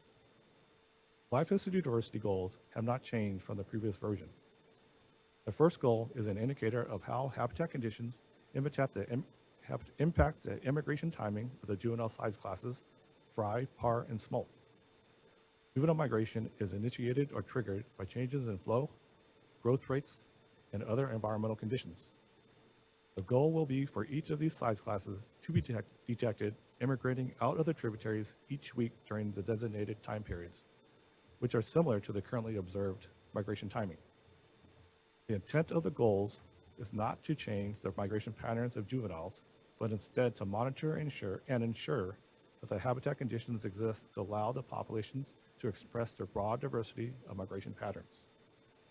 These goals will be assessed annually with considerations for hydrologic and climatic conditions. Next slide. The final diversity goal is a minimum percentage for size class migration, and these goals are intended to reduce the chance that management of the river systems promote a single class and to help to enhance the portfolio of life history diversities. These percentages are minimums for each size class, and since they don't add up to 100%, the goals allow for flexibility in any given year. Like the immigration timing goal, the intent of this goal is not to change the distribution of juvenile salmonids, but instead the goal will be used as indicators that the habitat conditions are available to support the salmon's life history diversities. The goal contains two different minimum size classes depending on the water year type. Two different minimum of size classes depending on the water year type, because the current data shows that the older par and smolt size classes typically make up the greater proportion during drier years. This goal will be assessed annually, and the attainment target is year 12 to achieve the goal. Next slide. The last biological goal is for spatial structure. Like life history diversity, a broad geographic distribution of salmon populations or subpopulations help to distribute risks to the overall population and reduces risk of extinction. This goal remains unchanged from the previous version. The initial spatial structure goal is to attain the abundance, productivity, and diversity goals in each of the 3 tributaries. Next slide. This slide summarizes the draft resolution that the board is considering today. The draft resolution approves the final initial biological goals for abundance, productivity, diversity, and spatial structure described in the draft final report.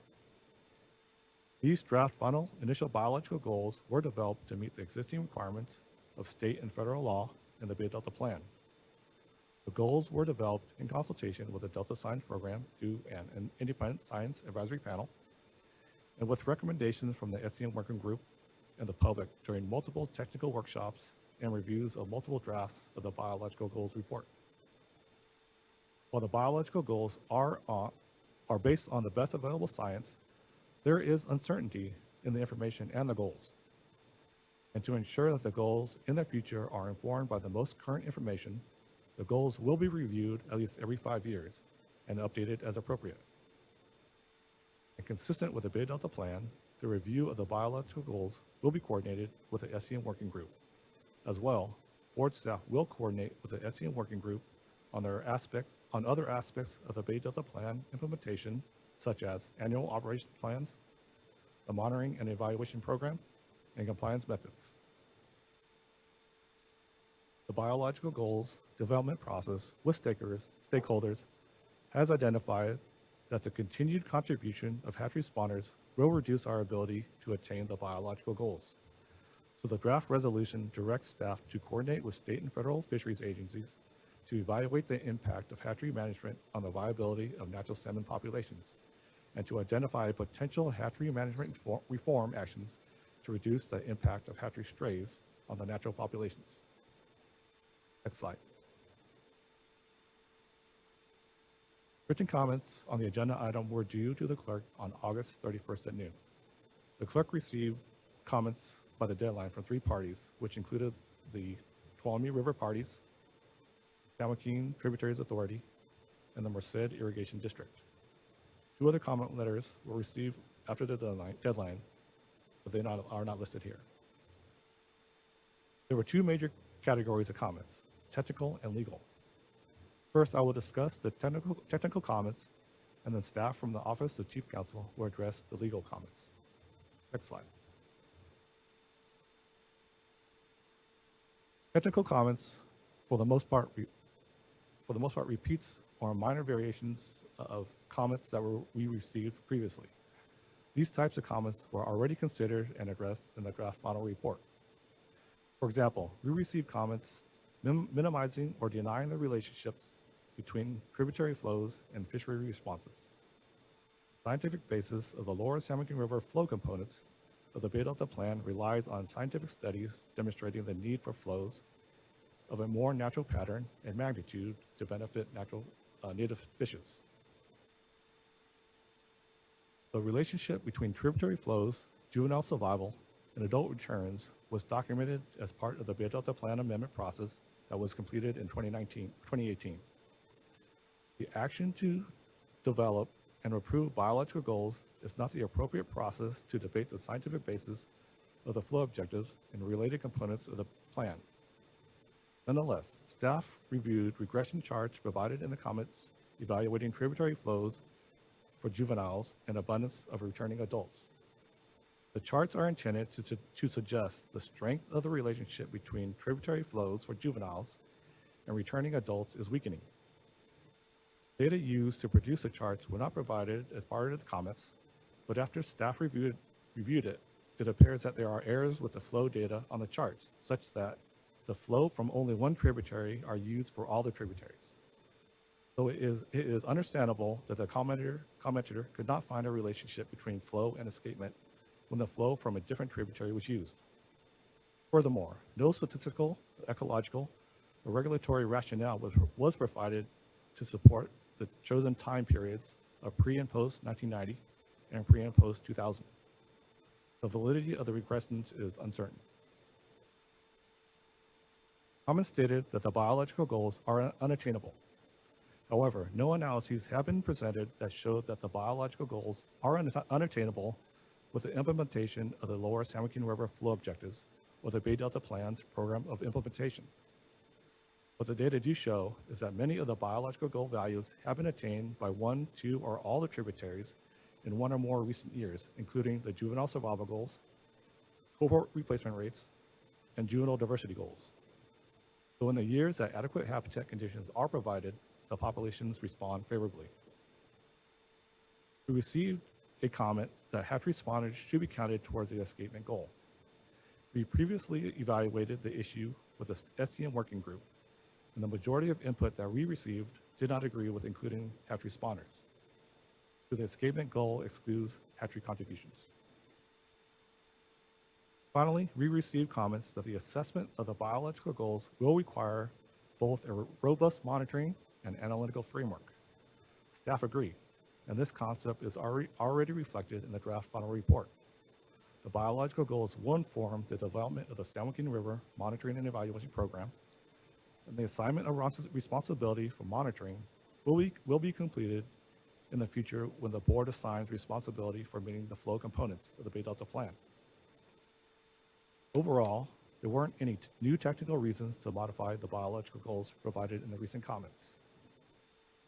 Next, Tina Cannon-Leahy from the Office of Chiefs Counsel will discuss the legal comments received.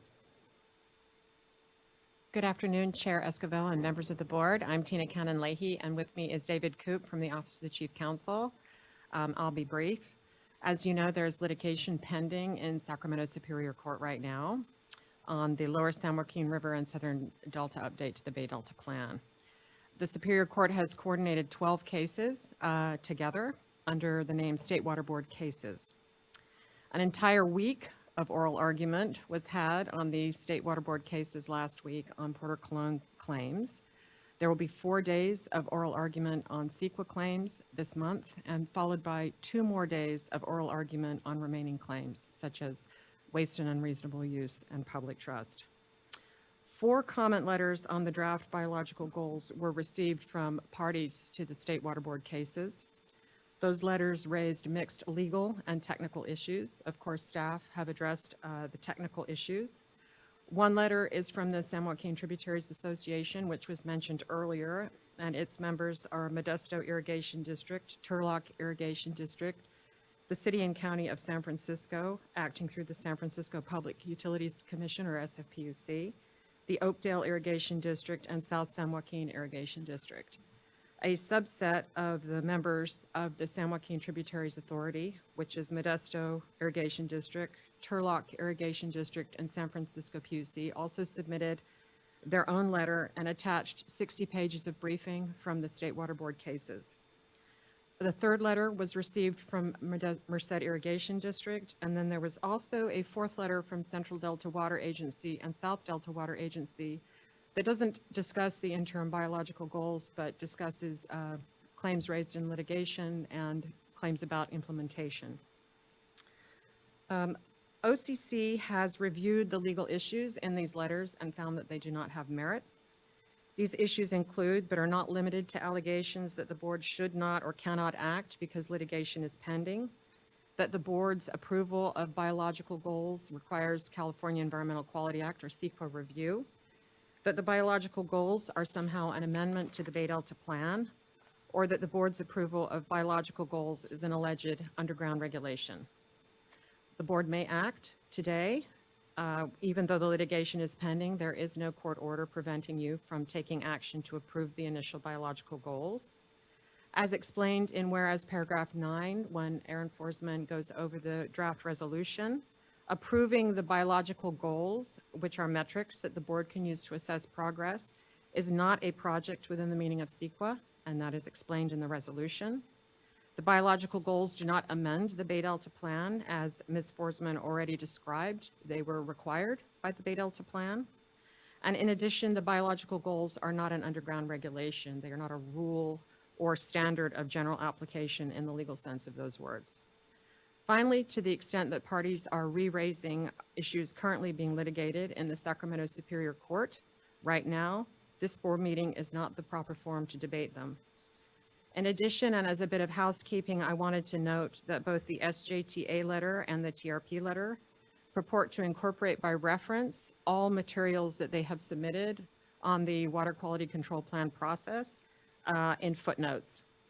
And I wanted to be clear that inserting cross-references and footnotes into letters does not mean that those documents are now part of this meeting, and that if commenters wish to reference previously submitted materials, they must do so with specificity to each document, and they should describe its relevance, for example, to the approval of the interim biological goals today.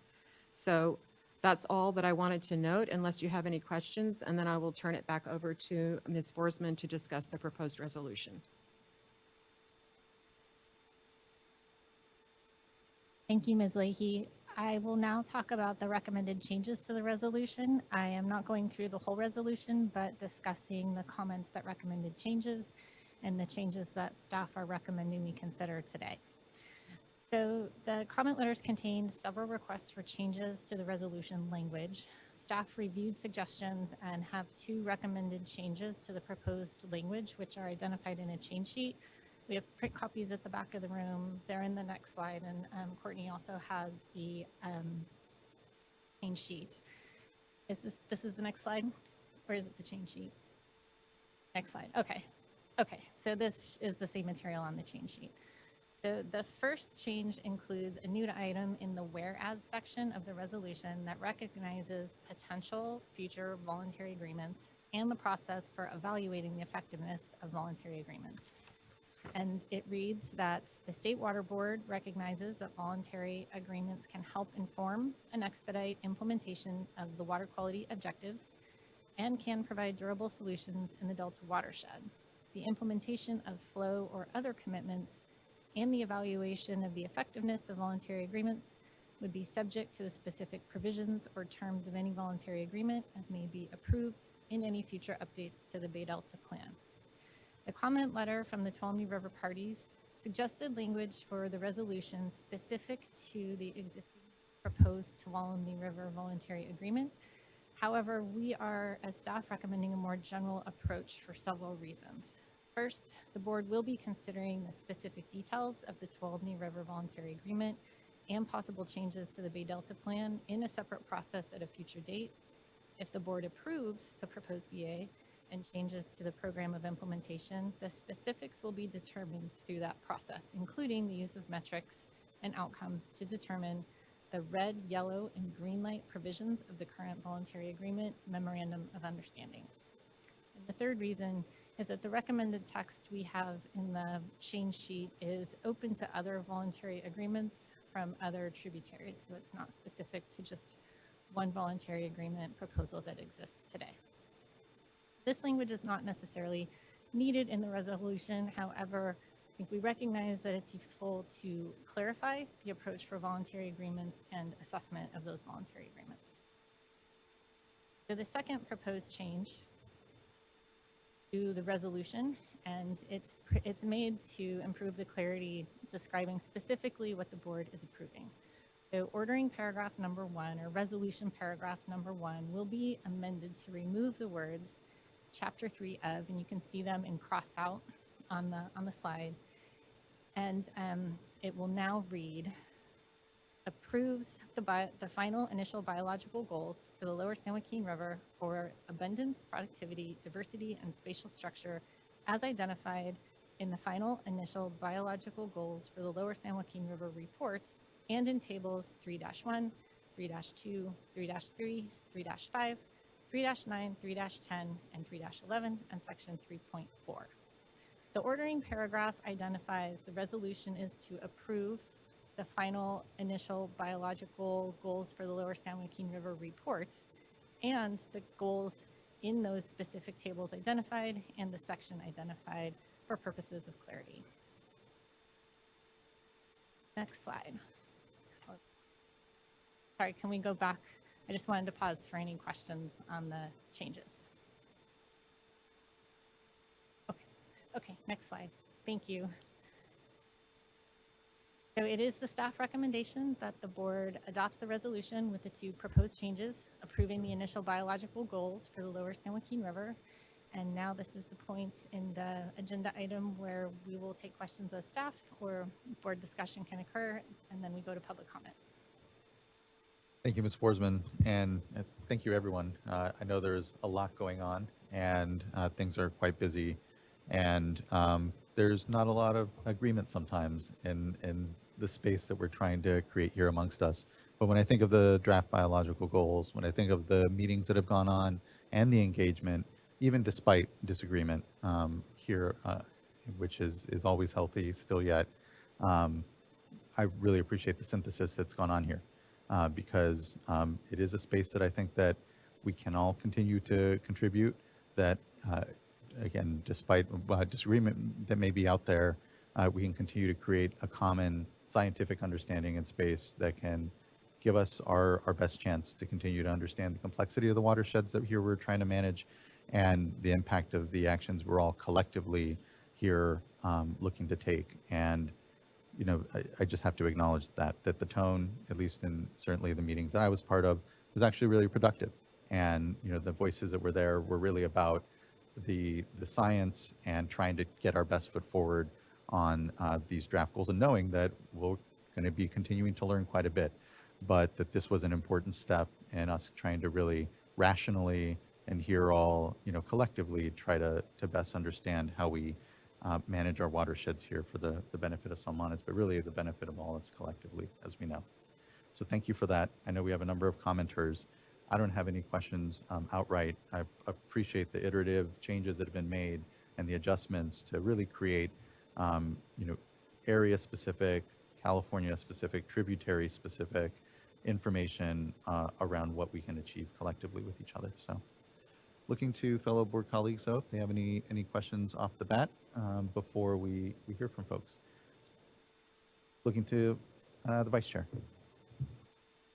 Well, I just want to start by thanking everyone for the really good participation in the many meetings, and I agree, Chair Esquivel, with the comments that you made. So now we're down to the wire, and I think that there have been a lot of changes made. I've seen this develop in such a way that I'm much more comfortable with. There's some language contained in the document that makes it clear, as Mr. Louie, you indicated, that the focus primarily is on the different life stages, the juvenile life stages within the tributaries. And this additional, the additional metrics, the additional goals are included in such a way as to look at the broader context. And to, there's also language in there with respect to other stressors. So that language makes me much more comfortable. At the 11th hour, though, I am seeing something that had occurred to me before, and it's regarding the resolution.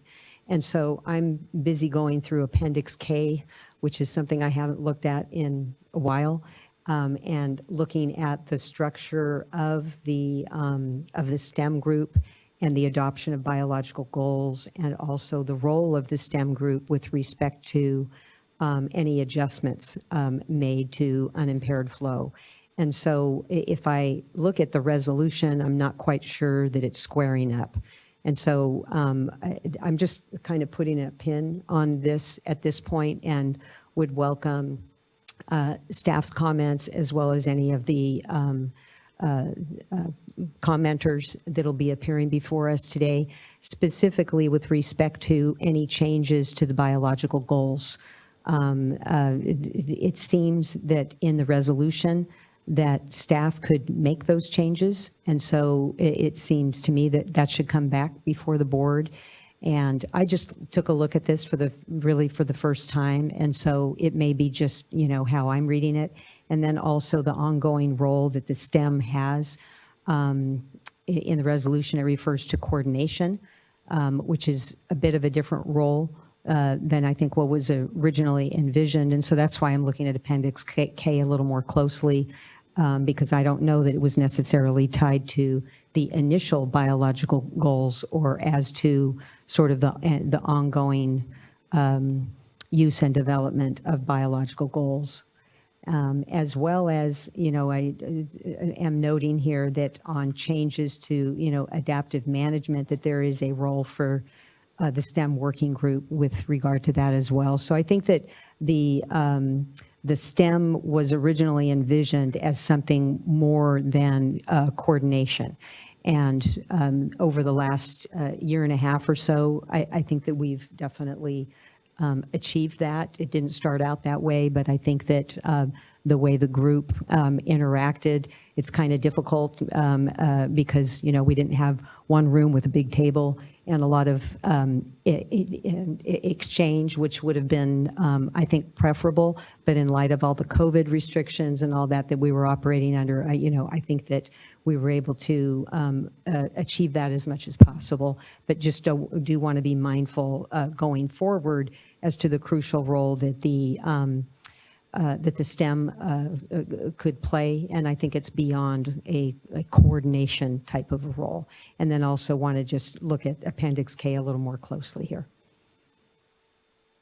All I have. Thank you.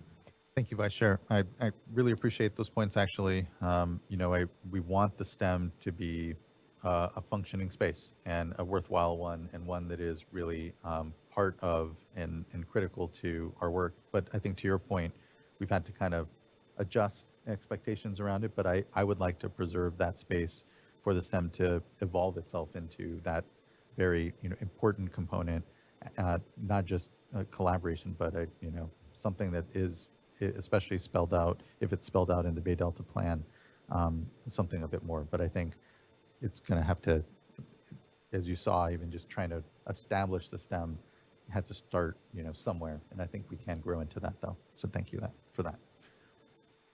Board Member McGuire. Yeah, Vice Chair Diadama, I appreciate those comments. I have a lot of the same questions and desires that you just shared about the STEM working group and really fulfilling the intent of the 2018 Bay Delta Plan at the end of the day.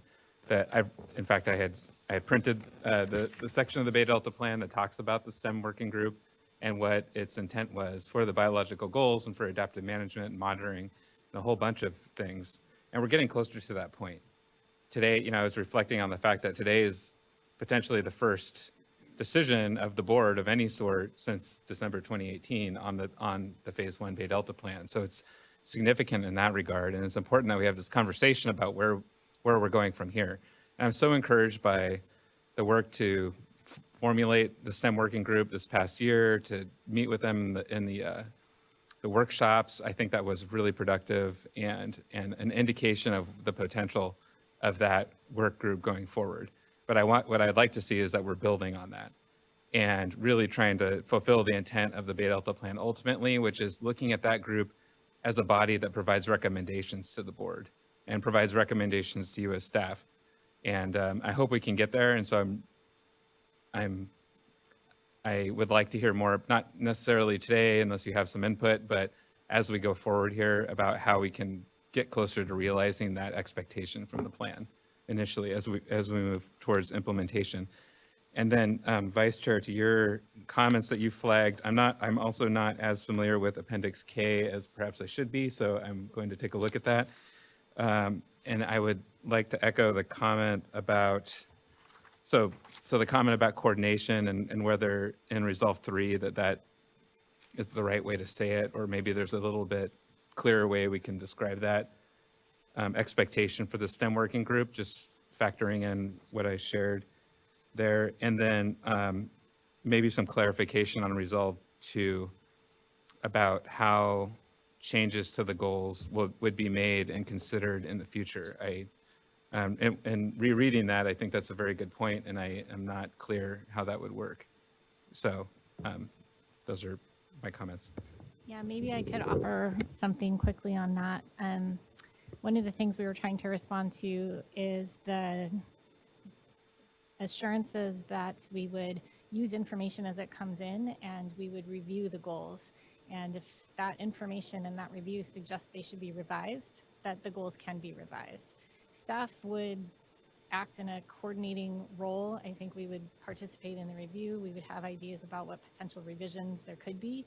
We would coordinate with STM working group and seek their recommendations on any revisions, but it would be the board that decides.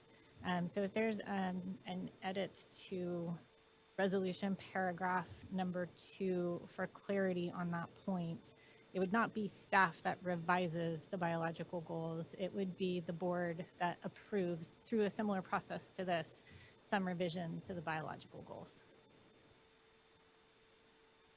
Yeah, that would be very helpful to add that clarification if we can. Sorry.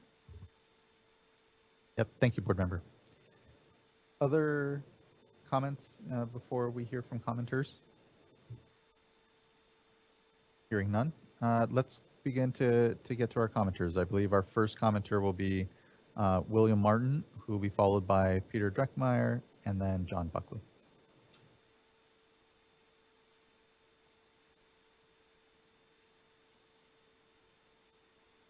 Thank you.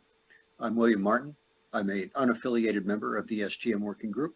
I attended all the meetings, and I would like to just make one brief comment regarding the situation. As I think that has not really been mentioned today, it has been at some of the meetings, and that is a sense of urgency. These fish populations are in severe decline and in severe trouble. And I think that while the biological goals, if they're reached, will definitely help these fish populations, I do think that the total numbers that are being sought and the timeline under which they're being approached are too long for the condition that the fisheries are in today. So I would hope that the board would consider perhaps adjustments to increase in other words, have a sense of urgency about solving this problem as quickly as possible, because of the severe situation the fish are in. Thank you very much, and I look forward to future meetings of the SGM Working Group. Thank you, Mr. Martin. I really appreciate your participation and contributions to the discussion here and to today's item as well. So thank you, and thank you for that flag on certainly the urgency that, if not expressed at the dais, should be expressed in some of our work here. So thank you. Next, I'd like to call up Peter Dreckmeyer, followed by John Buckley, and then Ashley Overhouse. Good afternoon. Good afternoon, Chair Esquivel, board members and staff. My name is Peter Dreckmeyer. I'm the Policy Director for the Tuolumne River Trust. I'd like to commend Ms. Forsman and Mr. Louie for the effort they put into the biological goals. I thought the STM meetings were very well run, and staff did a very good job at listening to everyone and trying to balance various interests. But the reality is Central Valley salmon are on the brink of extinction, and there's no more room for compromise. We need to aggressively restore habitat, and higher flows is the key ingredient. Implementation of phase 1 of the Bay Delta Plan with strong biological goals is the first step. And as the playing field changes, the water agencies will adapt. During the recent 3-year drought, unimpaired flow on the lower Tuolumne River between February and June averaged just 13%. This year it was 81% of a lot more water.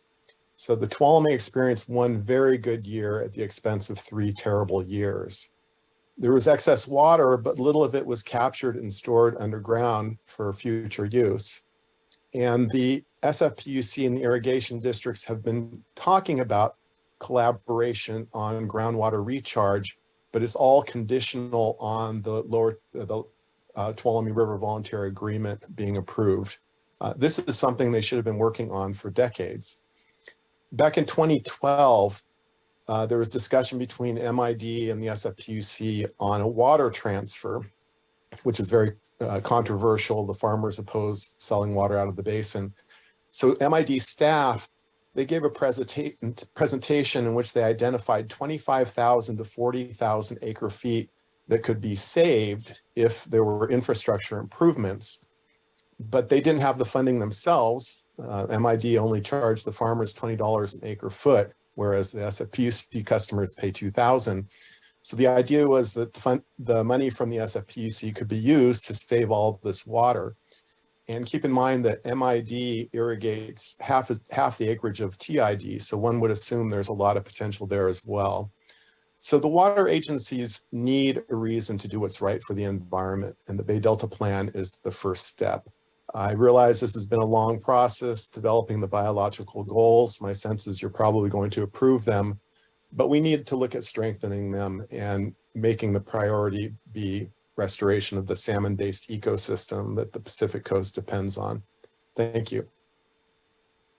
Thank you, Mr. Dreckmeyer. I appreciate the comments today and the engagement in the work. I know it will continue to be ongoing, so just thank you. Next, I'd like to call up John Buckley, will be followed by Ashley Overhouse, and then Julie Zimmerman.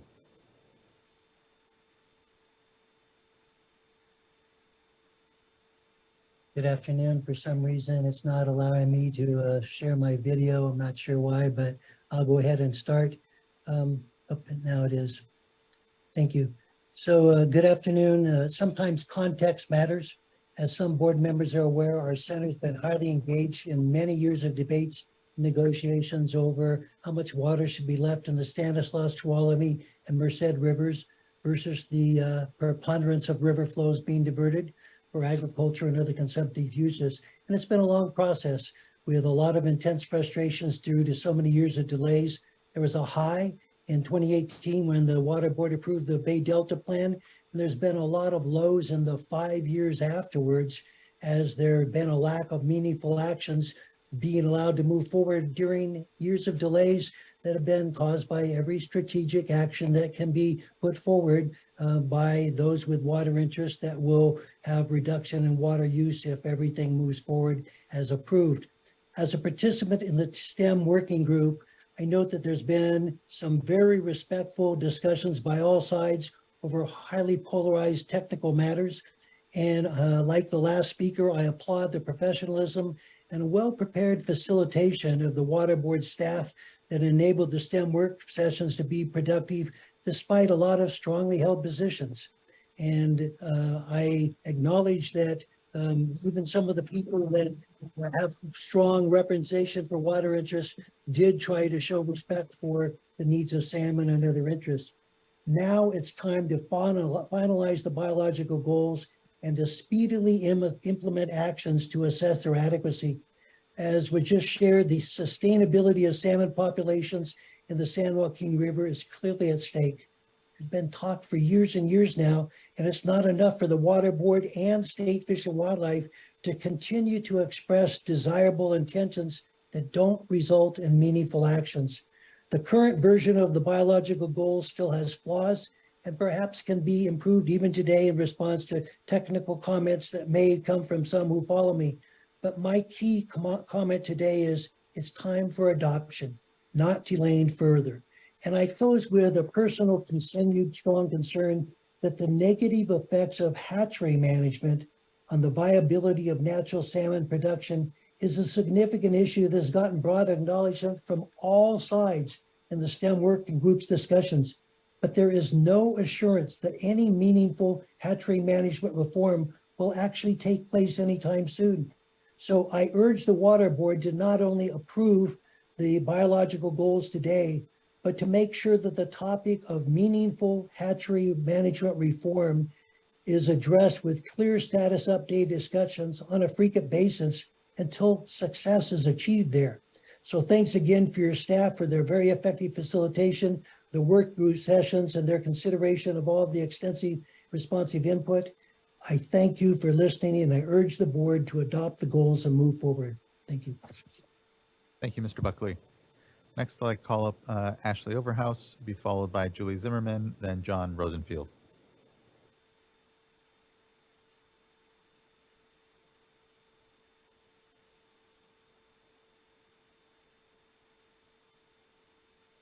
Chair Esquivel, we have given Ms. Overhouse an opportunity to unmute.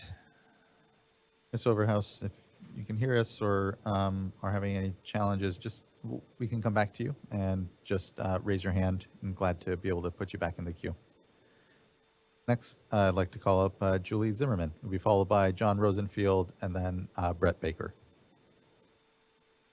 Good afternoon. Good afternoon. Hi, I'm Julie Zimmerman. I'm with the Nature Conservancy. I'm the Director of Science for the California Water Program and also a member of the STM Working Group. And I was also a co-author of the Conservation Planning Foundation for Restoring Chinook Salmon and Omicus in the Stanislaus River, otherwise known as the Stanislaus Scientific Evaluation Process, or SEP report. And the SEP report identified a suite of biological goals that would be necessary to restore salmon, including fall run and spring run, and steelhead to the Stanislaus. And these goals were later expanded to include the Tuolumne and Merced rivers.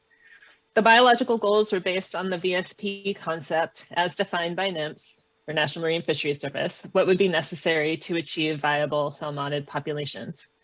We appreciate that the biological goals for the Stanislaus, Tuolumne, and Merced are also based largely on the VSP concept, and the goals borrow heavily from the SCP report.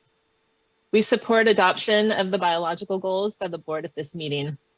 However, we do have some recommendations for how the biological goals will need to be strengthened to be consistent with plan objectives. The SCP defines Chinook productivity objectives for 3 phases, all of which must happen to achieve viable populations. The first was rebuilding within 10 years. The second was resiliency within 15 years. And then the third was sustainability within 24 years. The 15-year timeline of the proposed biological goals are structured to achieve the second or middle step in that progression, resiliency. We appreciate that the board staff set a juvenile productivity objective of 2.2% for the freshwater portion of the life cycle. As stated in the SCP report, 2.2% freshwater survival is consistent with a cohort replacement rate of 2.5, which is necessary to achieve resiliency. However, the board's biological goals should also state that the cohort replacement rate should at least reach 2.5 rather than a CRR greater than 1, as currently stated in the report. In addition, action should be taken to ensure the cohort replacement rate is immediately greater than 1 to ensure no further declines in the population. A CRR of 1 is a population that isn't growing, and one of 2.5 is still significantly lower than the cohort replacement rate for salmon populations along the West Coast. For reference, the final phase in the SCP report, sustainability, requires freshwater survival of 10% and a cohort replacement rate of 8 or greater. However, the overall juvenile productivity objective for freshwater needs to be parsed out among discrete management units, with monitoring occurring at the downstream end of each management unit to inform adaptive management within the watershed and to ensure plan goals are met. At a minimum, there should be a survival goal assigned to each tributary. At the minimum, it would be from the egg stage to the confluence with the San Joaquin River, for the main stem San Joaquin from the confluence to Vernalis, and for the delta from Vernalis to Chips Island. In the current draft, there is no survival goal specific to the main stem San Joaquin River, and survival in that management unit is highly dependent on flow from each of the tributaries, so it is directly within the sphere of influence of the program of implementation. We appreciate that the numeric hatchery influence goal, or PHAS, of less than or equal to 10% is consistent with population resiliency. However, the time frame for achieving that goal of 21 years is too long to contribute to population viability as measured by the other goals. All of the other goals should be measured for natural production only, and allowing high hatchery influence for 21 years makes it less likely for natural origin populations to achieve these goals and more difficult to determine the true metrics for natural production. Finally, we're concerned that the abundance goals do not reflect escapement that is consistent with the salmon doubling objective. In addition to achieving the biological goals consistent with viable salmonid populations, the plan needs to achieve the abundance targets to be consistent with achieving the narrative salmon doubling objective. Overall, we appreciate that staff's revisions to the initial biological goals are more consistent with achieving a resilient population of fall run Chinook salmon within 15 years. We urge the board to approve the biological goals with the recommendation for some modifications, including additional goals for other native migratory fish species. These amended and expanded biological goals should be used to determine adaptive management in the program of implementation of the updated flow standards. Thanks. Thank you, Ms. Zimmerman. I appreciate those comments and your engagement in this project and continued work. Thank you very much. Next, I'd like to go to John Rosenfield, who will be followed by Brett Baker and then Cindy Meyer. Good afternoon. Good afternoon, Chair Esquivel and members of the board and staff. I'm John Rosenfield, Science Director for San Francisco Baykeeper.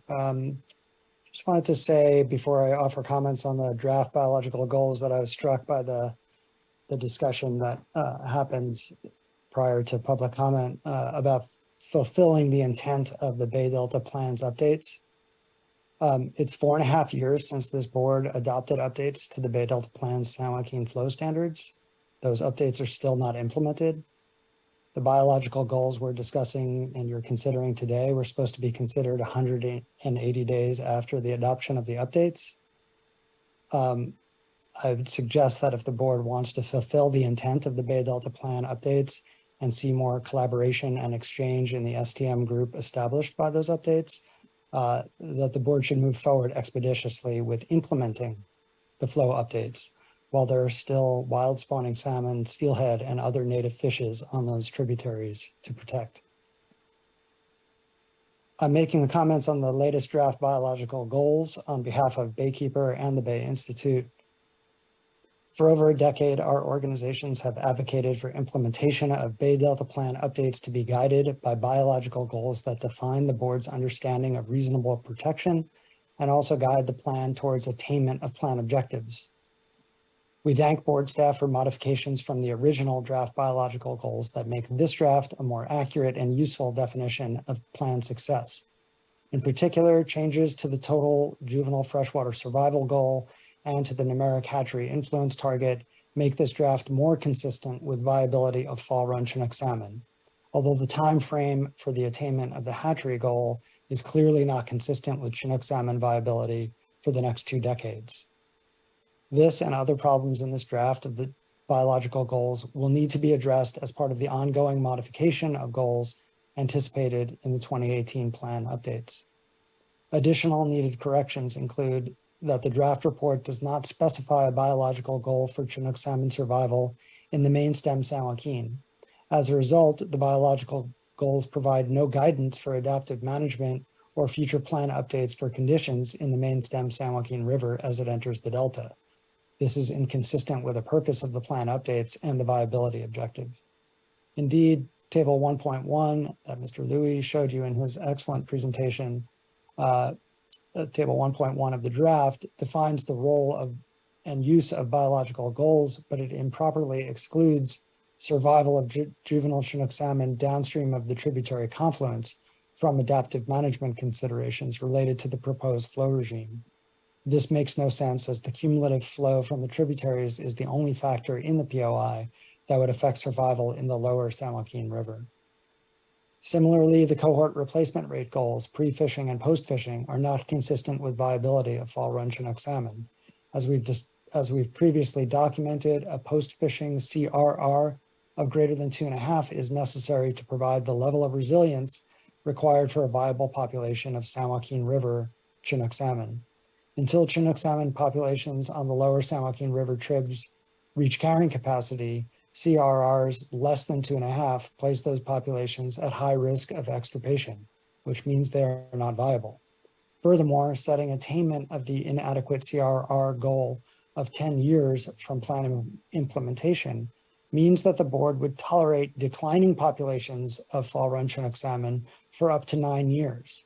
This is completely inconsistent with viability and also with the juvenile survival goal as revised. Finally, the abundance goals still do not reflect a statement that is consistent with attainment of the salmon doubling objective. Instead, the escapement numbers are an estimated precursor to attainment of the doubling objective. In order to be useful in guiding adaptive management and providing insight into future plan or POI updates, biological goals must reflect the attainment of plan objectives.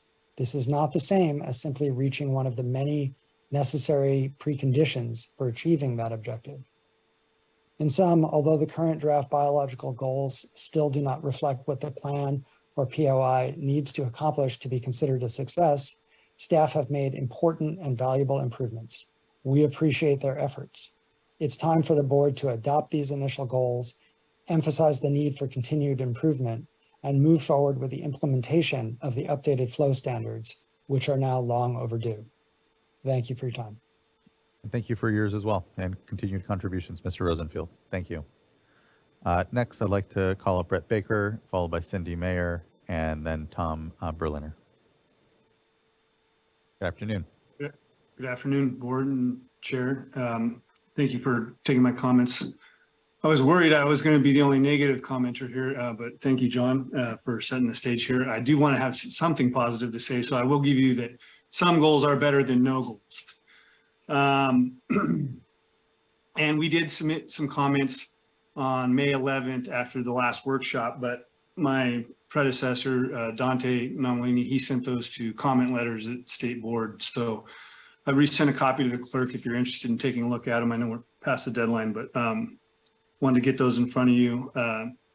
So basically our issues here with your goals are that you focus, almost exclusively on fall run Chinook salmon and ignoring spring run Chinook, steelhead, smelt, split tail, sturgeon, other things that other fish, endangered fish that use the estuaries, other species of concern. The reason I want to bring up split tail is this was included in our comments, and I attached this article to almost every comment letter I submit to you guys regarding transfers. But this is about the bioaccumulation and effects of selenium on the development of split tail in the San Joaquin River. And I think that some of the drainage impacts that occur when we increase deliveries and the quality of the water that comes down the San Joaquin, it suffers due greatly to the embedded toxins in the soil in some of those areas where they're delivered, and also due to the fact that we exclude the Friant and San Luis and upper San Joaquin River and Kings from some of these flow standards and flow requirements.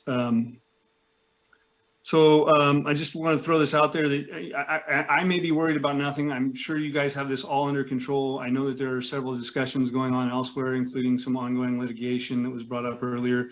We're increasing the salinity standard at Brant Bridge from 0.7 to 1 EC. But I'm hopeful that in the VA discussions, which none of us are privy to, that there is a slug of water waiting to come down the river somewhere that will be provided from those discussions. So I remain hopeful that this is a step in the right direction. It's not a big enough step. It doesn't go far enough. Certainly, those thresholds that John and other folks have mentioned are critical to regrowing the salmon population in the San Joaquin River. So thank you for your time, your effort, your continued dedication. And like I said, I provided a copy of those written comments to the clerk if you should choose and like to read them. Thank you very much. Thank you as well, Mr. Baker. I appreciate your comments. And to your point, there are other species that are envisioned to be able to be added to this work as the science and the work continues. So I appreciate the concern and the need to be able to not just focus on one species certainly, but really start to build out, our understanding and your ability to better improve the life of the entire watershed and other species. So thank you. I appreciate it, Mr. Baker. Next, I'd like to call up Cindy Meyer, be followed by Tom Berliner, and I believe our last commenter will be Michael Cook.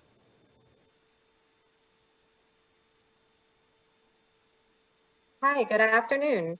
Chair Esquivel, board members, and staff. My name is Dr. Cindy Meyer, and I'm the Special Programs Manager at San Luis and Delta Mendota Water Authority. The Water Authority would like to thank you for the opportunity to comment and participate in this process as we move forward. We would also like to support the state water contractors' request that they provided to the Water Board on September 5th, 2023, and the points that are included in it. To amend the draft resolution and the report, specifically acknowledging that the biological goals are not regulatory requirements and will only be used to assess the long-term trends. In addition, we would like you to reference the previous letter submitted by the Water Authority in May of 2023 to look through those points and make sure that they've been added in. Again, we appreciate the opportunity to participate, and as attending some of the meetings, the STM meetings, it's been a really great experience, and I look forward to working with you in the future. Thank you. Thank you for that, Dr. Meyer. Appreciate your contributions and participation in all of this, and just thank you. Next, I'd like to call up Tom Berliner, will be followed by our final speaker, Michael Cook.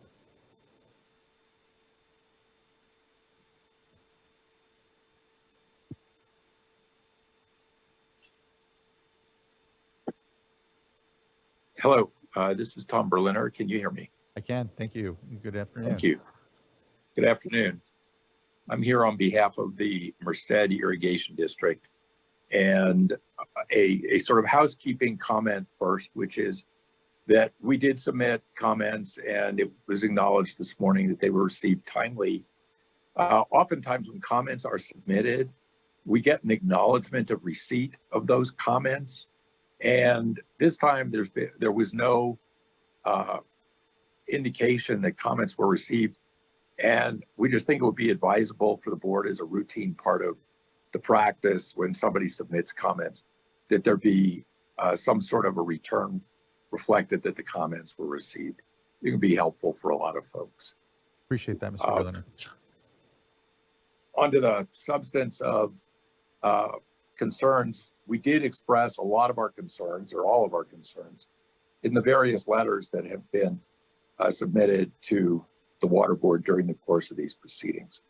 So I'm not going to try to repeat those things here, of course, but since we do have all 5 board members present, this is our only opportunity to speak directly to you all regarding a few points that came up today during discussion and of which are expanded on in our written comments. But I know it's quite burdensome to read all those comments.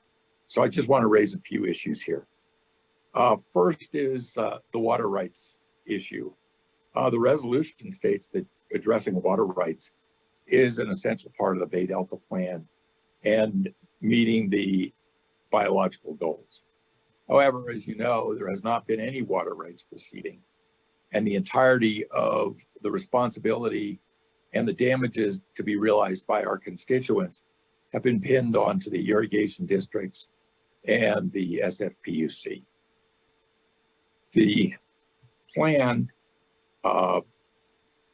ignores downstream water users on all of the tributaries and on the San Joaquin River. And those parties not only divert water, but they certainly have impacts on the quality of the water and the timing of flows, and should be taken into account. Regarding the configuration of the STM group, what has happened since it was initially formed is that the irrigation districts and San Francisco have been essentially overwhelmed in terms of the massive number of other participants, who many of whom have only the most indirect relationship to the tributaries. I'm not suggesting that there shouldn't be other members. What I am suggesting is that we need to be very careful how the recommendations are characterized in the various documents that you see. For instance, today, in the resolution, it suggests that these changes that were made to the plan were as a result of input from the STM group. But there's no effort to differentiate who among the STM group members is providing what types of comments. And you have no way to know other than, oh, this came from the STM group.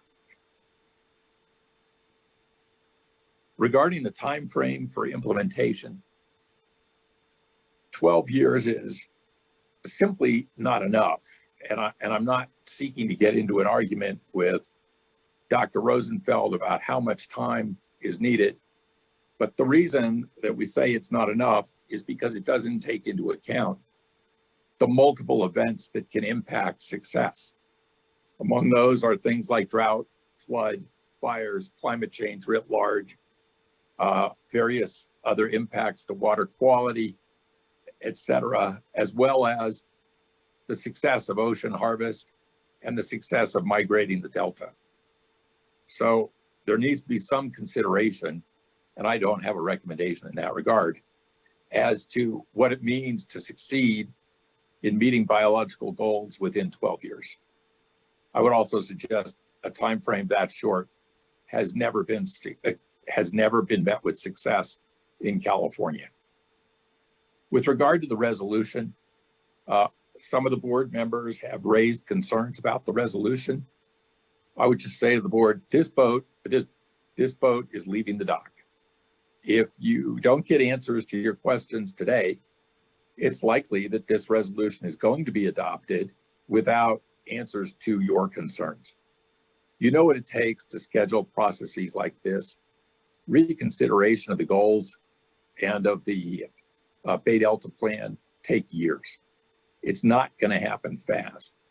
I would urge you to delay the vote today, get the answers, perhaps 2 weeks, 4 weeks, whatever it takes, get the answers to your concerns before adopting this resolution when there are unaddressed concerns out there by board members. Thank you very much. Thank you, Mr. Berliner. Next, I'd like to call up Michael Cook. And I believe we have another commenter who may be joining the platform, Cynthia Cortez, and we'll also give Ashley Overhouse an opportunity to speak again. Mr. Cook.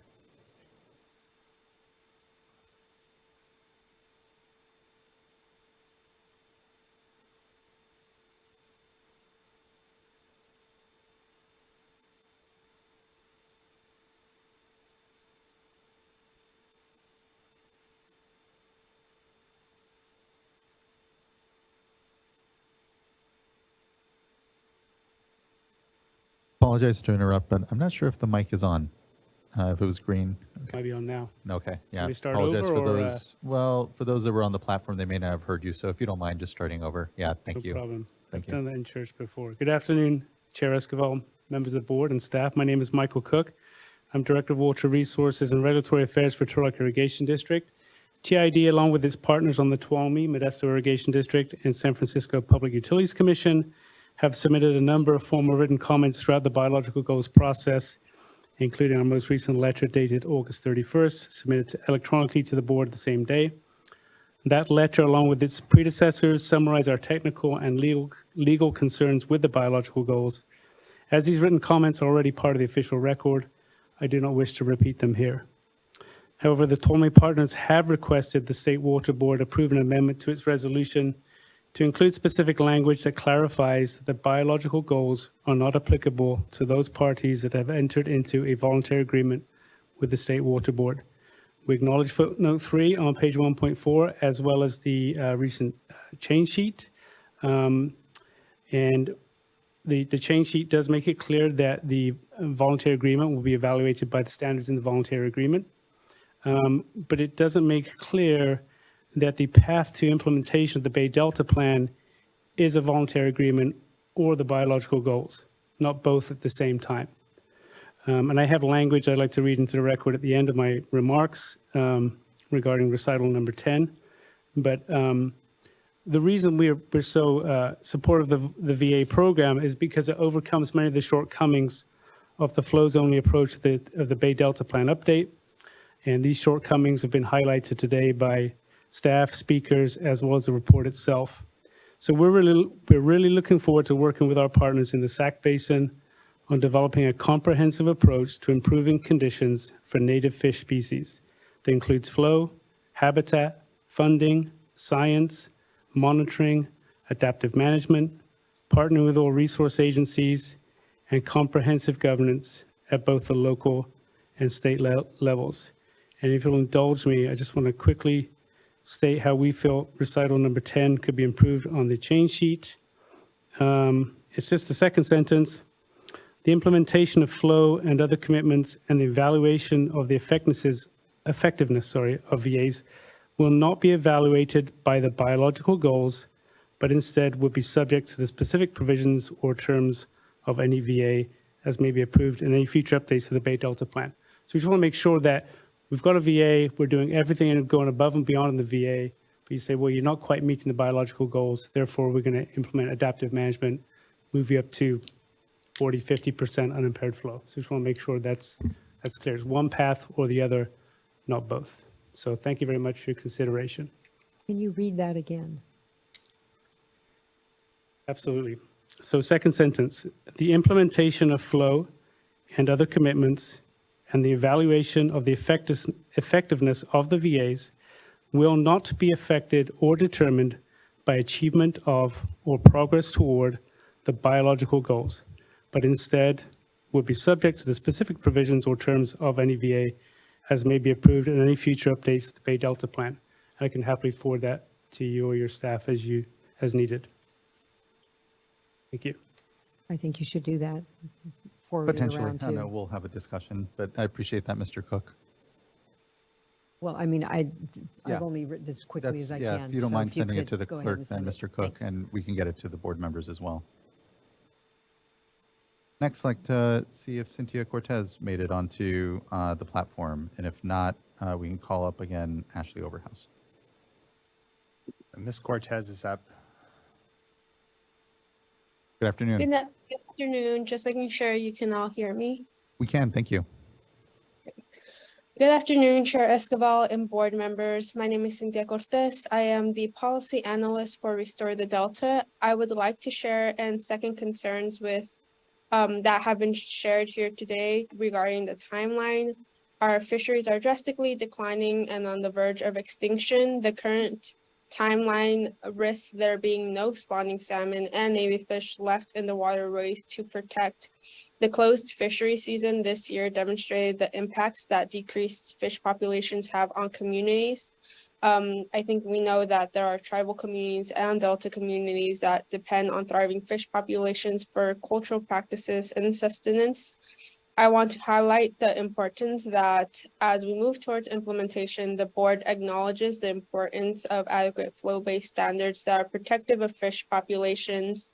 The doubling objective will not be achieved if flows are not prioritized. If proper flow standards were to be implemented expeditiously, doubling standards would likely be met in a shorter timeline than that being proposed. And yeah, that's all I had today. Thank you for the opportunity to comment. Thank you, Ms. Cortez. Appreciate the comments here and the engagement on the item. Next, I'd like to go back to Ashley Overhouse, and Ms. Overhouse is back on the platform and just wanted to make sure we provide an opportunity for her to comment. Thank you so much, Chair Escobar. Can you hear me? We can. Thank you. Wonderful. Thank you so much for your patience with my technical issues. I'm grateful for the comments given today and the opportunity to give public comment, especially on this item as it is moving forward. I would like to express my support for the board to adopt these goals today, but also at the same time like to acknowledge and support my colleagues' recommendations for critical changes. I first would like to thank the Water Board staff for some changes in the past iterations of these goals, specifically the total juvenile freshwater survival goal of 2.2% is now at least minimally consistent with viability. I'd also like to thank them for this change that happened in the previous draft, but still worth noting that the numeric hatchery influence target is now minimally consistent with viability as well. Although the time frame, of course, for attaining that goal, as some of my colleagues already pointed out, is not consistent with viability for the next 2 decades. I still would like to also point out that the biological goals must include goals for juvenile Chinook salmon survival in the main stem of the San Joaquin River, and that those goals must be considered in determining adaptive adjustments to updated flow standards. However, overall, I just want to again express support for adoption of these goals today. Thank the board for considering those today. Implementation of this plan is obviously urgent and critical for the survival of these species. Thank you again for your time. Thank you as well, Ms. Overhouse. Appreciate it and appreciate the comments here. Fellow board colleagues, any reflection immediately from anyone? I think obviously there was a direct request here to beef up what is already here a proposed change to the resolution to what I thought largely already addressed the concern about this being applied to the voluntary agreements and the VAs being assessed onto themselves.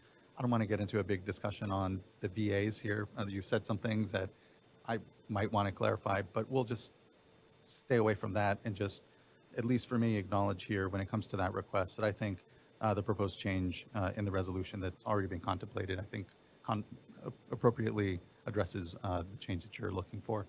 It's pretty clear there that, again, the VAs will be evaluated onto their own merits, not by these draft biological goals that are meant to be part of the water quality control plan update that is outside of what the VAs are here being contemplated. So again, I don't want to get into, I think, too much more, but I look to other colleagues if they have differing opinions or thoughts around the proposed recommendation? And then otherwise, I just appreciate everyone's comments, the back and forth. There's still, I know, as I said at the top, some fundamental disagreement perhaps around the work, but what I heard is, good exchange around the scientific discussion, even if some of the parties felt overwhelmed in the space. Chair Esquivel, I just wanted to say I concur with you. I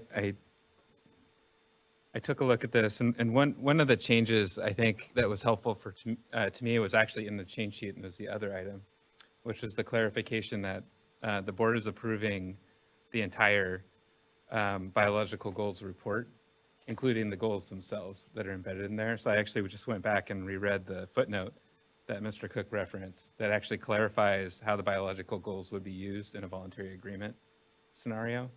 And I'm comfortable with the language that's in there in the footnote, and also the fact that we're approving the entire report. So I would be comfortable with the resolution language that was originally proposed today. But that's my thought on that item specifically. Appreciate that, board member. Vice Chair, I want to make sure we have good discussion on this. Yeah, I'm just waiting to, Yeah, what the I'd like to do is line it up so that I can, See what the different, yeah. what words are maybe a little different amongst it. Yes, Appreciate that. but then well, moving on to the other items. Yeah, we can move on to other points. Circle back, yeah. Okay, so I would like to see some changes to therefore be it resolved to, and clarifying that that staff should recommend to the board any changes. There's rather than saying that the board would make changes, there's still this very critical role of staff doing its work. And so I think this is just a simple fix of staff making recommendations to the board for our approval. And then in Resolved 3, just reading through Appendix K, there is also, very detailed information about the STEM, and biological goals is only one piece. And so I really like what you have toward the end of paragraph 3, because it references the Bay Delta Plan. And the Bay Delta Plan has lots of stuff that the STEM should be working on. So I think, initially I was kind of considering, going back and looking at that, but it's best to just reference the plan, and that's where we can all go to see just how comprehensive of a role the STEM should be. So I think just inserting seeking recommendations, because that is directly out of Appendix K, seeking recommendations from the STEM. But there's also a role that the Delta Science program has that we should be consulting with the Delta Science program. And so I did send some recommended changes over to Mr. Laufer, but I don't know grammatically how you'd want to include it. Oh, I see you've already got it up there. So while Vice Chair explaining it. D'Adamo's been talking, the staff and I did have an opportunity to exchange a couple thoughts on this, and it aligns with what the Vice Chair has been reading in. And so this would be additional revisions to Resolve 2 and 3 that would address the issues that the Vice Chair and I believe also Member McGuire had raised during the right before we started public comment. So I think we've captured all of that here, Vice Chair D'Adamo. In Resolve 2, we would essentially remove the revised to remove any implication that the staff would actually be doing the revisions, and instead that the staff would propose to the State Water Board revisions to biological goals. And that, as you heard from Ms. Forsman, that was the intent, and that's what's in the Bay Delta Plan. And then on Resolve 3, it's a little bit more, we've got language here that's a little more detailed than what you were describing a moment ago. It does pull in the language, and I can read it all into the record if the board isn't interested in going down this path. But it removes the language that says continue coordinating with, and then takes that language directly from the 2018 update to the Bay Delta Plan. So it says that we'd be seeking recommendations from the STEM working group. And then it is broader than just the updating of the biological goals and the monitoring and evaluation supported. It also reaches other procedures, plans, the SJR MEP and special studies and reporting requirements consistent with the Bay Delta Plan, and then we've added in that additional clause and in consultation with the Delta Science Program that's reflected in the 2018 plan update. I think that captures everything that you were looking at, and I know there have been a couple little tweaks to it, so I don't know if there are any observations staff want to make on that language. This would be something that the board could consider as an amendment. Yeah, and then my read is that there's an additional role for the STEM, but we're not capturing that here because that's all in Appendix K as to the other role that the STEM may play. Unless your read is that this is it. Well, this is pretty expansive with respect to the plan, and of course, it's all captured still consistent with the Bay Delta Plan. The Bay Delta Plan is ultimately going to control all the roles of the STEM. So this is trying to just capture it and remind folks of the various multifaceted elements that we'll be seeking recommendations from the STEM working group. Yeah, and Vice Chair, as you said, ultimately it's all within the plan, so it's kind of reinforced in between other procedures and plans. Hopefully captures anything that might still be in there. Right, like procedures for implementation of adaptive methods. Yeah. Okay. All right. And then the other thing, and I think this one might be, just opening up a new issue, but I really like whereas 4.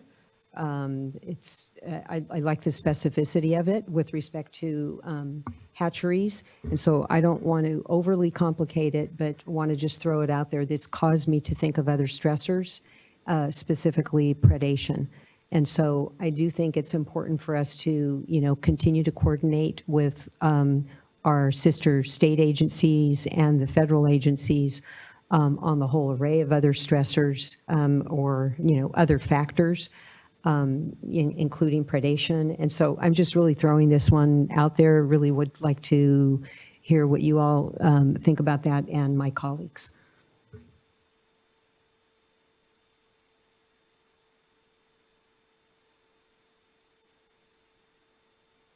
Any thoughts? And I'll have to look at the words, but trying to figure out if there's something in there that's already somewhat capturing predation. But I mean, I'm open to. Again, I agree completely. There's a lot of stressors here, and part of what I've been thinking about a lot is that this is our starting point. This is the first attempt at goals, and I wrote down the SMART acronym earlier and kind of circled the A, which is achievable, right? Do we really know yet whether it's achievable or not? And I think the honest answer has to be we don't know for certain, because we're not even doing all the monitoring yet that's needed to even understand what the goals are. So when I think about this in coordination with other agencies, absolutely, it needs to be a holistic conversation. But I think I might again turn to the report and wonder if, without looking at it right now, does the report capture the need to coordinate with our sister agencies on predation and other stressor issues? I guess because it's we're calling this the hatchery issue specifically out in the resolution and not others. So it's a fair point, but if it's in the report, maybe Yeah, I actually I tried to skim through it. There is reference to other stressors. I don't know that that's the exact terminology, but not necessarily as to coordination.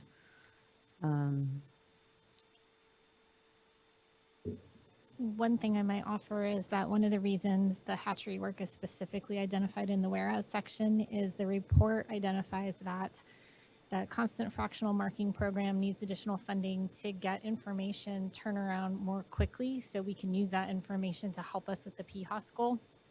And I'll ask Stephen to correct me if I get anything wrong on that.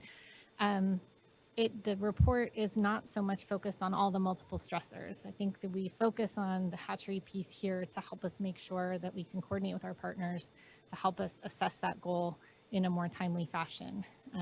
When we get information many years in arrears, it's difficult to stay timely. So that's one of the primary reasons that piece is in the whereas section.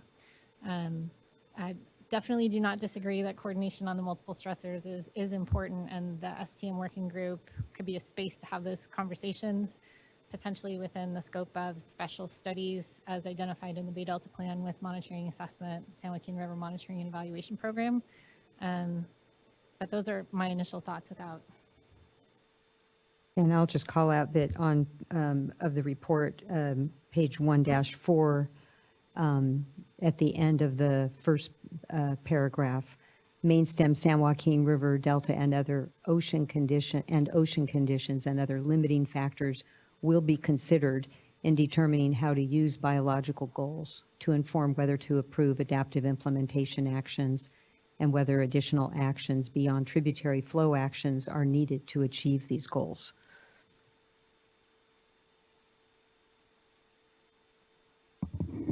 Yeah, I So appreciate that. is- And I think, within the document there captures, I think what you're trying, what you're desiring there, Vice Chair. I'm not sure if necessarily need further amendment to the resolution language, but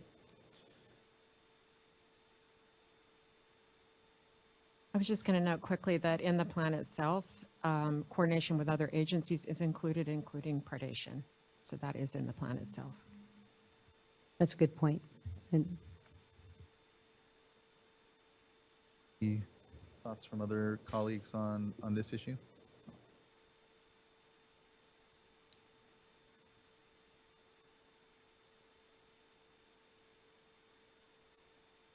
I'll say I appreciate the adjustments in the language and the proposed text that Mr. Lawfer put up, and I'm supportive, Vice Chair, of those changes. I think on the predation issue right now, I think it's covered in other spaces, so it doesn't necessarily need to be added to that or creating a new whereas or resolution language.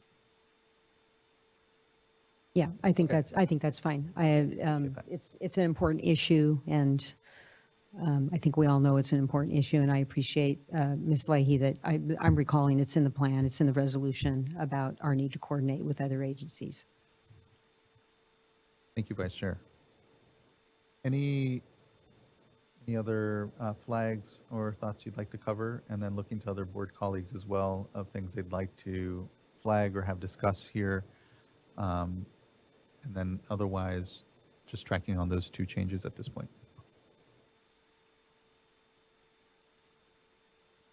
I guess I'm just looking at the Vice Chair too to see if you've had a chance to look at the language from Yeah. Mr. Cook. I did. I think it's fine, and you noted well that we've got the footnote and the language in whereas 10. Thank you both. Thank you, Vice Chair.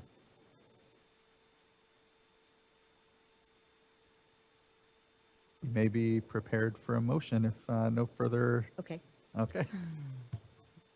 Okay, so I'll try to make a motion here. So I'll make a motion to adopt with including the change sheet, including the changes that were read into the record. And to be clear, the changes were the changes to Resolve 2 and Resolve 3 of the. Second. Thank you. Ms. Tyler, can you please call a roll call vote? Board Member Morgan, Aye. Vice Chair Diadamo, Aye. Board Member McGuire, Aye. Board Member Firestone, Aye. Chair Esquivel. Aye. Thank you. Thank you as well. I appreciate everyone's engagement in the work here. The item is adopted and the draft initial biological goals are officially adopted. Thank you, everyone, for the good work, and look forward to what is going to be further still discussion in this space in the time ahead. So much appreciated. Thank you. That concludes item number 6 then, and brings us to, hold on, let me make sure item number 7, our board member reports. Do we have any board members who would like to try and go first? I will quickly pull up my calendar and try to summarize my report here as well. Just state I do not have a report. Thank you, board member. Oh gosh. I have to track back to our last board meeting and then realize that it's actually been like 3 weeks. So I can kick us off. I think, let me just quickly scan.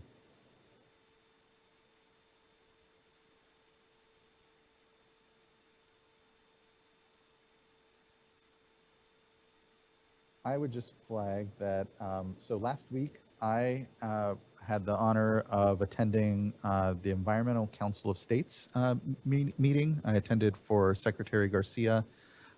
It was in Boulder, in Colorado. It was great to be out there because so many of the topics actually that we've touched on today were a front of mind, and especially on this issue of the state revolving funds and the lack of or the reduction in baseline funding that we've seen since 2022 when earmarks came back on the scene, and as opposed to prior to 2022 when Congress did earmark drinking water or clean water projects, they created a separate appropriation and paid for it instead of kind of taking a hit at the baseline program.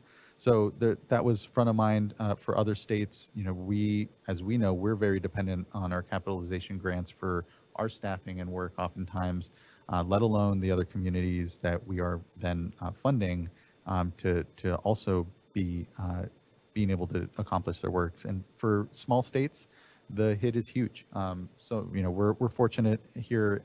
We have places to go, but for many states, this is some of the only funding going to their drinking water programs, their staffing. And so it was good to be part of that crew of leaders. And I know there's continued discussion on how we just communicate to Congress.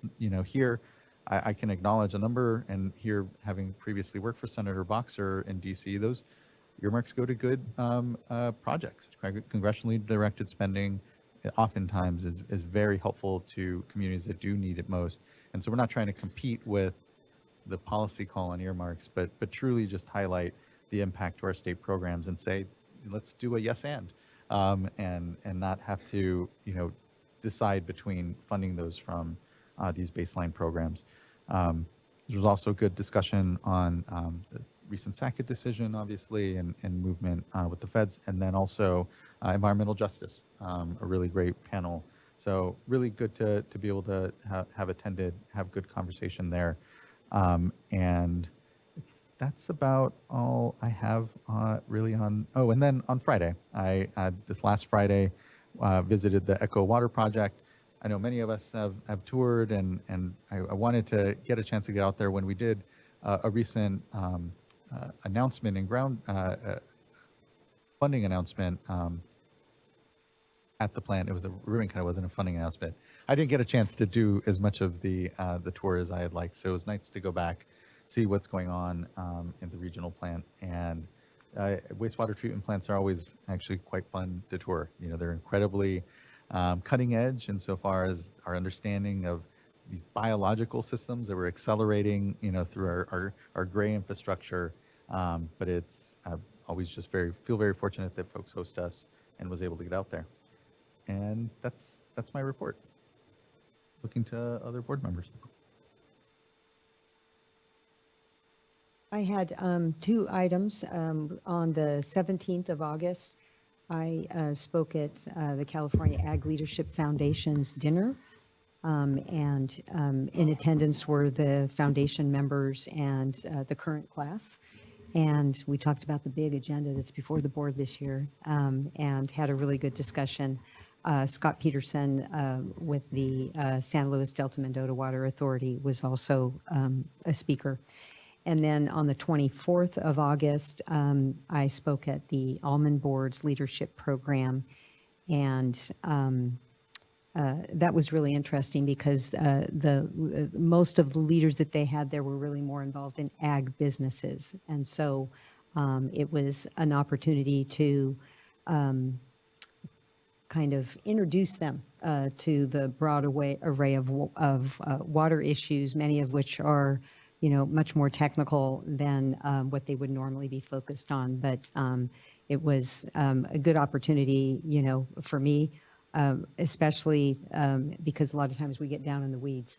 And it was a good opportunity to kind of hear concerns from community members that are looking at, tractor sales, mortgages, and that kind of thing, definitely interested in water and want to be much more engaged. And so I really enjoyed both of the opportunities. Thank you, Vice Chair. Board Member McGuire. Yes, so no speaking engagements, but I did have a chance to go on a couple of tours of interest in the last week or so. And so I just wanted to highlight those for you. One was actually one where I kind of tagged along with the Central Coast Regional Board. I went down for their meeting in Santa Barbara, and they had arranged for a tour actually in Santa Maria, which I learned was an hour away from Santa Barbara, where I went, but that's not my report.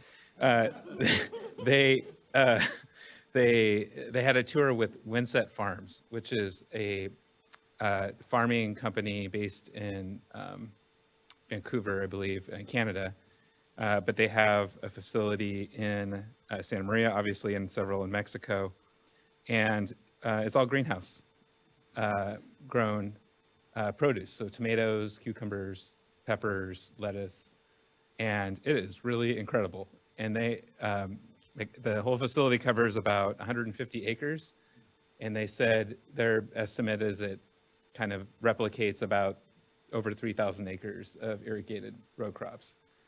And just learning about how they grow the produce, maintain all the conditions so they're just optimal for the plants to grow. And then essentially, bottom line for us, almost no discharge whatsoever because they recirculate all the flows, recirculate all the nutrients because they don't want to waste any nutrients. And then whatever discharge they do have, they denitrify.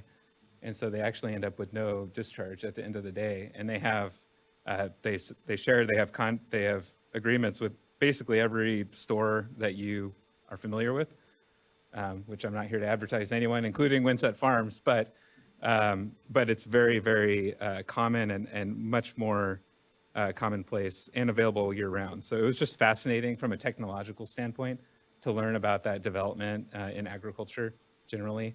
So I was, it was good that I was able to join for that tour.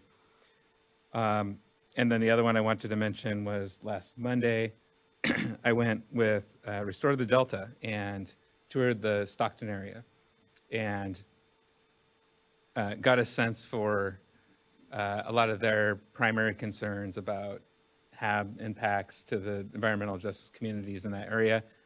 Fortunately, this year there were no HABs because the conditions have been favorable, so that was good. So I didn't see any HABs while I was there, but I know that they're there frequently. And so for me, just getting my I'd driven through Stockton many times and I had been there occasionally for an event, but hadn't spent a lot of time just driving through the community to understand how it was so intertwined with the Delta and some of the channels there. So for me, it was a really educational opportunity to kind of see what was actually happening. So I appreciated that opportunity. And that was all I wanted to share. Thank you. Thank you for sharing that, and excited, by the innovation that is going on in the ag sector, and just that's really incredible, and the community engagement component as well is just really appreciate putting the time in, really connecting with folks. Thank you. I was able to talk with the Aqua Groundwater Committee, which has a lot of participation. I think other board members have already talked with them, but there was, well over 150 people. And obviously groundwater is top of mind. Sigma was really, top of mind, but also other groundwater issues. And so I appreciate their time. And I just found out that I was confirmed yesterday, so that's good. I'm on for another bit. And I think that's all the report I have. That's a really good report. Congratulations, truly. It was great to see you go through the process and be able to be acknowledged for the good work that you've done these last 4 years. 4 more years is the chant I heard. I think they were talking about you. Thank you. Thank you. Yeah, it's all right. Yeah. Yeah, I know, right? Yeah, 3.5 years, three and a bit. Thank you, board member. Thank you, everyone. That concludes board member reports and brings us to our last item. Anything to add on the executive director's report? Executive Director Sobek, thank you for always, it's an incredible compendium of a lot of work that's going on, and just appreciate just everyone in the programs that are just, churning on a lot that's going on right now, and just make sure everyone takes a break, there's just so much work, so much ahead this next year, and just appreciate the good work that's going on to that. Thank you, Executive Director. That brings us to the end of our agenda here today, but not the end of our meeting. We will reconvene tomorrow morning at 9:30. We are in recess until then, and tomorrow we have our workshop on the draft policy on this to standardize cost reporting in the municipal stormwater permits. I think we actually have something else. It's the direct potable reuse regulations. My script is not correct here. Tomorrow we have our direct potable reuse regulation workshop, so don't listen to what I just said, and we look forward to what is going to be a robust discussion certainly tomorrow. We're in recess until then.